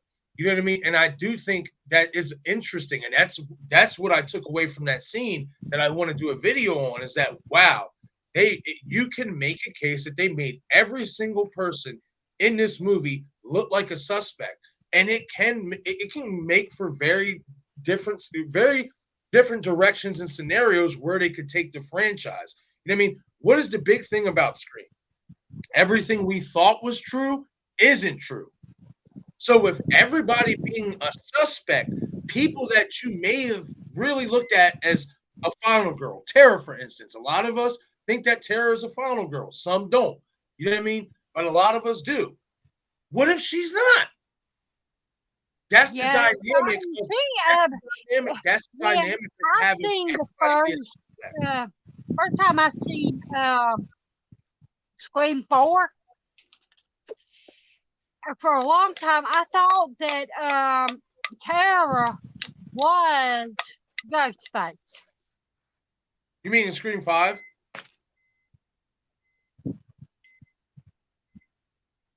You mean in Scream 5? Because Tara wasn't in Scream 4. No, oh man, I'm thinking about somebody else then. You I might thought be thinking about Tara Jill. You mean Jill? Or No. Kirby. Yeah, Jill Kirby. Kirby. Okay, Kirby. Okay, got you. Yeah, I mean, me personally, I didn't think Kirby was, but I mean, you could make that case, I guess. You know what I mean? Anybody at that, anybody could, outside of Cindy, especially in the original 4 movies, you could dub as a son. I want to say outside of Cindy, Gail, and Dewey, you can make a case somebody's going to be Ghostface outside of them 3. Now, I mean, Now Gail could even be it. We'll see Because now. she lost Dewey. We'll see now. This is the thing too, is that with Gail and Kirby being in this movie, you kind of do have those characters that, well, more Gail than Kirby because she's been in it for so long. You know what I mean? But now you do have those characters to where they could be the final girl, or you know what I mean? They're not going to die. Those characters that you cling on to and stuff like that. Yes, they may not be Nev, but those are still characters that you do cling on to in terms, especially of Gail Weathers. You know what I mean? A lot of fans don't want to see Gail die in this movie. You know what I mean? So you do have those characters that you kind of almost know they're not going to be Ghostface. But what we don't know, and this is what makes this movie even more fascinating, is are they going to die? Is Gail going to die in this movie? Is Kirby going to die? Are they both going to die? I don't know. It's so fascinating. It really is. And I think between both Halloween Ends and Scream 6, we're going to get better movies than we expected and twists that we probably didn't see coming. You know what I mean? And maybe twists that we can accept as a fan base and be happy. I'm gaining more confidence with both by the day. Definitely. I'm not saying I'm not going to watch it. I'm just worried it's not going to be it. Oh no, and you're right.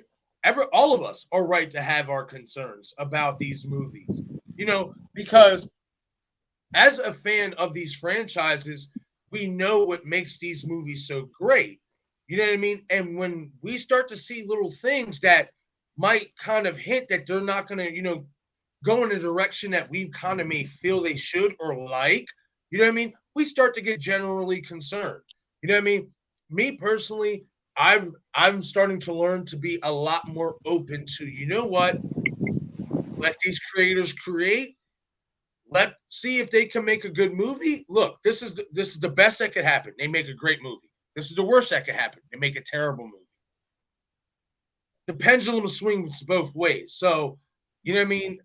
It can happen either way. I just want these guys to make the movie that they feel they can make. It's a great movie that they feel is going to be great. Make your movie. Simple. And let's hope that Lantern Entertainment doesn't throw any more curveballs into this. Right. If all these rumors with Nev and that are true, let's hope they keep their nose out of the story writing. Right. Let James and Guy do what they need to do to make a successful film for you. Right. Now, this is something that I thought about in terms of Nev, right? And that I don't think a lot of people are really talking about. Is, okay, we know that at the most recent con she was at, she shut down, the whole rumors that she signed a secret deal to be in the movie and all that stuff. What we don't know is, did she sign a secret deal to not be in the movie per se, but in that final scene, we see Ghostface calling her, and then you hear her voice, the voiceover. You know what I mean? There is a difference. You know what I mean? Now, do I believe that she would, kind of keep that from the fan base? No, but there is non-disclosure agreements. And what if she would want it to be a surprise? You know what I mean? Like, It would be she's not better in the if it movie. was She's not in surprising. the movie. She's not in the movie per se.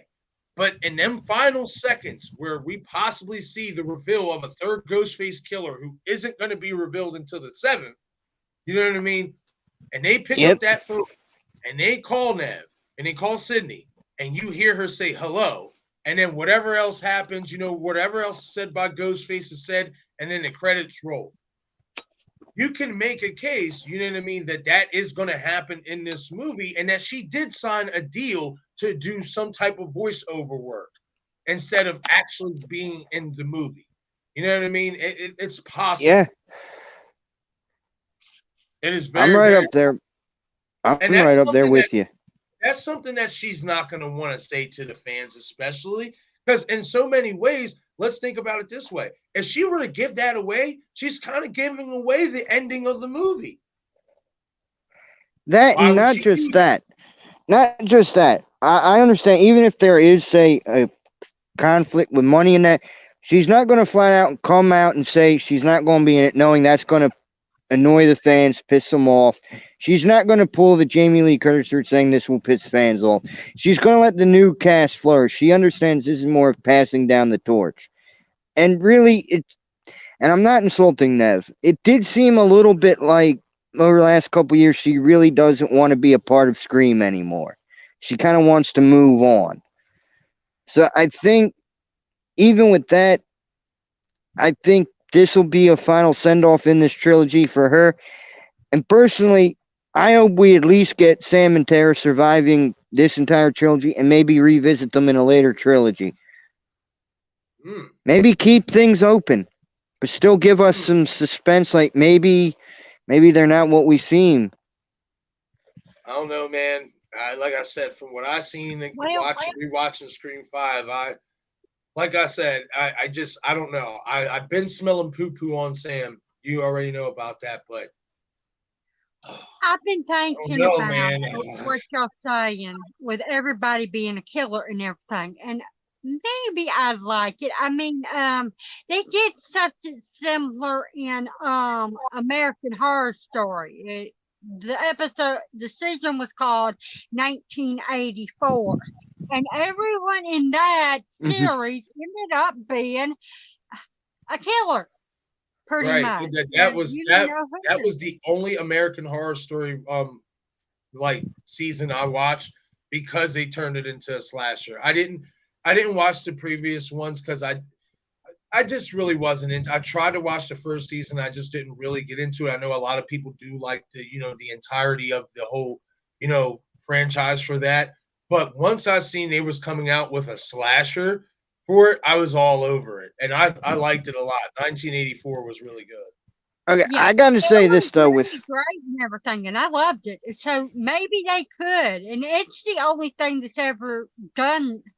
Had so many different killers and showed that different aspect of it in any kind of horror scene. Look, with my thing, I'm just saying this. What better way to subvert expectations than making everyone a suspect so everyone can go off the wall with their theories and see who ends up being right and wrong?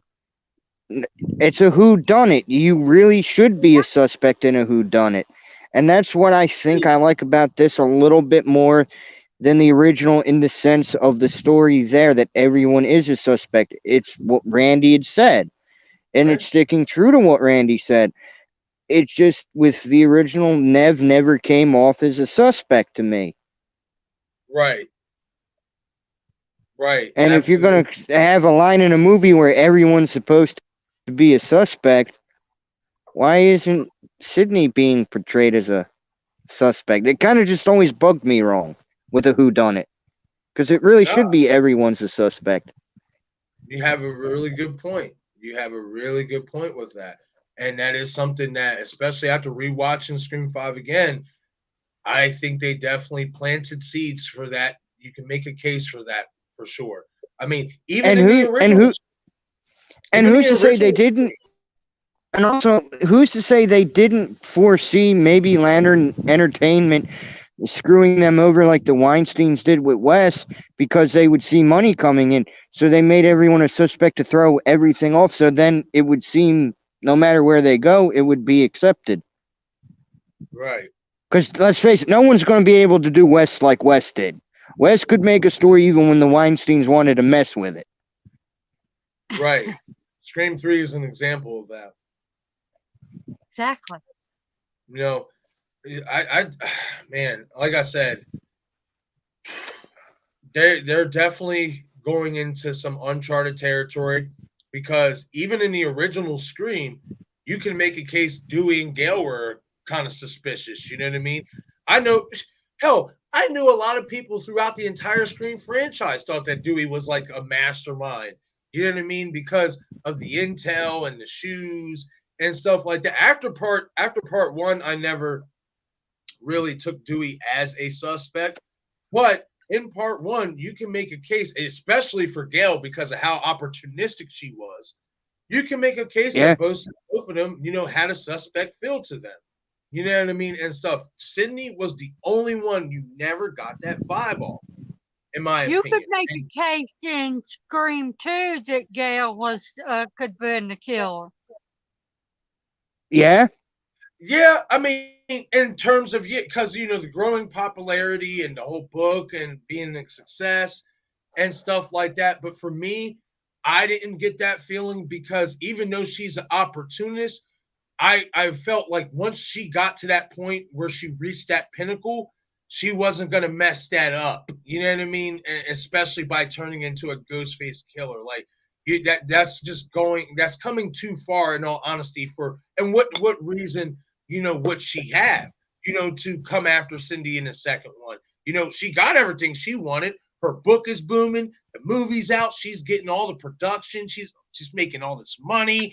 Everybody knows who Gale Weathers is, which is what she always wanted. You know what I mean? Like, and for me, I didn't feel like Gale was so much of a suspect. I agreed more with Randy's assessment that she's a target. And you can honestly make that case when you see the dialogue between her and Debbie Salt, aka Mrs. Loomis, because she was lining Gale up. She was sizing Gale up, and you know, in my opinion. So, you know, I never after part one, I never looked at Dewey and Gale as suspects again. You know what I mean? Because this how they were portrayed, especially with them two always getting together. I always felt like Wes loved, especially because they ended up getting together in real life. Wes loved feeding off that dynamic for the franchise. You know what I mean? And plus, in a way, you kind of had to have that because, you know, up until the third one, where we see obviously Mark Kincaid and Cindy get together.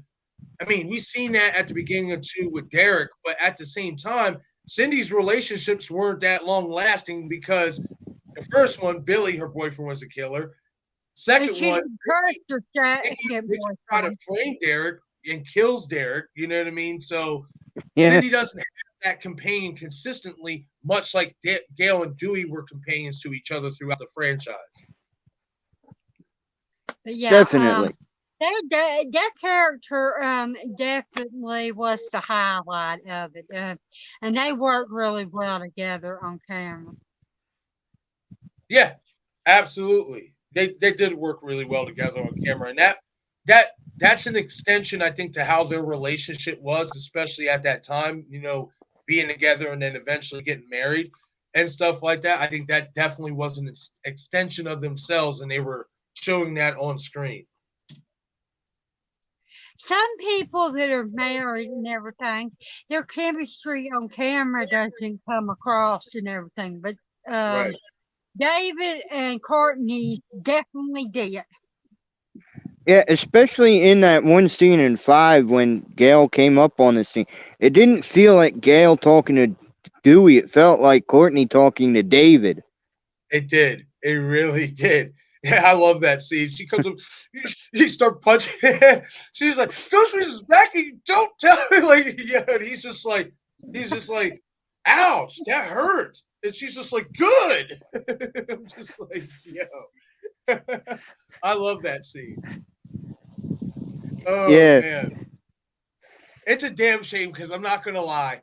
Every time now I see David Arquette, whether it's in an older movie, whether I'm watching an older Scream or watching when I was watching Happy Face Killer, I just can't help but think back to Scream 5, and I'm just like, damn, he's not gonna be in it no more. Like, Well, we might get a flashback. You never know. that is true. That is So true. you Or could just do like or David Arquette and we just might get a about everything. voiceover. Might get a voiceover when Ghostface calls Gale. Yeah, at the news station. Or we might Possibly. get a video Real quick. David, Real quick. like we did with Randy in 3. Real quick. So, what do you guys make of that other news van? What do you guys make of the other news van that was in the set photos? Because that's not Gail's news van. Well, I it's did like a I said, video I think that- Joel's coming back. I don't know, man. Like, I got a freaking feeling they're going to bring a Debbie Salt character into this movie. I do. I'm getting heavy Debbie Salt vibes. I really am. Like, could Joel be coming back? Hey, I'd be on board for that. I'm not against that. You know what I mean? But Yeah. I got a weird feeling. Now, will that Debbie Salt character be revealed as like a ghost face? I hope not, because it'd be touching too close to Scream 2. But could you make them a massive red herring? Yes. You know what I mean? Like, I think we're getting another Debbie Salt character. I do. I just really do. And in all honesty, I know a lot of us, I'm even on board. Good night, Craven. Have a nice night, buddy. Have a good night, Craven. Glad you were able to stop by, buddy. Good night, Craven. Thanks for coming. I know a lot of us, might be on board with possibly Samara Weaving being the opening kill. But I kind of am going to go to a different direction. What if she's actually a news reporter? She is a big star. She is a star. You know what I mean? And if there's one way you can kind of combat Nev not being in this movie, is if you add a third star. Hayden's a star. Courtney's a star. Now you have Samara. Like, there's directions they can go with her outside of killing her in the opening scene, in my opinion. I mean, I feel she's going to, and I'm not saying she's going to die the same way, but I'm getting maybe, even with a news reporter, she might kind of get the C.C. Cooper kind of death, like midway through. That's where I think it's going to happen. I do see a lot of people thinking she could be like the C.C. Cooper. I can see that too. You know what I mean? I see it like this too. If she is a reporter, she isn't going to live. But I can kind of see her being like, if they do want to cast her in this role as this new young hotshot reporter around the area, maybe she idolizes Gale Weathers, which would automatically make her kind of look like a Debbie Salt character, because we know Debbie Salt was really inspired by, at least portrayed to be really inspired by Gale. You know what I mean? Like, she could be this new hotshot young girl who, thinks that she's kind of going to take over New York. She wants to take over Gale's spot. Something along those ways, or she challenges Gale a lot, and we see some of that dialogue that we saw with Debbie Salt. I don't know, but I do think that if she is a reporter, whatever she is, I do think she's going to die in this movie. But I can kind of see her being that owner of that news reporter van that is not Gale's. If it's not Joel, it has to be somebody of significance, in my opinion. I don't think you just put somebody random that we really don't know in that spot, especially if you're going to try to somewhat mimic the Debbie Salt character.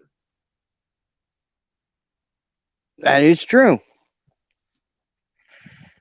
Interesting, man. It is so interesting. As soon as I saw Gail's news reporter van and said morning 4, I was like, yep, I'm doing a video. I knew it. That was not her news van in the other set photo of the first news van we got. I was like, yep, I knew it. I was like, this is getting interesting. It's getting interesting for sure. Although, here's something else. I know everybody's saying it's going to be a Debbie Salt-esque character. What if we just see the one news van there, but say something happened at Times Square or something where there was a massive, like, on the big Tron there, of someone being killed and all these news reporters are there. It might not possible. even be a thing. I mean, I'm just thinking, there's also that possibility. Oh, absolutely. Or even if there's a massive kill in the opening at, say, the rival news station, which obviously is the one Gail works at, these people now come over to do reports on that. I mean, we don't really know where it could go right now. You're right. Yeah, We won't know until filming's that's done. definitely a possibility. Saying all these different people that die. What if Gail is the opening kill? As long as we have a good chase scene with it, and Ghostface taunts her by doing the Scream 3 voice changer and taunting her by using Dewey's voice.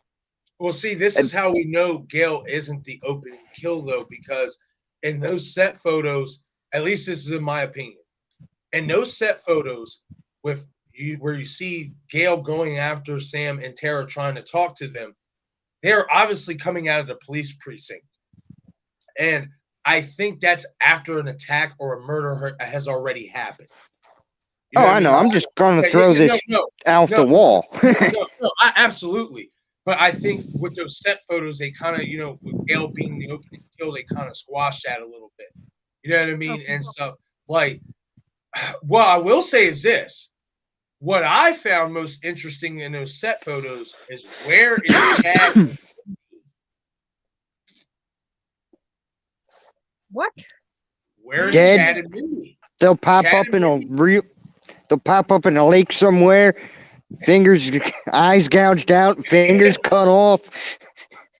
What I'm saying is that in that set photo where you see all the reporters around and you see Gail trying to talk to Samantha and Tara or whatever when they're leaving the precinct, what you don't see is Chad and Mindy following or you don't see them at all. And I find that very, very interesting because if they are coming out of the police station, wouldn't the police want to talk to Chad and Mindy as well, being that they are connected to Woodsboro and Sam and Tara? I found that really interesting in that set photo. Really, really interesting. I mean, there's just different directions you could go with that. Could they have been killed off before that scene? Could they have been attacked before that scene? Or are they just not in that scene entirely? But I found that very odd that Samantha and Tara, now that could just be a completely other scene where they're asked to go to the police station. For all we know, there could be a completely another scene where all four of them do get asked to come to the police station. And then in this instance, it's just Samantha and Tara.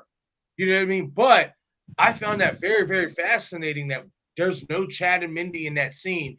And with all the reporters and stuff around, I'd like to think a murder or an attack has already happened, which is why all this media is flooding them.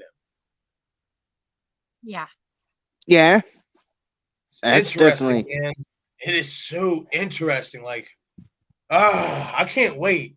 It's going to be here before Halloween ends. It's going to be here before we know it. Then next thing you know, we're going to be going to the theater to see Scream 6. Okay, get it right, Marcus. First Monster Mania is going to be here before you know it. Then Halloween's going to be here before you know it. And then Scream 6 is going to be here before you know it. Well, I've got other things on my mind, too.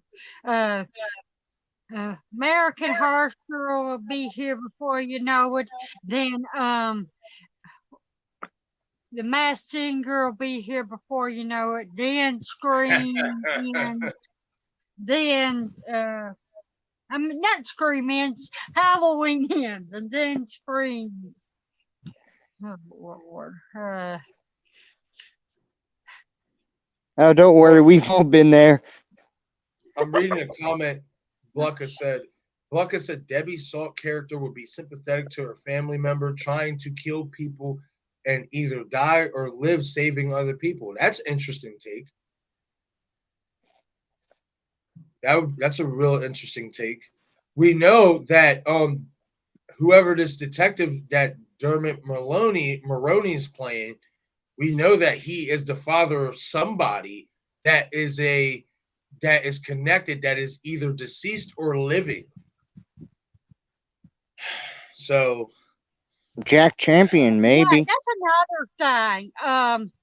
The Dermot Maroney character, everyone's been talking about that they thought that maybe I he think could he be said the it's a killer. girl. I think he actually said it's a girl. I think he did say he's the father of a daughter in this movie or something like that. That is Oh, he connected could. to this. Well, you never know. He could just be saying that to throw you off, though. Right.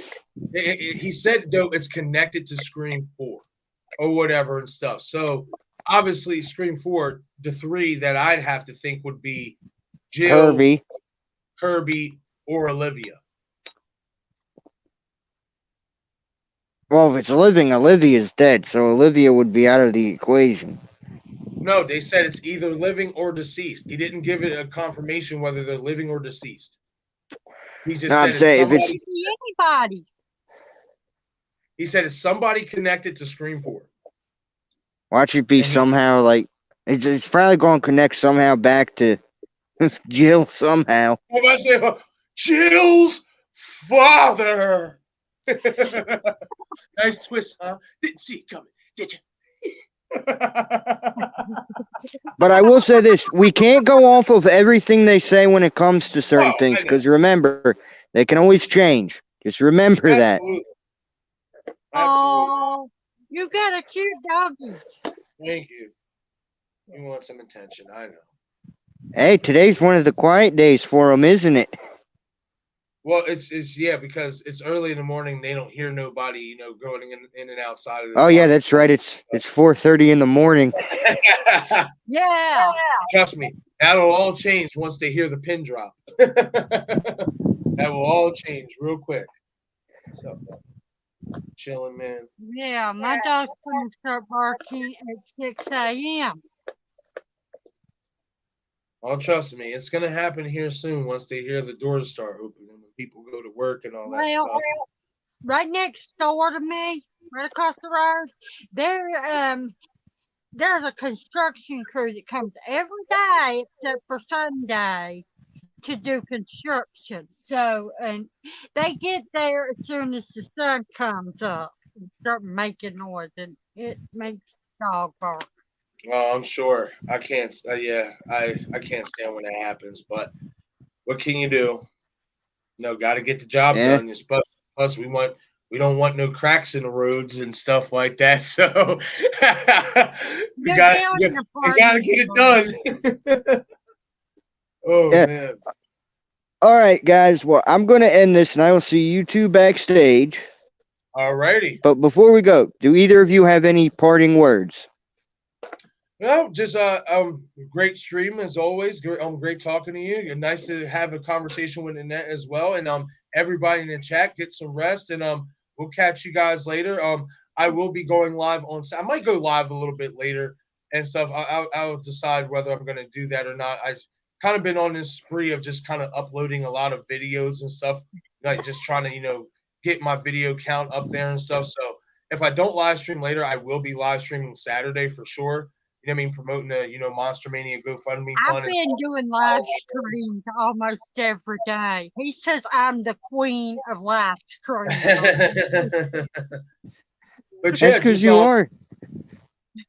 I'm just gonna be chilling. Like I said, I already, got my beauty rest, so now I'm just gonna be uploading content and touching more on some Halloween ends and getting my Scream stuff out there. And I want to do a Chucky video as well because obviously we got the release date for season 2 and got some interesting things to talk about that as well. So yeah, I'm gonna be busy all morning and about to get my coffee ready and just chill out and get to work. Yeah. Anyway, anybody new on replay? Hey Maria.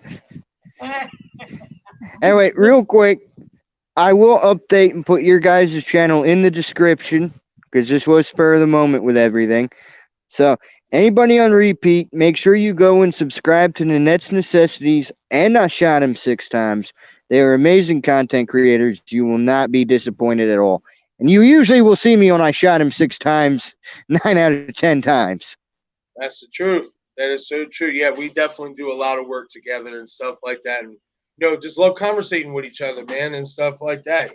We love what we're doing here in this community. And it's a growing process. Like I said, I started uploading videos. It's so funny because I went back and I watched my first video, which was actually like a 45-minute live stream. And to see where I'm at now, it's just like, man, it's progress. Like I say all the time, it's progress. You know what I mean?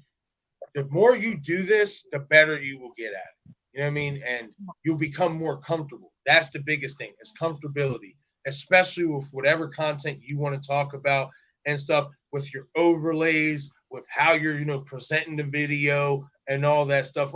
Like I say it all the time, I go roughly through at least 6 to 7 cuts before I actually get down what I'm going to say in the video. Like, I have a fucking blooper reel, you know what I mean? But it's progress, you know what I mean? Once you get comfortable, you get better. Definitely. There is no question on that. All right, everybody. Well, we've been going for 5 hours now, and I hope everyone has a great night, and see you two backstage. All right, Y'all everybody have a have a great great night, night. I'll see everyone. y'all backstage. See you backstage.